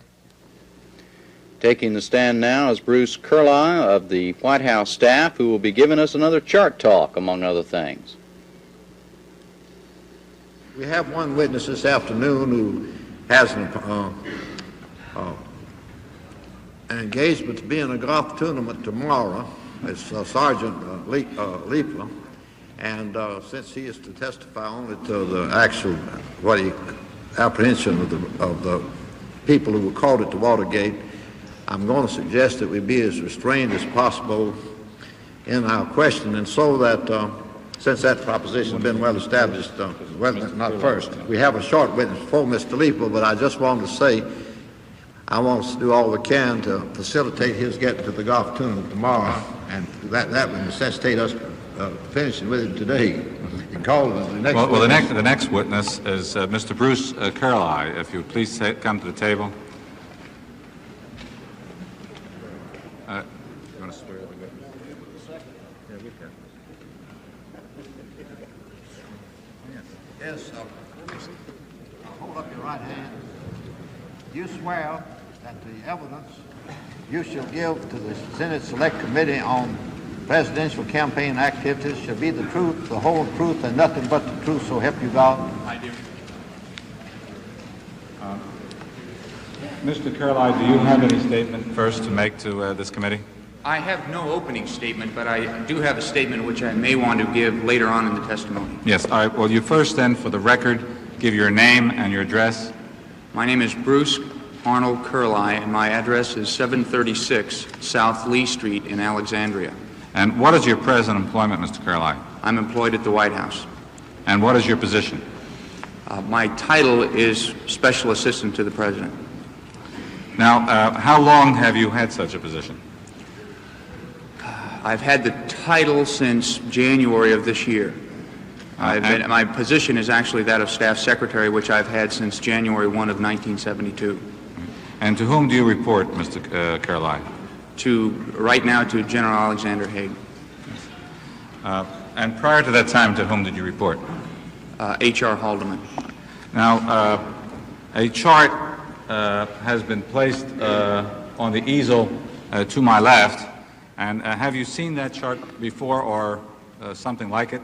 Yes, I have. And did you assist our staff in the preparation of that chart? Yes, I did. Yes. Did you want to make some comment concerning the chart? Yes, I'd like to make a statement now about the chart itself.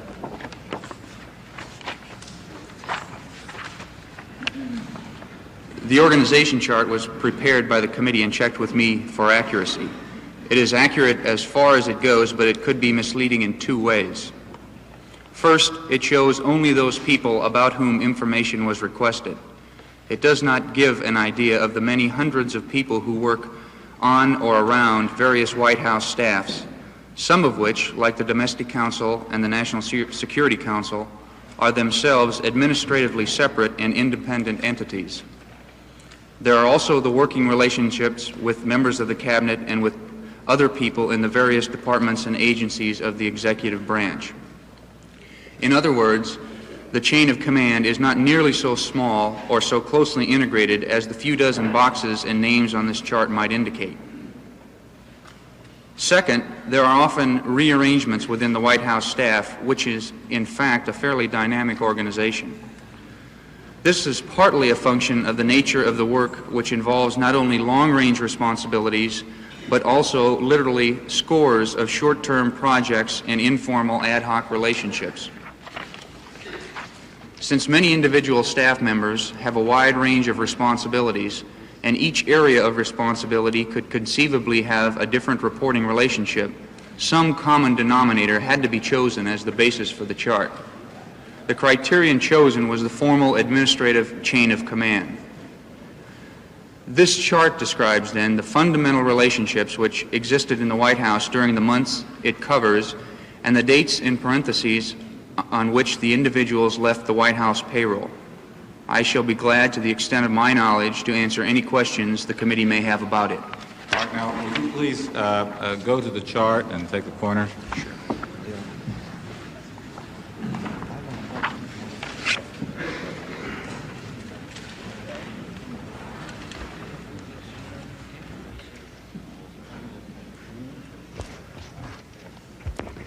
Now, Mr. Kehrli, taking your statement into consideration, if at any time in an explanation that you make you feel that it is important to describe any other function or any other role of a White House personnel, please feel free to do so, because the purpose of the chart is to relate to the resolution of our committee, but please do not feel constrained to the chart if you feel a full explanation requires you to do otherwise. Fine. Now, on that chart, do you find Mr. Haldeman? Yes, Mr. Haldeman is right here. He's in charge of White House operations. Now, you'll notice that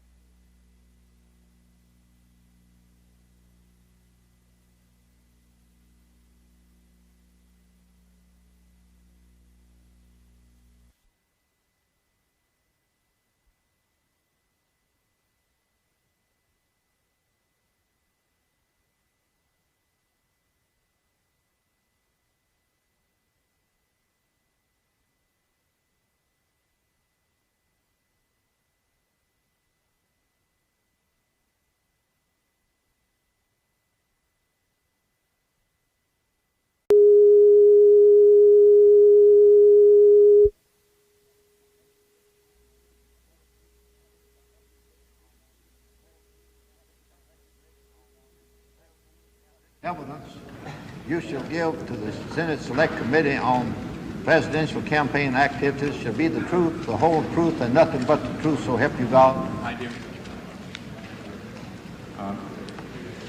Mr. Kehrli, do you have any statement first to make to this committee?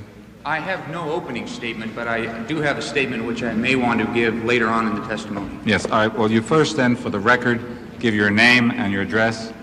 My name is Bruce Arnold Kehrli, and my address is 736 South Lee Street in Alexandria. And what is your present employment, Mr. Kehrli? I'm employed at the White House. And what is your position?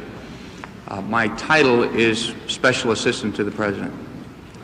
Now, how long have you had such a position? I've had the title since January of this year. My position is actually that of Staff Secretary, which I've had since January 1 of 1972. And to whom do you report, Mr. Kehrli? Right now to General Alexander Haig. And prior to that time, to whom did you report? H.R. Haldeman. Now, a chart has been placed on the easel to my left, and have you seen that chart before or something like it? Yes, I have. And did you assist our staff in the preparation of that chart? Yes, I did. Yes. Did you want to make some comment concerning Yes, I'd the like chart? to make a statement now about the chart itself.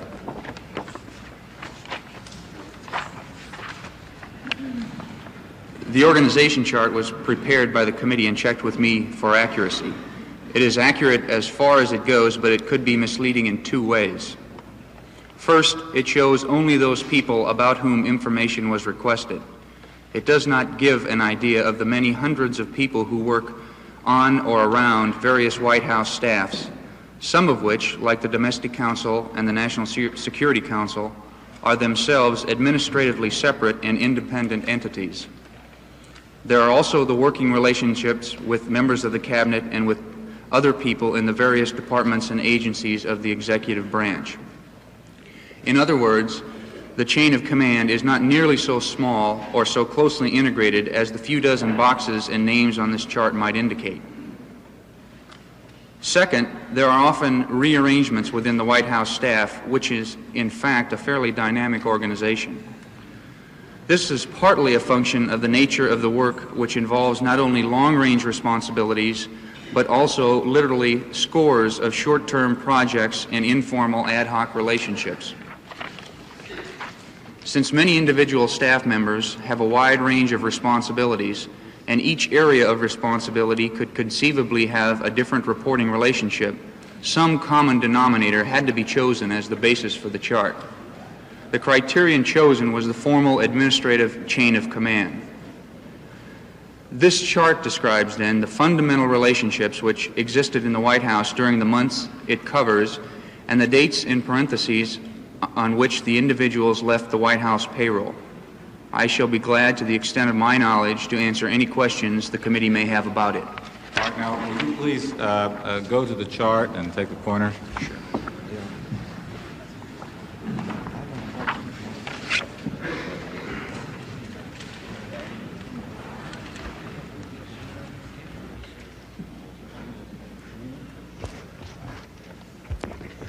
Now, Mr. Kehrli, taking your statement into consideration, if at any time in an explanation that you make you feel that it is important to describe any other function or any other role of a White House personnel, please feel free to do so, because the purpose of the chart is to relate to the resolution of our committee, but please do not feel constrained to the chart if you feel a full explanation requires you to do otherwise. Fine.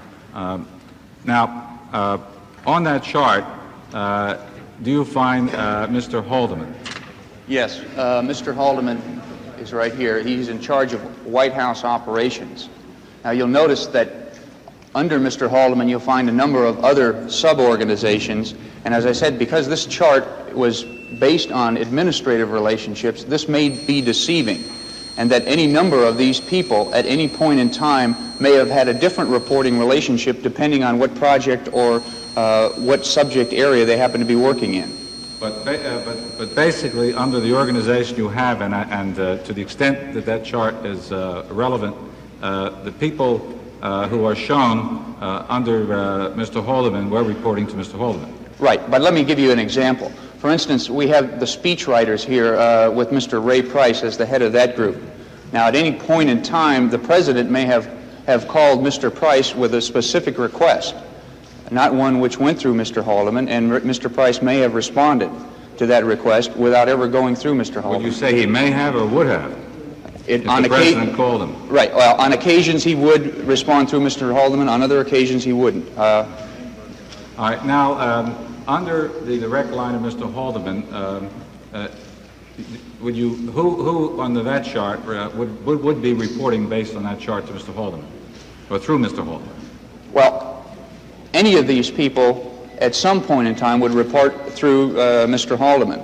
But as I said before, there is on occasion these people may have reported through another staff member, for instance, Mr. Dean, who is a counsel to the President, on a lot of legal matters reported through Mr. Ehrlichman.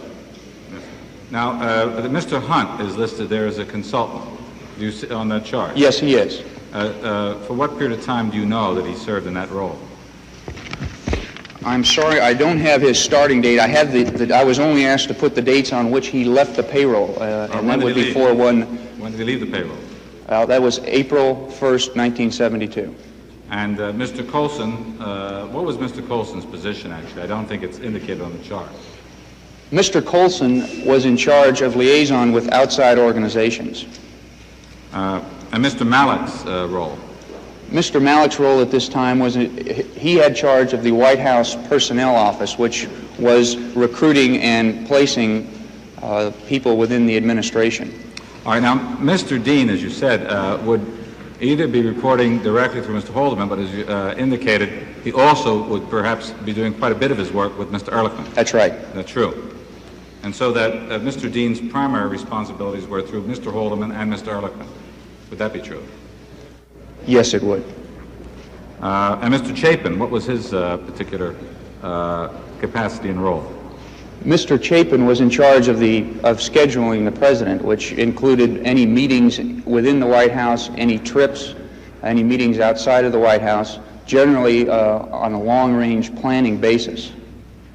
Now, going to Mr. Ehrlichman, Mr. Ehrlichman's, I see, is there on a line right to the left of Mr. Haldeman. Is that true? Yes, he is.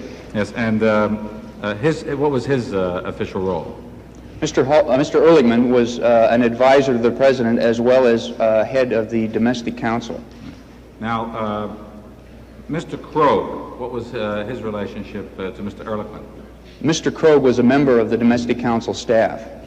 I might add at this point, as I said in my opening statement, I can only speak on out of first-hand knowledge on the White House organization itself. The domestic council is a separate entity, has its own administrative procedures and its own administrative personnel. Were you aware of it that at a point in time that Mr. Liddy worked in the White House staff under Mr. Krogh? I was aware only because I had heard his name mentioned. I can't verify that for a fact. I couldn't at that point. I have since then checked and found that he was on the domestic council and left on December 10th, 1971. Right, but based on your check, that therefore Mr. Liddy in fact did work under Mr. Krogh? Yes, he did. And did there come a time, based on any check that you made and the assistance in preparing this chart, that Mr. Young from National Security Council and Catherine Chenow worked with Mr. Krogh and Mr. Liddy? Yes. Do you know what time that shift of relationship occurred? The National Security Council records indicate that David Young was detailed to the Domestic Council in July of 1971. They don't have a specific date. Ms. Chenow was on the Domestic Council staff at that point. Now, the chart does not show it. And are you aware of any time in which Mr. Hunt worked with that group that later, I understand, has become known as the Plumbers under Mr. Krogh? No, I am not. I was not aware. You aware of that term? As a... Yes, I am aware of the term because I read it in the papers. Yeah. You're only aware of it because you read it in the papers. That's right. Now, Mr. Strawn, who is Mr. Strawn, and where does he appear in the chart? Mr. Strawn was on Mr. Haldeman's personal staff. He appears right here. And what was his particular function with Mr. Haldeman? His particular function was liaison with the Republican National Committee and with the Committee to Re-elect the President. Now, are you aware of your own knowledge as to how frequently Mr. Strawn was in touch as liaison with the Committee for Re-election of the President? No, I am not. But that was a main function of his? Yes, it was. And therefore, he would be carrying back and forth for Mr. Haldeman, between Mr. Haldeman and the committee, whatever messages Mr. Haldeman had for the committee or the committee for Mr. Haldeman. Carrying, I think he may or may not have carried them, but they would probably come through him at one point or another. Now, Mr. McGregor, at one point, was a member of the White House staff, as I see in the chart. Yes, he was. And I think you have him on the chart as leaving July 1, 1972. Do you know where he went from there? He went to the Committee to Re-elect the President. And Mr. Magruder is shown on that chart on the right-hand side, on the communications under Mr. Klein, staying until May 1, 71. Do you know where he went after that time? He went to the Committee to Re-elect the President. And I think you have Mr. Odle and Mr. Porter working for Mr. Magruder, and they left one on Mr. Odle, May 1, 71, and Mr. Porter, April 29, 71, according to the chart. And do you know where they went when they left? They went to the Committee to Re-elect the President. Yes. Now, down towards the bottom, you have Mr. Hugh Sloan under scheduling, and I take it under Mr. Dwight Chapin. And it appears in this chart that he left the White House on March 6, 1971. Do you know where he went when he left the White House? He went either to the Committee to Re-elect the President or the Finance Committee, and I would have to check that. Right.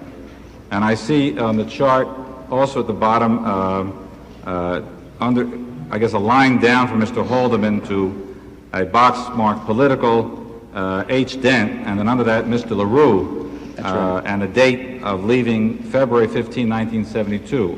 Do you know where Mr. LaRue went when he left the White House? I assume he went to the Committee to Re-elect the President.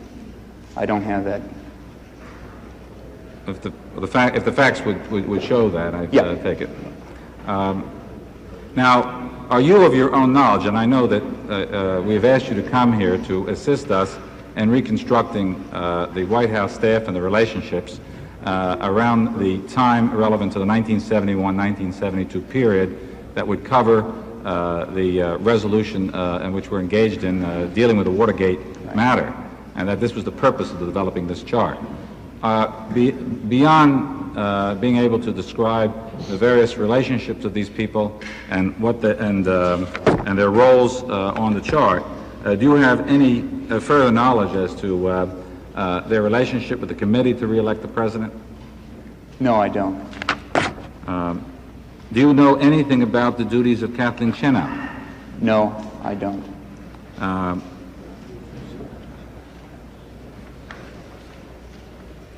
Mr. Chairman, I have no further questions. Questions? Mr. Kehrli, if you'd like to be seated, I think perhaps be better.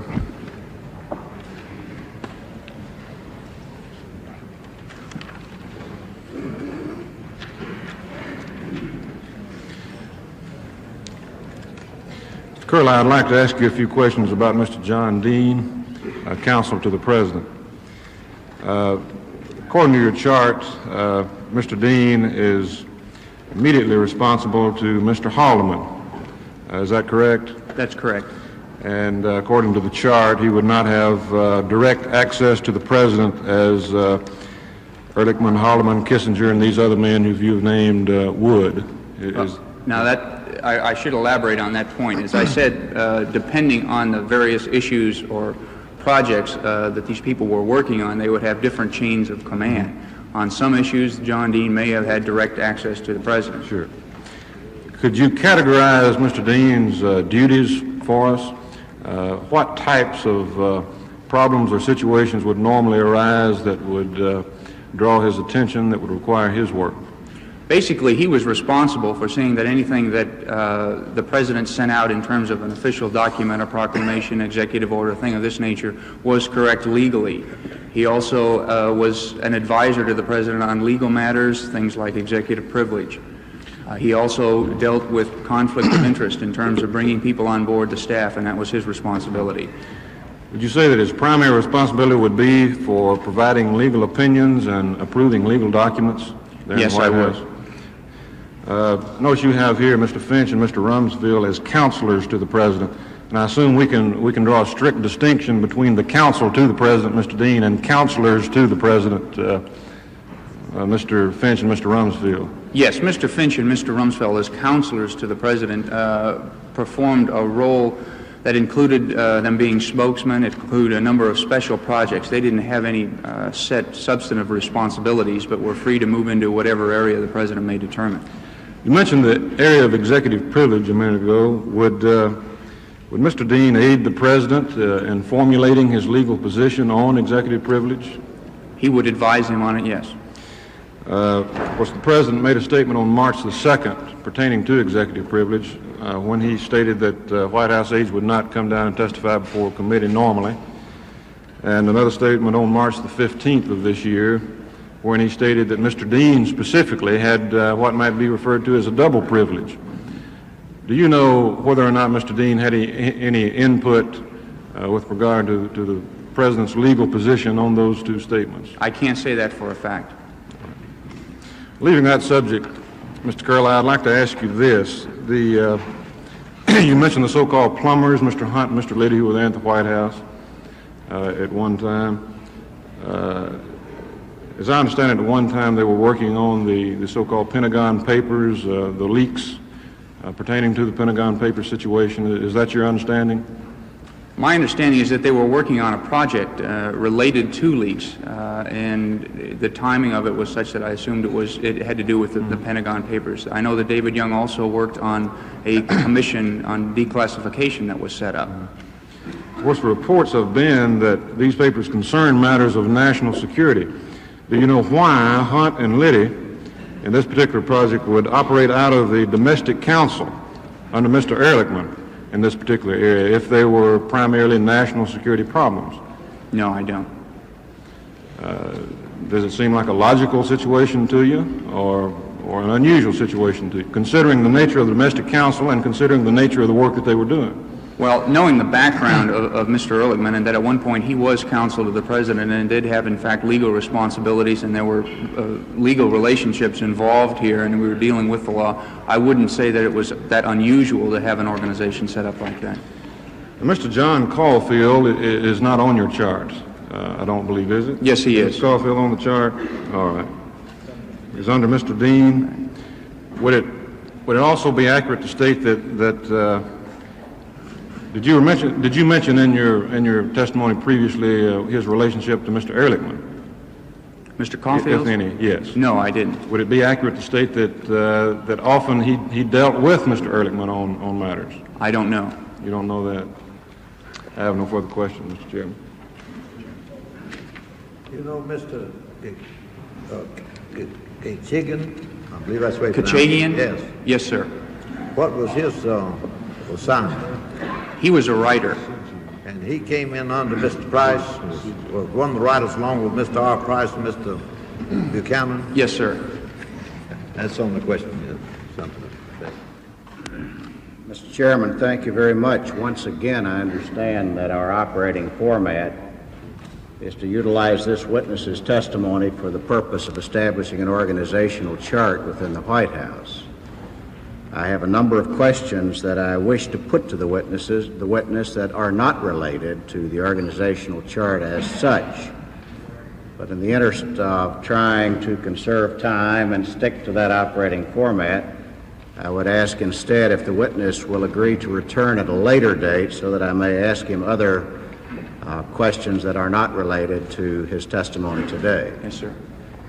I might also ask Mr. Kehrli if, as an assistant to the President, you are appearing voluntarily or under subpoena. I am appearing voluntarily. Was there any intervention of a claim of executive privilege on your behalf? No, there was not. Was there any instruction from the White House or anyone in it as to how you should conduct yourself with this committee, especially with respect to whether you should cooperate or not cooperate? I was encouraged to cooperate. Mr. Kehrli, so that you have some understanding of what I intend to ask you later, and once again, I do not intend to pursue it today, when you return as a witness to testify in a later sequence of hearings, I want to know particularly about the drilling and opening of Mr. Hunt's safe. I want to know what you found in it. I want to know what happened to it. I want to know a number of other things related to it. But just so that you understand that I'm not asking you those questions now in the interest of time and orderliness, I hope you'll be prepared to respond when you do return. I will be. Thank you very much. Who determined which people in the White House organization went to the committee to re-elect the president? I don't think there was any one person who determined it. I think it was probably a joint decision that was made based on the needs of the White House and of the committee.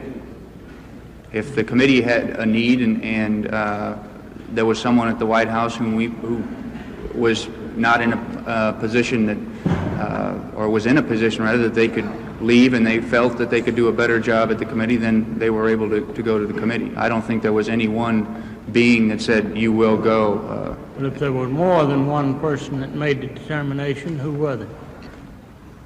I would say that, and I don't know for a fact, but I would imagine that it was probably made based on discussions between the head of the campaign committee and Mr. Haldeman, Mr. Ehrlichman, other people on the staff. Mr. Haldeman, Mr. Mitchell, and who else? Mr. Ehrlichman. Mr. Ehrlichman. Now, did you see any memorandums from the committee to re-elect the president circulating in the White House? The only one that I saw that I can remember is one that came over with the committee's list of telephone numbers on it, and it was, we didn't circulate it. That was the only one? Yes.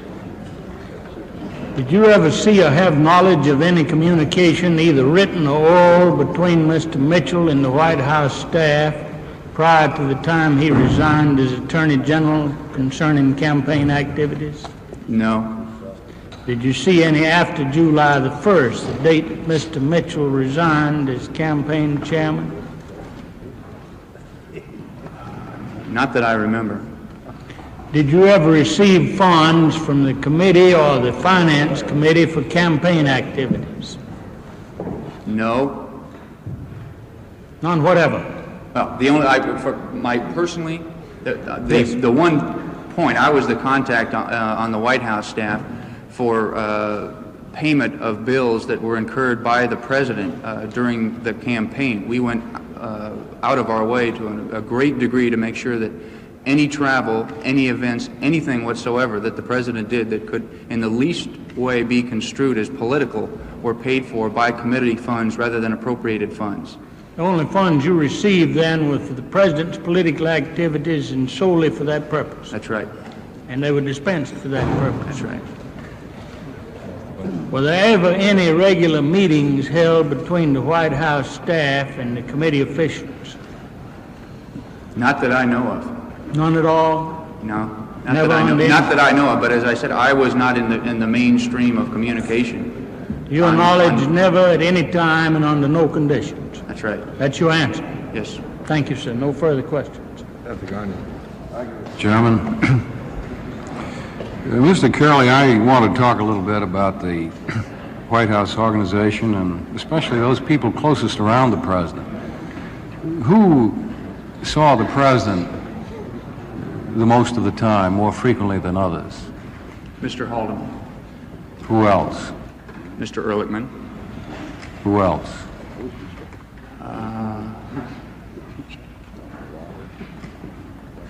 I would... Would Mr. Ziegler have seen Well, him Mr. greatly? Ziegler, that's right. But beyond that, it would be a toss-up as to How about Mr. Chapin?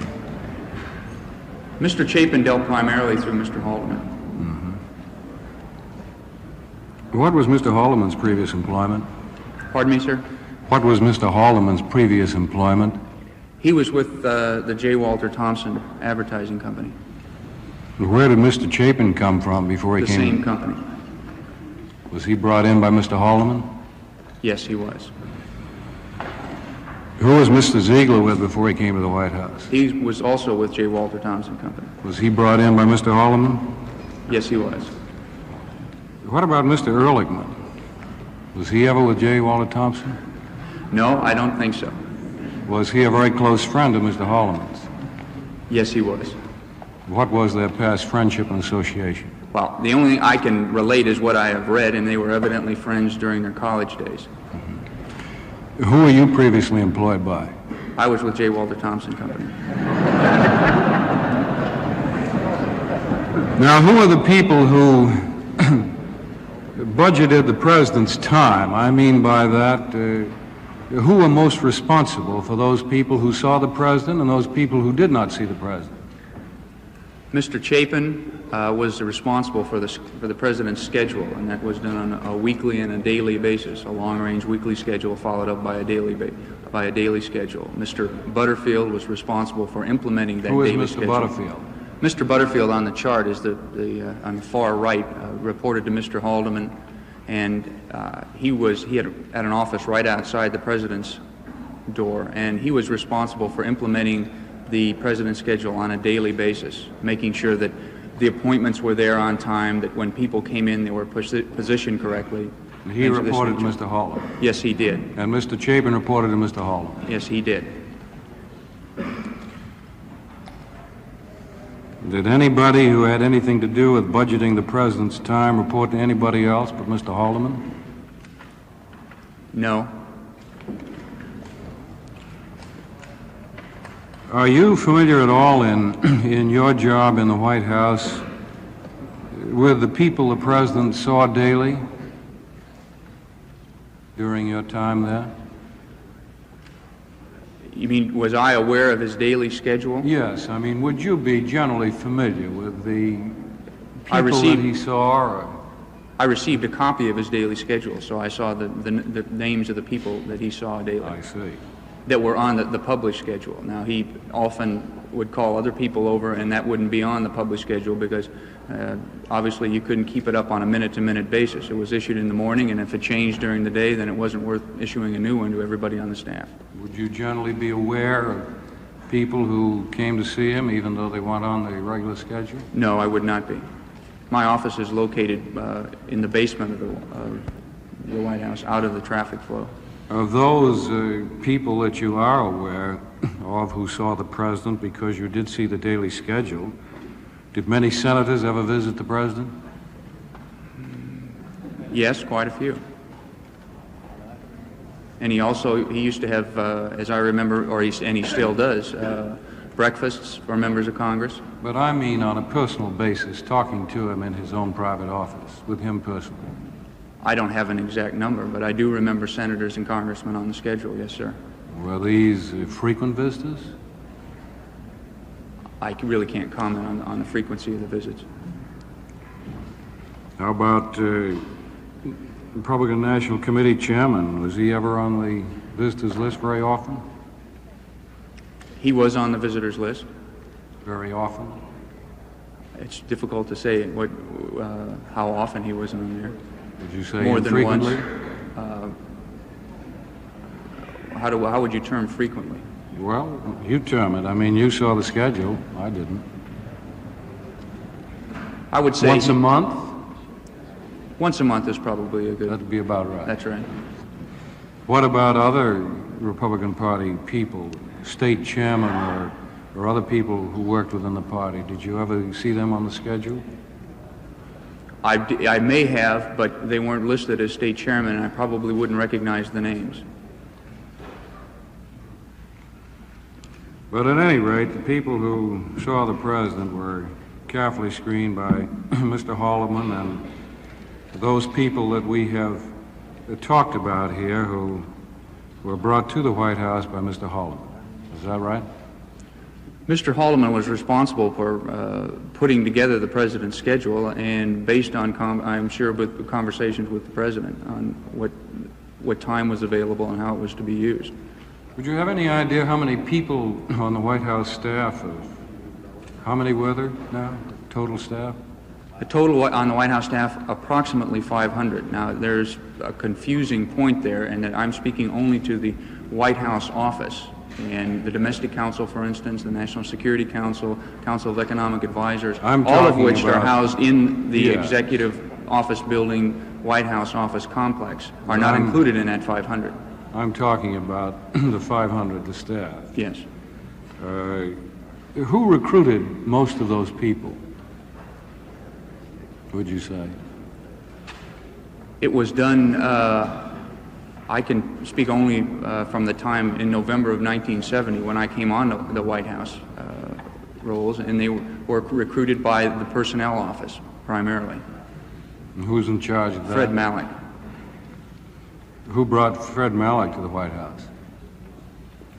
I assume Bob Haldeman did, although I can't answer that for a fact because I arrived almost on the same day that Fred Malek arrived. Well, is it fair to say that all people who came on board, regardless of who they were recruited, were okayed or turned down by Mr. Haldeman? Is that fair to say?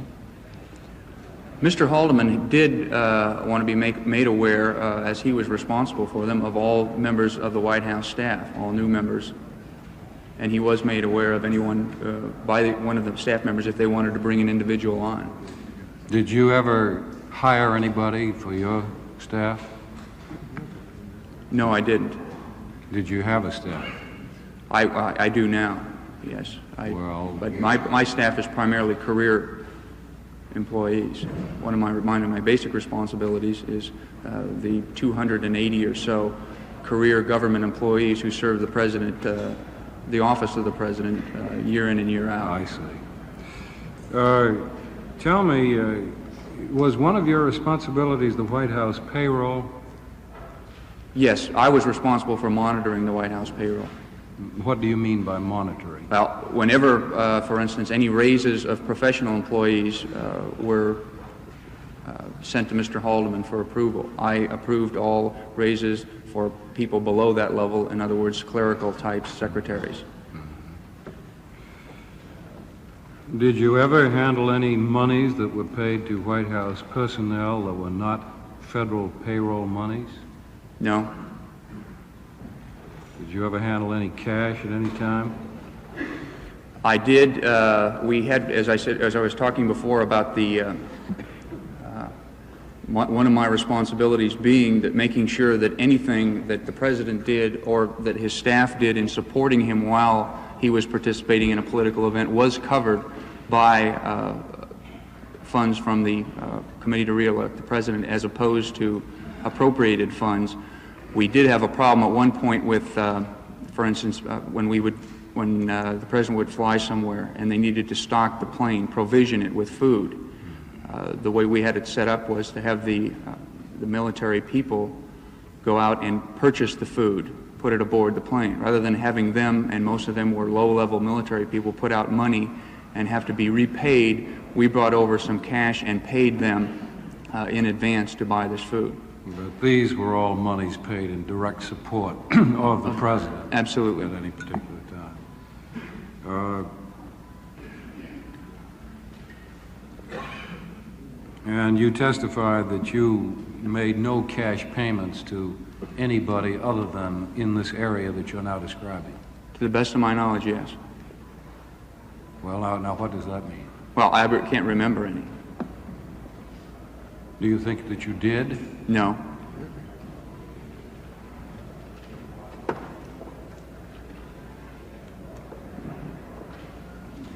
Do you know of any people on the White House staff who were paid monies by anybody else? No, I do not. Were not federal payroll monies? No.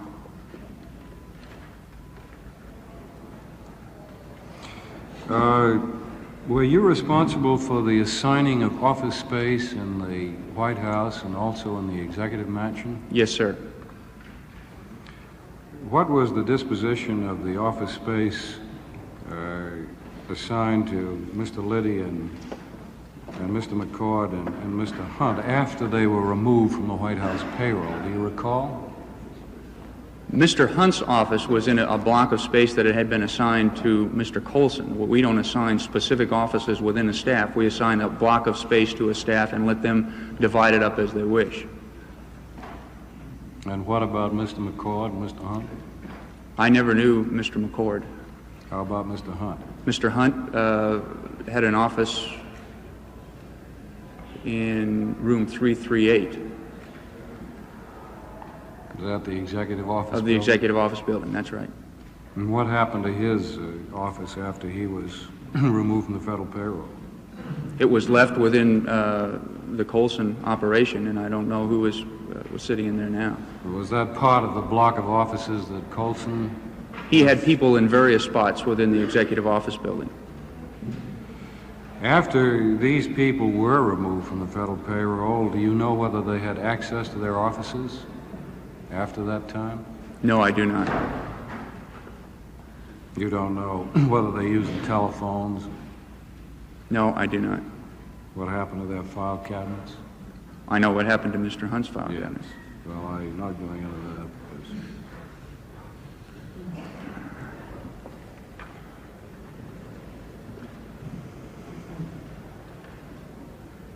That's all. Thank you, Mr. Chairman. Mr. Kehrli, according to that chart, Mr. Ehrlichman is presently the chief of the domestic section.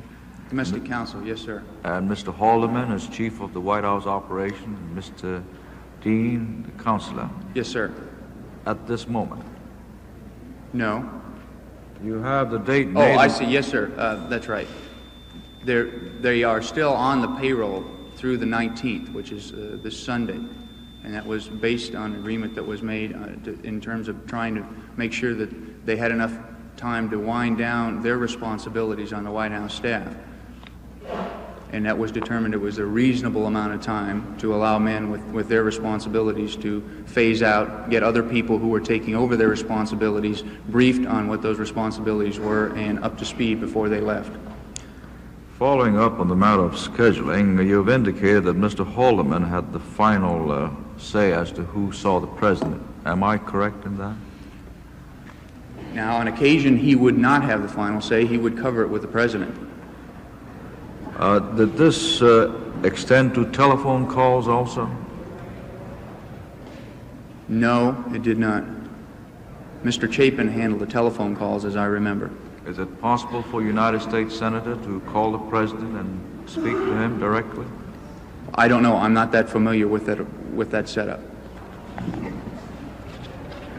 Your chart indicates that Mr. Colson was a liaison with outside groups. Yes, sir. Will you describe outside groups? Veterans groups, labor groups, groups of that nature.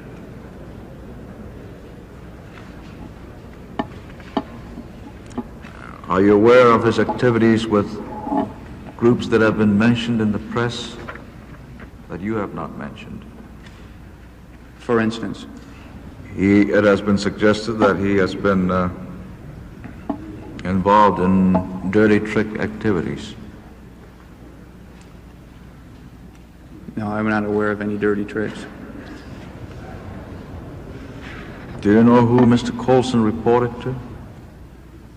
Mr. Colson reported to Mr. Haldeman for administrative purposes, and on most of the things that he did, he also reported to the president on occasion. And I really can't give you a percentage breakdown on what percent he reported directly to the president, what percent he reported to Mr. Haldeman. I imagine on some occasions he may have reported to Mr. Ehrlichman. Again, this is something that only he knows. What was Mr. Gordon Strawn's role? Mr. Gordon Strawn was a staff assistant to Mr. Haldeman, who was in charge of liaison with the Committee to Re-elect and the Republican National Committee. Did Mr. Ehrlichman get copies of all political memos as indicated in an exhibit which was submitted earlier? I don't know.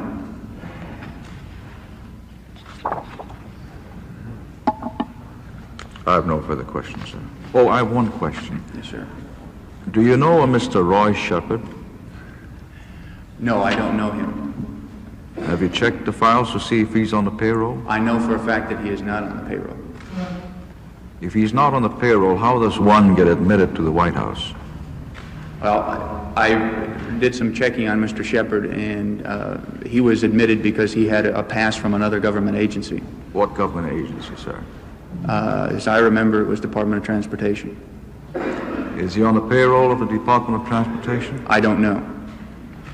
But Mr. Shepard is not on the payroll of the White House? That's correct. Have you ever met Mr. Shepard? No, sir. Were you aware that he visited one of the offices there? Not before his name came up. I thank you, sir. Thank you, Mr. Chairman. Just a few brief questions. Mr. Crowe, when was the last time that you talked, either directly or on the telephone, with either Mr. Ehrlichman or Mr. Haldeman? Why don't we separate the two? Let me ask the question first as to Mr. Ehrlichman. Okay, I think I spoke with Mr. Ehrlichman last Friday or Saturday, and I don't remember which date. And what was the nature of this was after he had left the White House?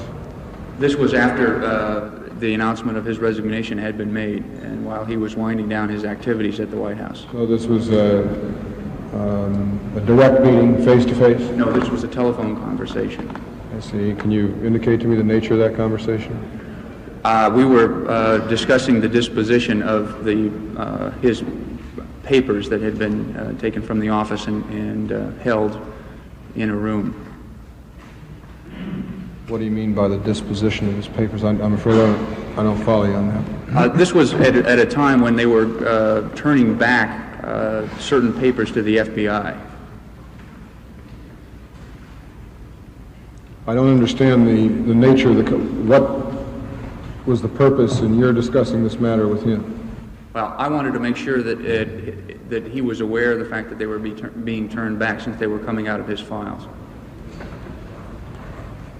In other words, the nature was a phone conversation from you to Mr. Ehrlichman? That's right. And since to alert him that his files were being taken by agents of the Federal Bureau of Investigation? That's right. One of my responsibilities is the preservation of presidential papers, and that includes the filing system within the White House and any special filing systems that we have for especially sensitive papers. And can you give me any indication as to his response when he was so alerted? He was aware of it and said that he would check with Mr. Garment on it. That was the nature of that conversation? That was it. That he would check with Mr. Garment? Yes. And when was the last time that you talked with Mr. Haldeman? I think it was sometime last week. I don't have an exact date. We were discussing what he wanted to do with his retirement benefits, whether he wanted to convert his health insurance, things of this nature, in terms of the official papers required when he resigned. Did you make a similar phone call to Mr. Haldeman to alert him that his records also were being commandeered by agents of the Federal Bureau of Investigation? No, because they weren't. In other words, no papers of Mr. Haldeman's were taken by the Bureau? Not that I know of. I think we're confusing something here, and that is, at one point in time, all the papers were taken and put in one area, and there was extra security put on them. That was the initial movement. Then after that is the discussion that I had with Mr. Ehrlichman, and these were the papers that were described in a couple of newspaper articles, FBI files. I'm a little bit confused, too, on this point. And don't let me in any way guide you, but in other words, was there some special reason why you should have alerted Mr. Ehrlichman as compared to Mr. Haldeman? Well, because we're talking about two different points in time. Immediately after Mr.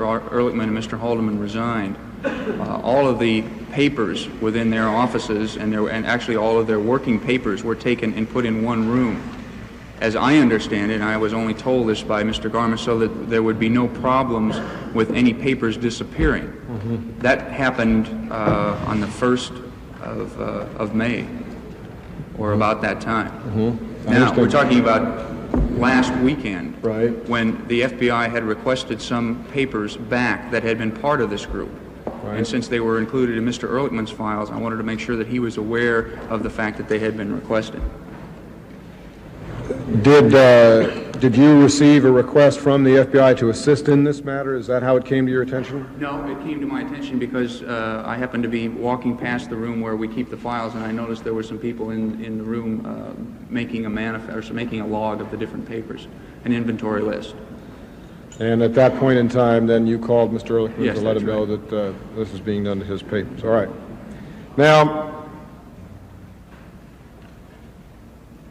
in conversations that you've had with staff members of this committee, you've indicated, and you've also indicated on the chart, correct me if I'm wrong, that there were basically 5 assistants to the president who reported directly to him. These men were John Ehrlichman, Bob Haldeman, Henry Kissinger, Clark McGregor, and Peter Flanagan. Is that correct? That's right. And that you also indicated that presidential counselors Robert Finch and Donald Rumsfeld also reported directly to the president, but did not have specific operational responsibilities in the White House. That's correct. Isn't it true that the only people who had direct access to the president were Mr. Haldeman, Mr. Ehrlichman, Dr. Kissinger's, and that other people, including Clark McGregor and Peter Flanagan, Finch, Rumsfeld, et al., saw the president, but only at the sufferance of one of these 3 men?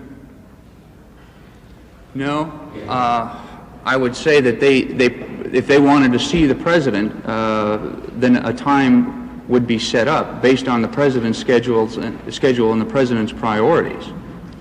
And that was something that Mr. Haldeman was aware of and was able to set up. On the other hand, the president at any time may have called for them or anybody else on the staff. But that if the initiation of this contact was made by any of these individuals, they would have to go through one of these 3 that I've mentioned, Kissinger, Ehrlichman, or Haldeman. They would go to Mr. Haldeman to see what the president's schedule was in terms of time. Obviously, his time was more important than theirs. And in order to make sure that there was time available to see him, then they would go to Mr. Haldeman. In other words, do you consider as a practical matter Mr. Haldeman, Mr. Kissinger, Mr. Ehrlichman, Clark McGregor, Peter Flanagan, Finch, and Rumsfeld equals insofar as access to the president is concerned? I wouldn't call them equals as far as access to the president, no, because each of them had different needs to see the president. The nature of Mr. Haldeman's job was such that he saw the president quite often. The nature of Mr. Rumsfeld's and Mr. Finch's job was such that they didn't need to see the president that often. They didn't request to see the president that often. Did Dr. Kissinger go through Mr. Haldeman? I don't think so, and I can't say that for a fact. Now, logs are kept, are they not, as to those persons that see the president and the telephone the president? That's correct. And who keeps those logs? Those logs are actually, it's a compilation that the White House operators keep track of phone calls and any number of people put together the log on who sees the president. It may be the military aide who's walking along and someone would walk up to the president and shake his hand and say hello and start a conversation. Well, he would be the only one present, so he would be able to put that together. The scheduling office keeps a log of his formal appointments. There is a secretary who sits outside of his office who also keeps track of other people who are called in periodically. So it's actually a compilation of a number of different inputs that results in the final schedule, or the final listing of the people who saw the president. Does Mr. Nesbitt have the responsibility of keeping logs as to who sees the president? Mr. Nesbitt's responsibility is in terms of the daily diary, which is just what it says, a diary of the president's activities and phone calls for that particular day. He gains inputs from various sources and combines them so that the log shows not only phone calls but also shows meetings and visits. So this is, if there were any place, this is the one central place where you would have a fairly accurate description of both the personal meetings and the phone conversations of the president. It is one place, it's not the only place. Could you tell me what the other places are? Well, there also within Central Files, which is the general filing organization, we have an organization that keeps track of who saw the president, when they saw him, and also what correspondence has gone back and forth between them, so that if a letter comes into the president, we can pull the background information on it, letting him know, or whoever is going to be drafting a response know, when this individual writing the letter saw the president last, when he wrote the president last, and what the response was, if any. All right, just two questions. First of all, where is Fred Fielding on this chart? Fred Fielding was the deputy counsel. He was John Dean's deputy. And I don't on think the he's chart on. here, he would be listed. He'd be listed where? He would be listed below Mr. Dean. And had you ever worked with Mr. Fielding? Yes, I have. In what capacity? Well, in my capacity as staff secretary, one of my responsibilities is to make sure that any papers going to the president are thoroughly staffed, and that includes a legal opinion. And Mr. Fielding was often the contact for these matters. And then my last question, Mr. Kehrli, is at the time of the 72 campaign or prior to it, were there any changes of your duties or any additional duties which were given to you, which were precipitated by the campaign? No. In January 1972, I changed jobs, January 1. Mm-hmm. And that's when I went from being a staff assistant to Mr. Haldeman into my present position as staff secretary.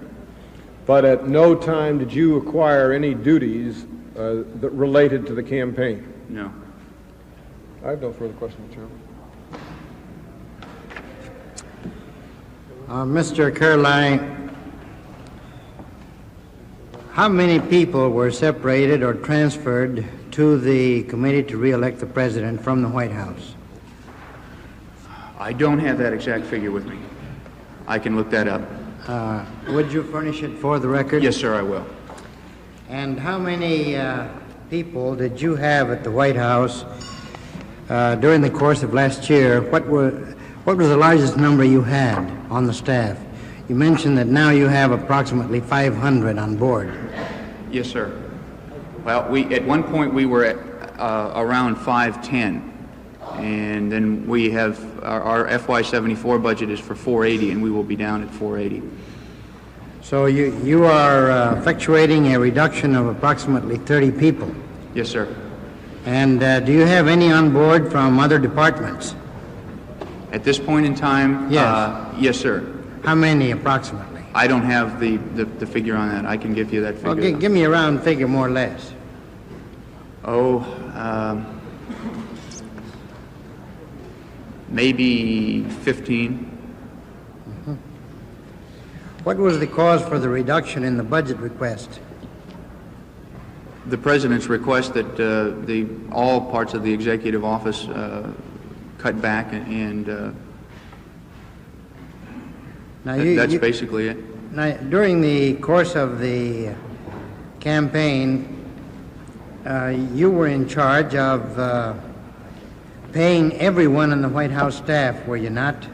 You were more or less the one who made the payroll? No, sir. I was indirectly in charge of the payroll. We have an accounting operation consisting of career government employees who handle the payroll and the details that go along. How were those people from the White House staff who accompanied the President paid per diem when they remained at some places overnight during the political campaign? They were paid out of funds from the committee to re-elect. You had no, you did not authorize the payment of any funds to these people out of White House funds? Not that I know of. And again, as I said, we bent over backwards trying to make sure that anything that could come anywhere near being considered political was paid for out of the committee to re-elect. And in fact, I'm sure that in many cases there were events that were not political in any way, shape, or form, but to avoid any question, we paid for them out of committee to re-elect funds. Mr. Chairman, in view of the committee's policy that we not prolong the testimony of this witness because he was called for a different purpose other than for matters of substance, I will defer any further questioning if he's going to appear again. Thank you very much. I understand you're willing to come back at some future time. Yes, sir. Also willing to supply for the record the information which Senator Montoya asked you a moment ago about the number of people and the identity of the people who transferred from the White House staff to the committee to re-elect the president. Yes, sir. Thank you very much. Thank you. Would Sergeant Leeper... With that, Bruce Kehrli of the White House staff completes the first phase of his testimony. We will be back in a minute when a Washington policeman takes the stand to describe what he found when he responded to a complaint at the Watergate 11 months ago. As you watch, we'd like to know what you think of this marathon coverage. Write us with your comments, complaints, or compliments at NPACT, P.O. Box 300, Washington, D.C. 20044. NPACT's coverage of the hearings will continue after we take a pause for station identification. Unabridged coverage of these hearings is provided as a public service by the member stations of PBS, the Public Broadcasting Service.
From Washington, NPACT continues its coverage of hearings by the Senate Select Committee on Presidential Campaign Activities. Here again, correspondent Robert McNeil. On the stand now is Sergeant Paul Leeper of the Metropolitan Police Department, the ranking investigating officer at the Watergate. Give the Senate Select Committee on Presidential Campaign Activities shall be the truth, the whole truth, and nothing but the truth, so help you God. Sergeant Leeper, for the record, would you please state your name and your address? My name is Paul William Leeper. I'm a sergeant assigned to the Metropolitan Police Department. My address is 2301 L Street, Northwest, Washington, D.C. And how long have you been a police officer, Sergeant? I'm in my 12th year, sir. And a sergeant? For the last 2.5, 3 years, sir. And what is your assignment in the police department? My assignment right now, sir, is I'm in charge of the 2nd District's Casual Clothes Squad. And where does that operate? What is the area or region of the city? In the area of the Watergate complex, the White House down that area. And was that your position on June 17, 1972? Yes, sir. We were working in that area. Now, Sergeant, I see, is the dress that you are presently wearing at this committee hearing the type of dress that you usually wear in your occupation? No, sir. What is your usual dress? Well, we vary anything from old Army shirts to golf jackets, golf hats, casual clothes. I had a pair, on the night in question, a pair of blue slacks on, a blue jacket with a university wrote across the front of it, and a golf cap. And in the police automobile that you use, is this a marked automobile or an unmarked automobile? No, sir, it's unmarked. And was that the kind of automobile that you were in on June 17, 1972? Yes, sir. All right. Now, can we have first chart 5?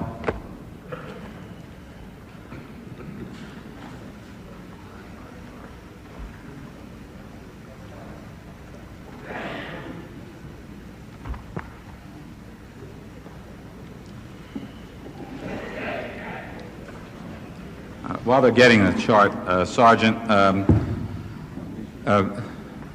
can you tell us, did there come a time, sometime early in the morning of June 17 or late in the evening, whatever time it occurred of June 16, that you received a call to come to the vicinity of the Watergate complex in Washington, D.C.? Yes, sir. What was the nature of that call? Well, the call came out at about 01:52 hours on the morning of the 17th, Saturday, and the call originally came out for any scout car, which would be a marked vehicle on the police department, and an official unit to respond to the Watergate, 2600 Virginia Avenue, to assist a special officer. The official vehicle would be either a sergeant, lieutenant, or a captain's cruiser. These would be marked vehicles. No one answered up, and the police dispatcher then came over there and asked if there was any TAC unit in the area. At that time, what unit? TAC unit. They refer to us, Senator, as casual clothes, a tactical squad, and they have other names. TAC unit. Yes, sir. That's short for tactical unit. Right? Tactical unit, yes, sir. Thank you. And at this time, I was working in Cruiser 727, which is an unmarked police vehicle, with Officer John Barrett and Officer Carl Schaffner. And where were you located when you received that call? We were in the area of the about 30th and Kaiser, northwest Washington, D.C. How close was that to the Watergate complex? Approximately about a minute and a half, 2 minutes away. Now, if you can see the chart which is on the easel, and if not, can you go to it? Can you recognize the photograph that appears on that easel? Yes, sir. It's of the Watergate complex. What does it represent? The Watergate complex and the Howard Johnson across from it. The Kennedy Center's on down from it. And the general area of the Watergate complex. Right, and is that where you went to with your automobile on that early morning of June 17? Yes, sir. All right. Can we have chart number 6?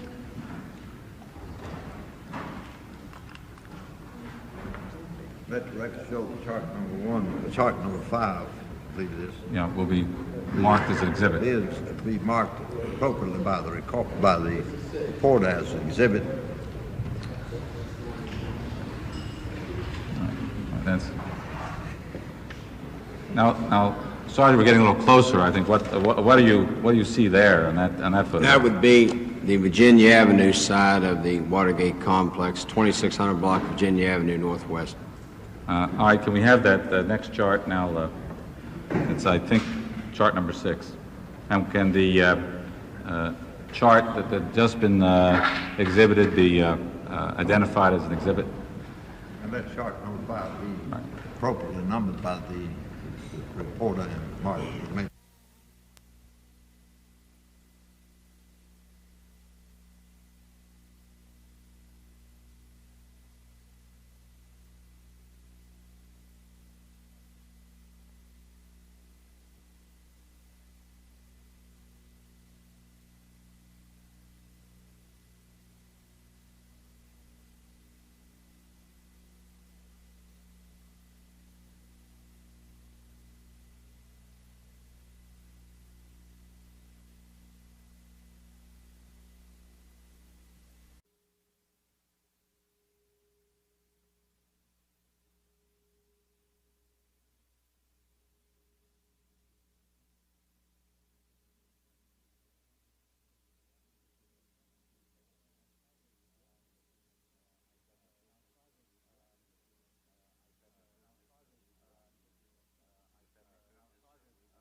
In 72? Yes, sir. We were working in that area. Now, Sergeant, I see, is the dress that you are presently wearing at this committee hearing the type of dress that you usually wear in your occupation? No, sir. What is your usual dress? Well, we vary anything from old Army shirts to golf jackets, golf hats, casual clothes. I had a pair, on the night in question, a pair of blue slacks on, a blue jacket with a university wrote across the front of it, and a golf cap. And in the police automobile that you use, is this a marked automobile or an unmarked automobile? No, sir, it's unmarked. And was that the kind of automobile that you were in on June 17, 1972? Yes, sir. All right. Now, can we have first chart 5?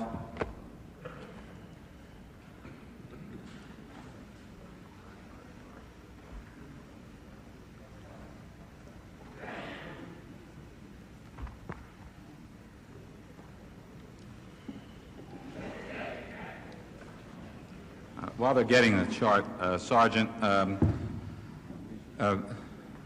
can you tell us, did there come a time, sometime early in the morning of June 17 or late in the evening, whatever time it occurred of June 16, that you received a call to come to the vicinity of the Watergate complex in Washington, D.C.? Yes, sir. What was the nature of that call?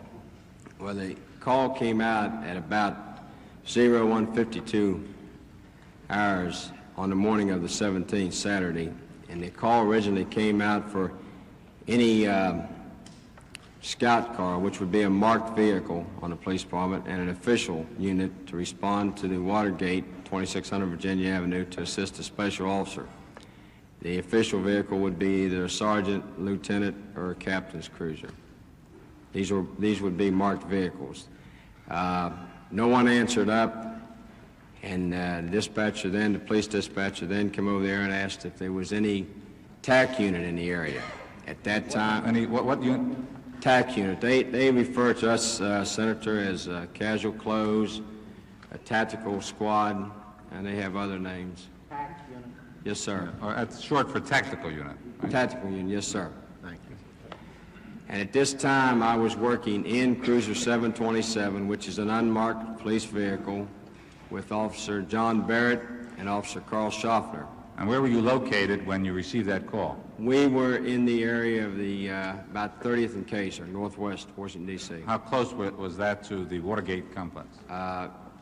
Approximately about a minute and a half, 2 minutes away. Now, if you can see the chart which is on the easel, and if not, can you go to it? Do you recognize the photograph that appears on that easel? Yes, sir. It's of the Watergate complex. What does it represent? The Watergate complex and the Howard Johnson across from it. The Kennedy Center's on down from it. And the general area of the Watergate complex. Right, and is that where you went to with your automobile on that early morning of June 17? Yes, sir. Right. Can we have chart number 6?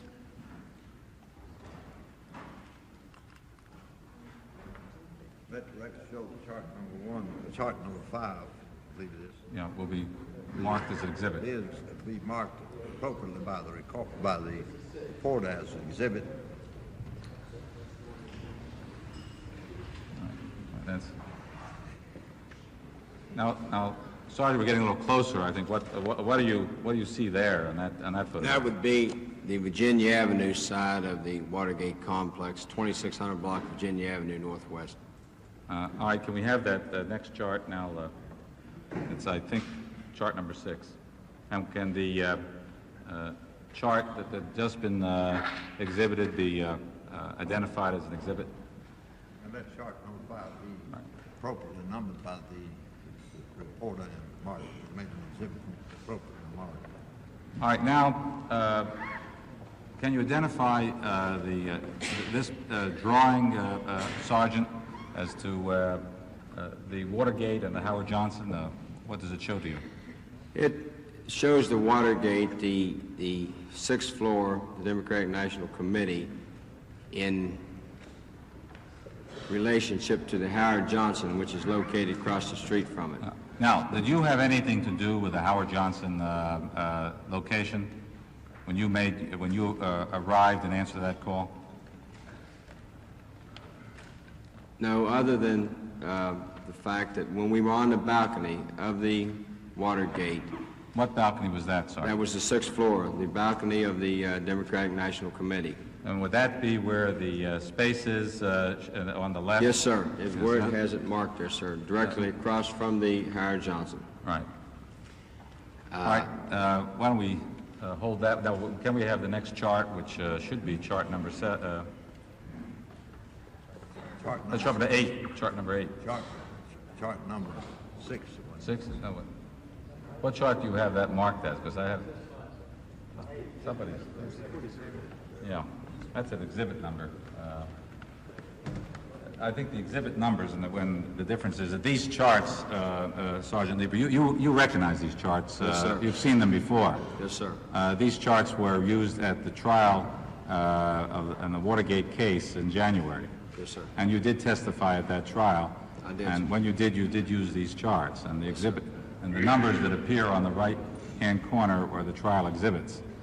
Now, what does that? Of course, the letters show. Could you identify that chart and what it portrays? Yes, sir. That's the layout of the Democratic National Headquarters. It's the 6th floor. All right. Now, could you, Sergeant, go to the chart?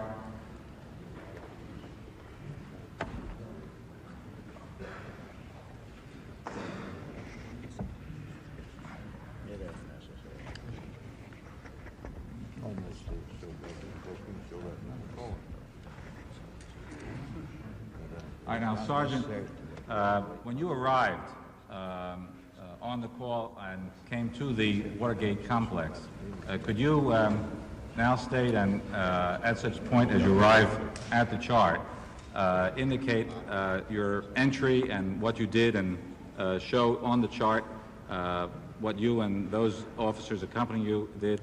All right, you want me to start, sir, from the time we arrived in front of the Watergate? Yes, from the time you arrived in front of the Watergate. All right, after the call went out, we responded from the area of 30th and K down to the front of the Watergate. We had to park about 7 car lengths up from the main door going into the lobby of the Watergate complex.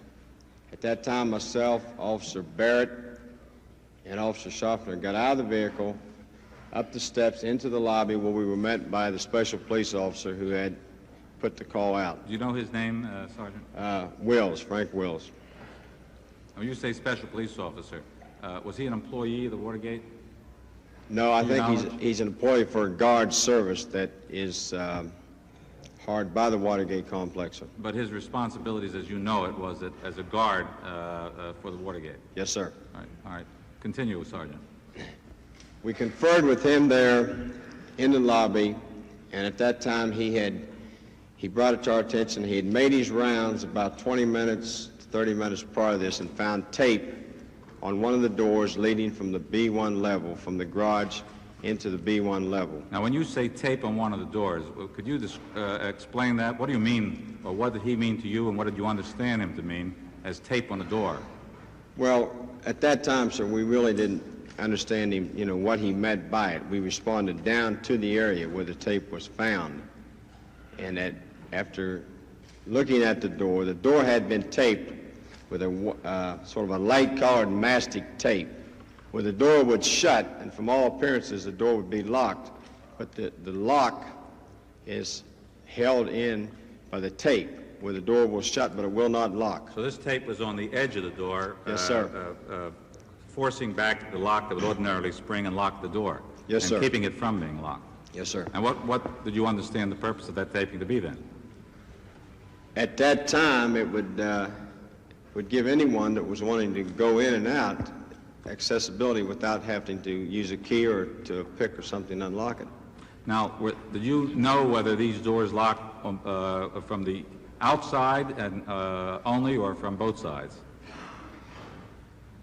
Well, with the lock in, you could not get in from the outside, and I believe that when we investigated down, you couldn't get in also from the inside. It's a double locking type door, yes, sir. So somebody who were able to get inside, if wanted to get outside, and didn't have a key, he'd have to tape the edge in order to get out. That's affirmative, sir. All right, now proceed, and what did you do thereafter? Well, at this point, after finding the door leading, it's not on this map here, but on this chart, but the door leading from the garage level into a small cubicle was taped. Also, the door leading from the cubicle into the stairwell was also taped. And not only the guard, but we had prior knowledge from our crime reports of burglaries and burglary attempts on the 6th and the 8th floor of the Watergate complex. And the guard, I think, brought it to our attention that time, too. They had some problems up there with attempt burglaries. So at that time, we sent the guard back to the area of where we had met him in the lobby in case we figured we had somebody inside at this time. We had a burglary going down on us. We sent him back to the lobby, and myself, Officer Barrett, and Officer Schaffner responded to the 8th floor by way of the stairwells. When we arrived at the 8th floor, which is the Federal Reserve Board, the door leading from the stairwell to the offices on the 8th floor was also taped in the same manner, same type of tape. There was a guard with us at that time, a guard by the name of Helms, who is a guard for the Federal Reserve Board, and his two assignments are the 8th floor and the B1 level, which they have some offices on, the Federal Reserve Board. We began a check of the 8th floor with that guard. He was supposed to have keys to most of the offices. He couldn't get any of his keys to work to any of the office doors, and all of them were locked. We had found no other evidence of any tampering with any of the office doors leading off of the main hallway on the 8th floor. At that time, we responded back out to the stairwell. I directed that guard to respond back to the lobby to assist the other special officer in case anyone was in the building and doubled back on us in any way. At that time, Officer Barrett responded to the 9th floor, and Schaffner and myself responded down to the 7th floor. The door... So you were going down the stairwell? Is that... Yes, sir. We're in the stairwell right now of the Watergate complex. It'd be this stairwell here, these stairwells here, sir. Going down from the 8th... Myself and Officer Schaffner is going down. Officer Barrett is checking the 9th floor. The 7th floor door leading from the stairwell was locked. There was no evidence of any tampering at that door. We responded down to the sixth floor. The door leading from the stairwell had been taped in the same manner. At that time, I responded around toward the corner of the stairwell and yelled for Officer Barrett to meet us down there. We had it. When you used the term responded, Sergeant, you mean you went in? Well, I walked around about halfway up to the 7th floor and yelled for Barrett. I said, we have another door taped down here. Respond down here. Come down here to assist us. Yeah. At that time, the three of us went into the 6th floor of the Watergate complex, which is the National Democratic Committee. We came in through here. We began a check of the offices that were open. Some were open, some were closed. When we got into this area, we responded down to this door. Excuse me. When you went in, what was was it dark? Was it lit? Were there any lights on? There were some lights on, sir. Yes, sir. And as we would check each room, we would flip the light switch on. So you were flipping lights on? Yes, sir, on and off. This door here was locked tight. We came back up this hallway and began a search of these floors here. Myself and Officer Schaffler went into this room because this door here was propped open with a chair, which would, led us to believe we might have surprised somebody, and then he ran out on a balcony. We went out on a balcony and began a search of the terrace. Is that now you're now referring to the time you testified a little earlier? Yes, sir. That going puts out on us. that balcony. That's the balcony you referred to in the That earlier puts part. us right across from the Howard Johnson motor lodge. Yes, sir. What, if anything, did you see when you went out on that terrace? We searched the terrace with negative results, but as we were coming back in, Officer Schaffner said to me, he said, "Do you think that man?" Something to the effect. He said, "That man across the street that sees us." Because at the time we had our officer. When you said across the street, did he mean on the pavement? No, at the Howard Johnson, on one of the balconies of the Howard Johnson. And was this at a level sort of parallel to the terrace where you were on? Yes, sir. And Officer Schaffner had his weapon out at the time, and he called to my attention. He says, "That man across the street's watching us. I wonder if he'll call the police." Just one second. I don't mean to unduly interrupt counsel, but just so I can keep the continuity in my mind, that man across the street was in the Howard Johnsons? That's affirmative, sir. Where? He was out on a balcony. I did not see him, Senator. He was just called to my attention by Officer Schaffner. He was watching you? Yes, sir. How long did he watch? I don't know, sir. I didn't even look over. You had your guns out? I did not have my gun out, but Officer Schaffner had his weapon out at the time. You were on the floor of the DNC, the Democratic National Committee? Yes, sir. The balcony outside it? Well, it's referred to as the terrace here, sir. Who was that fellow?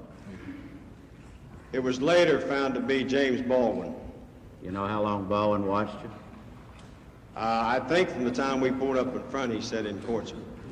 Thank you. All right, now, then what did you do after you left? Did you leave the terrace at that time? Yes, sir. We responded back in the area of the hallway. We met up again with Officer Barrett down to this area, checking the offices that were open as we came down the hallway. We came into this room here through a glass door. Officer Barrett was the first man through, followed by myself and Officer Schaffler. Officer Barrett responded up into this area here, and I started into this little secretarial cubicle here. Officer Schaffler was somewhere in this area, and at this point I heard Officer Barrett yell, "Hold it, come out." At that Where was that Officer voice coming Barrett, from? Sir? Yes, where was that voice coming from? Right in this area, right here, sir. Right. Officer Barrett was right in this area. At this time, I responded back out of the cubicle, into this cubicle, and jumped up on a desk, drawing my weapon, and when I looked over this glass partition, there was 5 men standing in front of a desk with their hands either raised above their heads or at least shoulder high, wearing blue surgical gloves. And what, if anything, did you see them doing, or at least at the time that they were, because their hands were up when you had your guns out on them? Some of the gentlemen, sir, had tried to remove the gloves by using a taking both one hand and trying to pull it off with the other. Did you notice any kind of equipment or paraphernalia in and around where you found the men? Yes, sir. One of the men was carrying an AWOL bag, an overnight bag, a semi-large brown bag with his coat draped over it, and it contained various items, cameras, bulbs, clamps for clamping the cameras to the desk,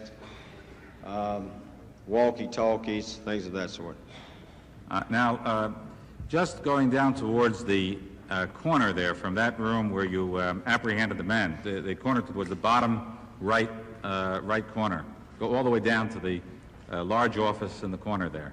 Right in here, sir? No, the large office at the very corner, the edge, the very edge, yes. Whose office is that? That's the office of the chairman at that time of the Democratic Party, was Lawrence F. O'Brien. And was there entrance to that office or access to it from where you found the men you apprehended? Yes, sir. As you can see by the chart, sir, you have access to that office. And next to that office, to the left, whose office was that? That's the deputy chairman, sir, Stanley L. Craig. Now, did you, at that point, what did you do with the men who you apprehended at that point? We ordered them out from behind the desk and lined them up along the wall here, facing the wall, hands on the wall, feet spread apart. And at that time, I informed them who we were. They wanted to arrest for burglary and advised them of their rights. And then I directed Officer Barrett to begin a systematic search of each man. Did you notice, if anything, unusual about these men and when you arrested them? The way they were dressed? Or they were well dressed, sir, in either suits, sport coats, and ties. Now, do you know the names of those people? Did they give their names at that time to you? At that time, no, sir. Did they give any names to you? Later when they were booked in the precinct, 2nd District Headquarters, 2301 L Street, they gave us names which later proved to be false names, aliases. Did you later find out who they were? Yes, sir. Could you name the persons who you arrested in that location by the names that you later found out who they were to be? Frank Sturgis, Bernard L. Barker, James McCord, Eugenio Martinez, and I think it's Virgil Gonzalez. Virgil Gonzalez, I believe, the way he pronounces, sir. Now, did you accompany him down to the station house? Yes, sir. We sent 3 of them down in a patrol wagon. One was transported, I think Mr. McCord was transported in an 83 Scout, and I transported Mr. Barker in the old closed tack cruiser, the unmarked cruiser. Yeah. Now, at a later time, did you come back and make any search of any room in the Watergate complex?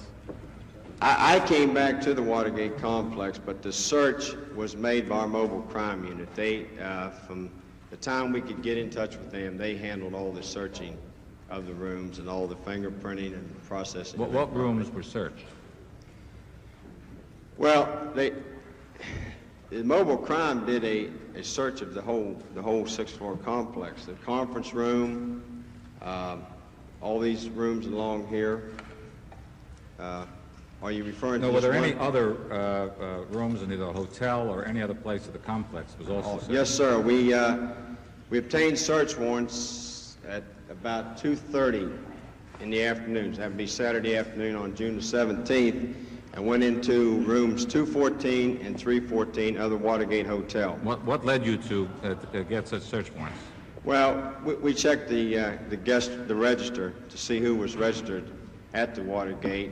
And I think they also checked the Howard Johnson across the street, and some of the fictitious names these gentlemen had used were on the registers of the Watergate Hotel. Could you state briefly what, if anything, was found in that search of the hotel room? More electrical equipment, more blue surgical gloves, about $4,200 and $100 bills, all in sequence, all brand new $100 bills. Some electronic or equipment, things of that sort.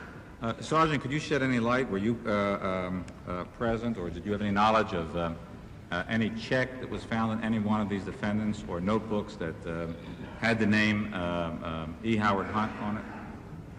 I was on the search team that went into room 214 of the Watergate Hotel. It was myself and Detective Robert Donnell of our department, Carl Schaffner, and a agent from the Washington Field Office of the FBI, and also one of the men from mobile crime, Don Cherry, assisted us. And at that time, it was called to my attention that they did find a book with the name. Found what, sir? A small notebook, as you described, with the name that you have brought out in it. The name E. Howard Hunt, is that the name you were I believe it said E. Hunt, W.H. on it, sir. Are you aware of the finding on any of the persons of the defendants or anywhere in the room, any check that was signed by Mr. Hunt? No, sir, not to my knowledge. Did you do anything else that evening or that morning or the following day with regard to these defendants? Well, I was at the 2nd District headquarters when we attempted to process these men for court, and I didn't do actually any of the paperwork. We were assisted by some detectives, and Officer Barrett stayed on the scene down to the Watergate to meet. We was trying to get in touch with somebody from the Democratic National Committee, and later Mr. Stanley Craig came down, and he was brought to the station by Officer Barrett, at which time he was showing the 5 defendants to see if they had any right to be in the building, be in that area, the 6th floor, at which time he stated they did not. Now, at the time of the arrest, did you know whether any of those persons apprehended were employed or any relationship with the Committee for the Re-election of the President? No, sir. Did you learn at any time that any of them did? Well, after it hit the wire services and the press started picking it up, yes, You learned it from the press? Yes, sir. I have no further questions, Sergeant. Yes, it did. Did you find any money on any of the individuals that were apprehended? Yes, sir. We found quite a bit of money. Well, not quite a bit. I would say about $3,600, all in $100 bills, all in the same sequence. Was it $3,600? I could give you a close estimate if I could refer to my. All right, could you leave the chart now and go back to the table?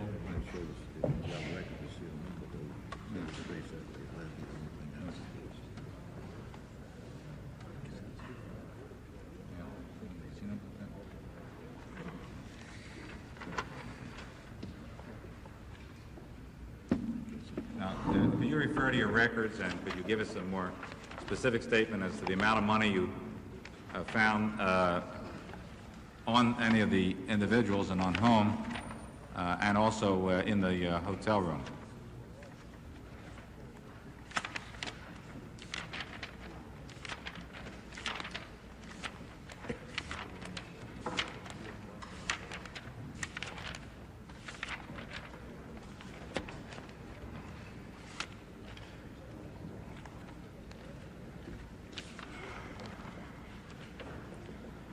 All right, from the defendant, Edward Joseph Hamilton, which would be Frank Sturgis, was approximately $215 in bills. From the defendant, Frank Carter, which would be Bernard Barker, was approximately $230 in bills, 2 of which were $100 bills, and also Sturgis, 2 of the $215 he had was in $100 bills. From the defendant, Gene Valdez, was $814 in bills, 7 of which were $100 bills. That would be Martinez, Eugenio Martinez. From Godoy, Raul Godoy was $230 in bills. Now he would be, his real name would be Virgil Gonzalez. Was $230 in bills, 2 of which were $100 bills. from Mr. McCord, who used the alias of Edward Joseph Warren. No money was found on him. No, as far as your record of how much money was found in the room when there was a room search in the hotel, part of the Watergate.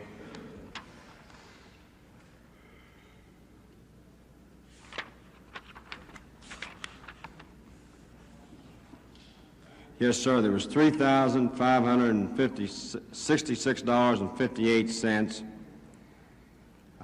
There was 4 packs of brand new $100 bills, 8 in a pack, so it'd be $3,200 in $100 bills, all in the same sequence. Sergeant, did you or someone make a record of all the serial numbers of those bills? Yes, sir. The mobile crime, which was Don Cherry, was on the scene with us. All right, would you provide the committee a list, if we not already have it, of those serial numbers? It's not necessary to read them at this point in the record, but yes, sir. Right. Now, there come a time when after the defendants were apprehended down at the station, that any attorneys appeared on their behalf? Yes, sir.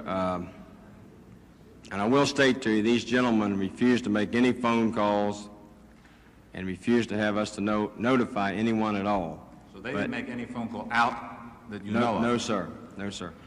And it was probably around 9:30 Saturday morning, still in the a.m., that 2 attorneys did come to the 2nd District headquarters at 2301 L Street and state that they were there to represent the 5 defendants. Do you have their names, Sergeant? Their names was Douglas Caddy and Mr. Rafferty's name, I don't know his first name. It might be James Rafferty, I think. Mr. Chairman, I have no further questions. I prefer to the chair, Mr. Chairman. I have no questions. What was the name of the second volume? The last name? Mr. Rafferty, sir. Oh, yes. What time did they appear? It was around 9 o'clock. And they appeared notwithstanding the fact that no phone call had been made by any of the persons that you'd arrested. That's correct, Senator. The defendants made no calls, and in fact, they wouldn't let us call anyone for them. They wanted no calls made. But the serial number, were these $100 bills new bills? Yes, sir. Yes, sir. And you took the serial number of all of the bills down, and you will supply the serial number to the committee? Yes, sir. I have no further questions. Mr. Chairman, thank you very much. I'll try my best to be brief. Sergeant, what time did you ordinarily work? What was your shift? We were working the 4 to 12 shift, sir. From 4 in the afternoon to 12 at night? Yes, sir. I take it then you worked late this night? Very late, sir. Was that on account of the workload or some other reason? Yes, sir. We have quite a few office buildings in our area. We have quite a few burglaries in those office buildings. Is that part of the tax squad or casual clothes squad responsibility to canvass and protect these office buildings? Any type of crime, sir, mainly street robberies, commercial robberies, burglaries, larcenies from autos. We work over quite a bit trying to combat this. This was at 1:52 in the morning when you received the call. Was the call to you, or did you volunteer to take the call? We volunteered to call when the dispatcher stated, is there any TAC unit in the area? And at that time, Officer Schaffner picked up the mic. He was riding on my right, I was driving, and stated, we're a TAC unit, and we have a sergeant on board, and that's when we got into the affair. And I'm not trying to imply anything, but this was almost 2 hours past your regular shift time. Yes, sir. Now, you've described for Mr. Dash at some length how you entered the building and went to the 6th floor where the Democratic National Committee headquarters were then located. And I understand that you and who else were on the balcony? What was the name of the other officer? Officer Schaffner, Carl Schaffner. At that time, no one had been discovered inside. No, sir. And you and Schaffner were on the balcony, which is on the Virginia Avenue side facing the Howard Johnson. Yes, sir. And you or Schaffner or both saw a man across the street on a balcony facing you on the Howard Johnson's. I did not see the man, Senator. It was brought to my attention by Carl. He says, I wonder if that man over there is going to call the police. And then I said, what do you... Why did he say that? Well, the way we're dressed and him having his gun out. You know, the average... Was the gun clearly visible? It was described in court by Mr. Baldwin in much detail, yes, sir. Yeah. What did Mr. Baldwin do you know? I believe at that time he was on a walkie-talkie talking to one of the gentlemen who was down the hall from us. Could you see that? No, sir. This is just what he's testified to in court. It's what Mr. Baldwin said. Yes, sir. Is Mr. Schaffner here with you, Officer No, sir. Schaffner? No, sir. Have you ever discussed with him whether he saw what Mr. Baldwin did or not? No, sir. I don't believe it. If once Mr. Baldwin had went off the balcony of the Howard Johnson, there was been no way that Carl could have seen what he would have done. Plus the fact we were moving pretty fast. We were coming in off the terrace, going back in to meet Officer Barrett inside to search the rest of the building. Is there any doubt in your mind that Baldwin saw you and Schaffner on the balcony? No, sir. In fact, Senator, in court, he described my outfit almost to a T, what I was wearing.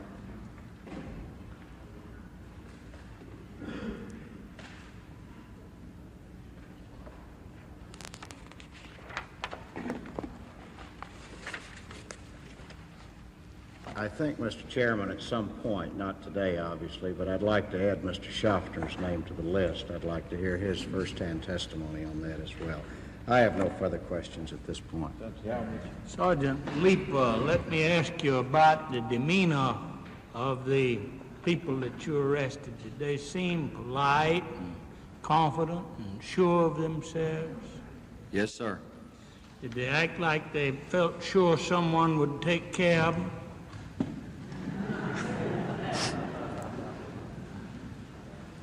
Well, I'll say this, Senator. They were probably 5 of the easiest lockups I've ever had as far as...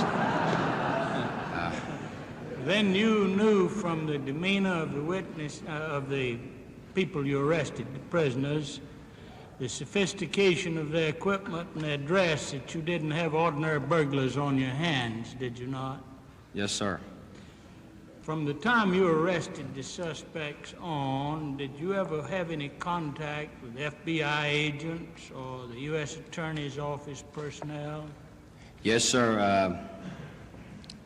The FBI agent that worked closest with us on this case was Special Agent Lano, Angie Lano. And at the time of the search warrants, when we went down and got the search warrants and served the search warrants, we were assisted by Chuck Work, United States Attorney. He assisted us in the search warrants, and he was with us when we served the search warrants on the 2 rooms of the Howard Johnson and the vehicle located in the basement, the Watergate, and the vehicle located in the basement of the Watergate. Did you have any further contact thereafter? Well, when we went to court on the case, sir, we were, the case was handled by U.S. Attorney Earl Silvert, Mr. Donald Campbell, and Mr. Seymour Glanzer. Thank you, Mr. Chairman. No further questions. Mr. Chairman, might I impose on my colleagues just for 1 minute? There was one question I meant to ask them that I overlooked, and it won't take but just a second. You testified, Sergeant, that, as I recall, that no telephone calls were made by the prisoners. That's affirmative, sir. And the next morning at 9 something or other, 2 lawyers appeared. Yes, sir. Now, did anyone else besides lawyers appear? No, other than Mr. Stanley Gregg, who we brought down to the station in order to, he was used as the complainant on the 251, which is a police report. And of course, there was a lot of police. You mean other than police personnel? No, yes, other than police personnel. Anybody appear to make bond for them or to talk to them or to represent them, whether they were lawyers or anyone else? No, sir, not to my knowledge. Who would know that? Well, I was there from the time of the arrest till 7 o'clock Saturday night, and I had no occasion to meet anyone, you know, other than the two lawyers that came in. And in fact, I didn't talk to them. They talked to Assistant Chief So Wright. we can be safe in assuming that no one else talked to these prisoners from the time you took them to the station house until 7 o'clock the evening of June 17th, except the two lawyers that you've identified, other than police officials, Yes, sir. FBI officials, anybody else? No, sir. Thank you. Thank you. Sergeant, did you or any of the other police in the station house find out how these lawyers knew these people were there under your custody? No, sir. I believe when they came in, I didn't talk to them when they came in, but I understand they said to the station clerk, the first police officer they had contact with, we're here to represent the 5 men that are locked up. But no one asked them who advised them? No, to the them? officer didn't. He should have asked them at that time, well, what are their names, but he didn't. He just referred them to the Assistant Chief Wright, who talked to them from then on. Did you ever find out who did call them? No, sir. No further questions, Mr. Chairman. Senator Howland. Thank you. Sergeant Leeper, you've indicated that the men you arrested all gave false names. Yes, in sir. your search of the, in your physical search, did you come across any identity papers or papers to identify these men? Well, Senator, Mr. Sturgis, Frank Sturgis, who used the name of Hamilton, he had a visa from Mexico in an alias name. Mr. McCord, I'm not sure on the driver's license.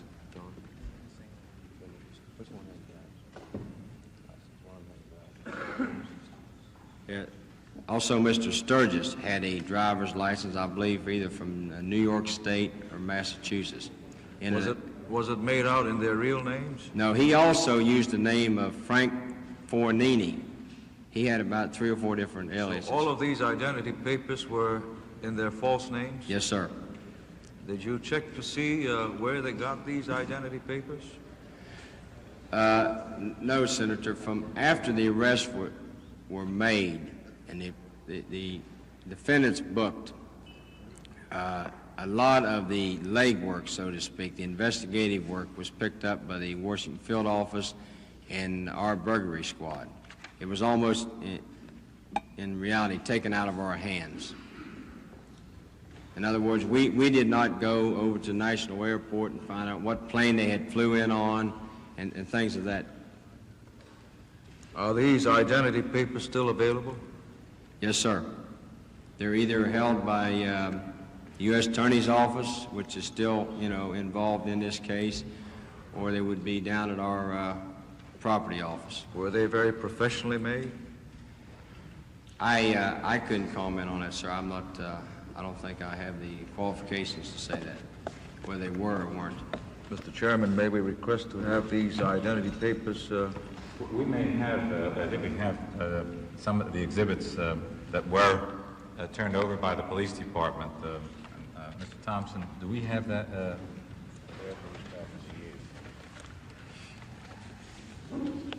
Mr. Leeper, you've indicated that in the service of your search warrant, you had an Assistant United States Attorney, Mr. Charles, work with you. Is it the usual procedure to have an Assistant United States Attorney in a burglary case? No, sir, but being where this burglary had occurred,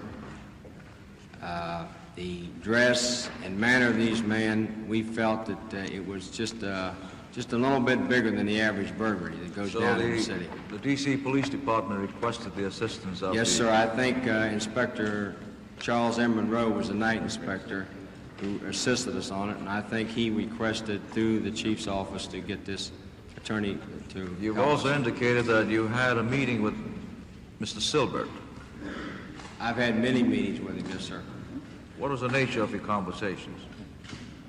Preparing myself, Officer Barrett, and Officer Schaffner for the case when it went in front of the court, when it went to court. It has been reported that when Mr. McCord was taken to the station, he was recognized by several officers. Is that true?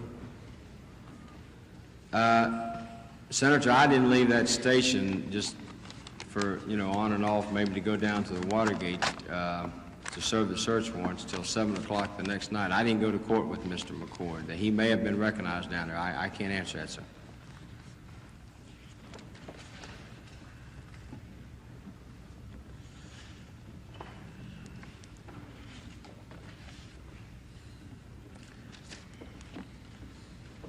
What happened to the property that was taken as a result of your search warrant? Well, like I stated before, Senator, some of the property is down at our property office, and I understand some of it is being used by the U.S. Attorney's Office in the processing of the case. A list was made on Saturday, wasn't it, after the search? Yes, sir. Why is it that it wasn't available until the 19th at 5 p.m.? I was told that an official of the Democratic National Committee wanted to have a list of those things that were taken out, and the police department could not furnish him a list until 5 p.m. on the 19th. I couldn't answer that, Senator. Once the property left our hands, it's handled by mobile crime. That's their purpose, and they have officials down there, and you would have to go through them. Who had charge of the investigation by the D.C. Police Department? Inspector Preet, who was at that time deputy, who was inspector, he was deputy commander of the CID. During the handling of this case, did you ever receive any special instructions on how to, or advice from anyone? No, other than what I'd said before. We'd had meetings with the U.S. Attorney's Office just preparing us to go to court on the case, which is just a normal, if you have any type of case, you usually meet with the U.S. Attorney prior to you going into the courtroom. When was the investigation discontinued by the police department? Well, for us, Senator, it was almost discontinued other than testifying in court that Saturday. In other words, the investigation, the running down of the different leads was handled by our burglary squad and the Washington Field Office. As far as Officer Barrett, Schaffner, and myself, other than testifying in court, it ended on Saturday. Is this case closed as far as the D.C. Police Department is concerned? I couldn't answer that right now, sir.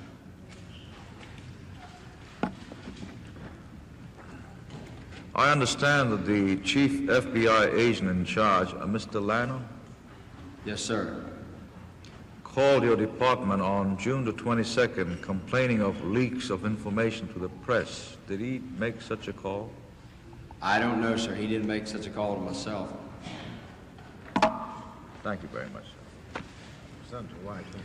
Thank you, Mr. Chairman. Just two very brief questions. Sergeant Leeper, one for Sergeant Leeper and then one for Officer Barrett. Sergeant, do you think that the result would have been any different if it had been uniformed police in a marked car that had arrived to take care of this matter? Yes, sir. I don't think there would have been any apprehension. Why do you say that? Well, because of the fact that Baldwin would have made the marked car. It has police written on it in 6 places. It's got a big dome light on top of it, and the officer is dressed in full uniform. There'd be no doubt that it was the police. And I think that just gave us an edge of, say, 5 minutes. And Baldwin didn't make us till he seen Schaffner's gun on the terrace. And then at that time, I don't think he really knew for sure if we were police or not. But he felt we were probably some type of security force, maybe security force for the Democratic Party. Mr. Chairman, I'd like to ask a question of Officer Barrett. I understand he's here. Might he be sworn, Mr. Chairman, just so I could... Through with oh, I'm sorry. I thought we have another one. Was it the intention to call Officer Barrett separately? I'm sorry. No. Well, but he wants to, Mr. Dixon. Mr. Barrett, will you stand up?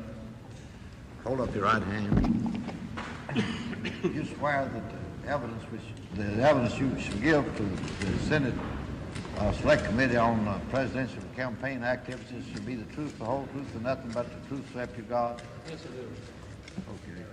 Officer Barrett, just one very simple question. John Barrett, what's your other name for the record? My middle name is Bruce. Bruce. John Bruce Barrett. John Bruce Barrett, and my state your residence and occupation for the record. I'm a policeman assigned to 2nd District Headquarters, 2301 L Street Northwest.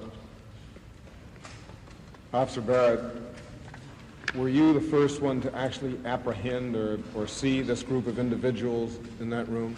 Yes, sir. At that moment in time, did you hear anything that might have been a conversation coming over a walkie-talkie? No, sir, I didn't hear anything. I just saw something. And what did you see? I saw an arm.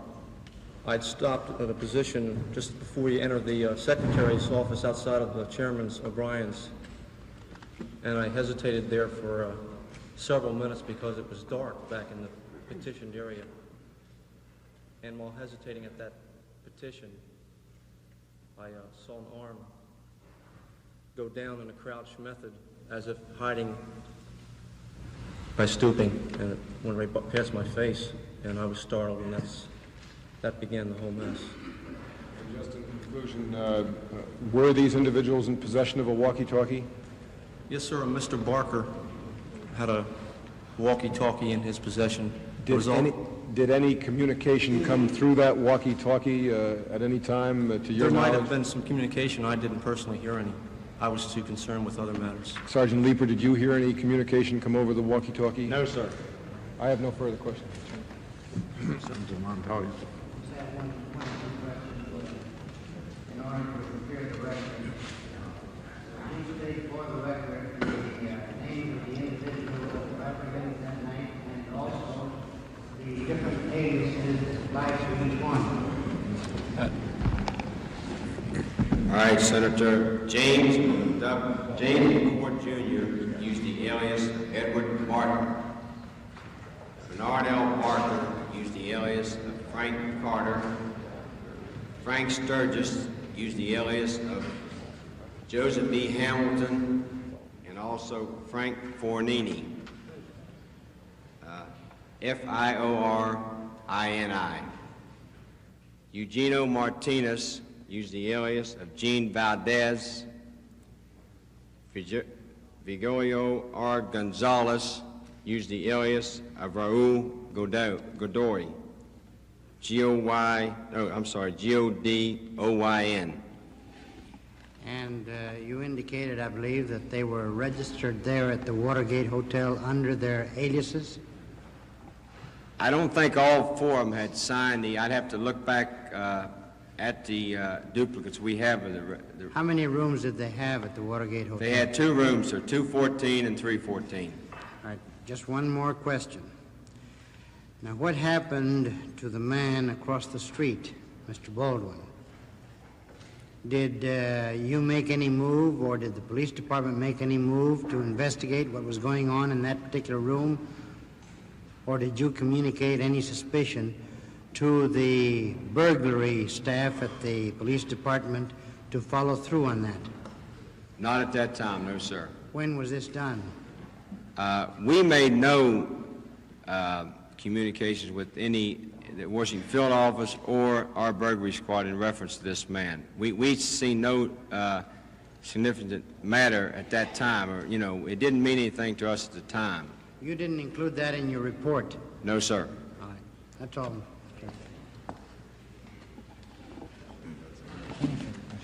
Nope.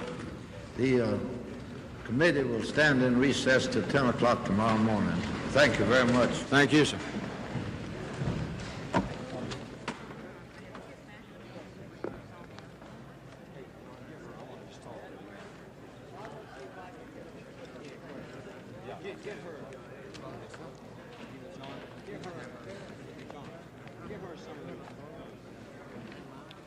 And so, after 5.5 hours of testimony, we know a lot about who reported to whom at the Committee to Re-elect the President and at the White House.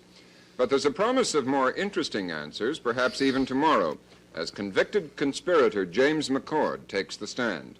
He'll be preceded by a third Washington policeman who investigated the Watergate break-in 11 months ago. So tomorrow morning, we'll be hearing from one man who was on the inside and one from the outside. Despite the lack of new information, today probably set a pattern and told us a few things about how the hearings will go.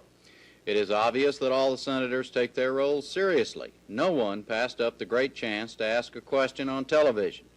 The Republicans seemed just as interested as the Democrats in getting at the truth. But the Republicans also wanted to make it clear that the Republican Party and the Committee to Re-elect the President are not to be considered in the same breath. We'll be back tomorrow at the same time with the day's activity. In fact, we'll be here at this spot every night for the first 8 days of committee hearings. And at the rate the story is developing, the committee may be here until Halloween. Where we're going from here isn't easy to predict, but we can tell you that things will get much more complicated before the whole story comes out. We are running it all each day because we think these hearings are important, and because we think it is important that you get a chance to see the whole thing and make your own judgments. Some nights we may be in competition with a late movie. We are doing this as an experiment, temporarily abandoning our ability to edit to give you the whole story, however many hours it may take. We'd like to know what you think of the idea of this complete coverage, so just drop us a note telling us what's good, what's bad, and what could be better. The address is Post Office Box 300, Washington, D.C., 20044. For Robert McNeil and Impact, I'm Jim Malera. Thank you and good night. From Washington, you've been watching gavel-to-gavel videotape coverage of hearings by the Senate Select Committee on Presidential Campaign Activities, a production of NPACT, a division of the Greater Washington Educational Telecommunications Association.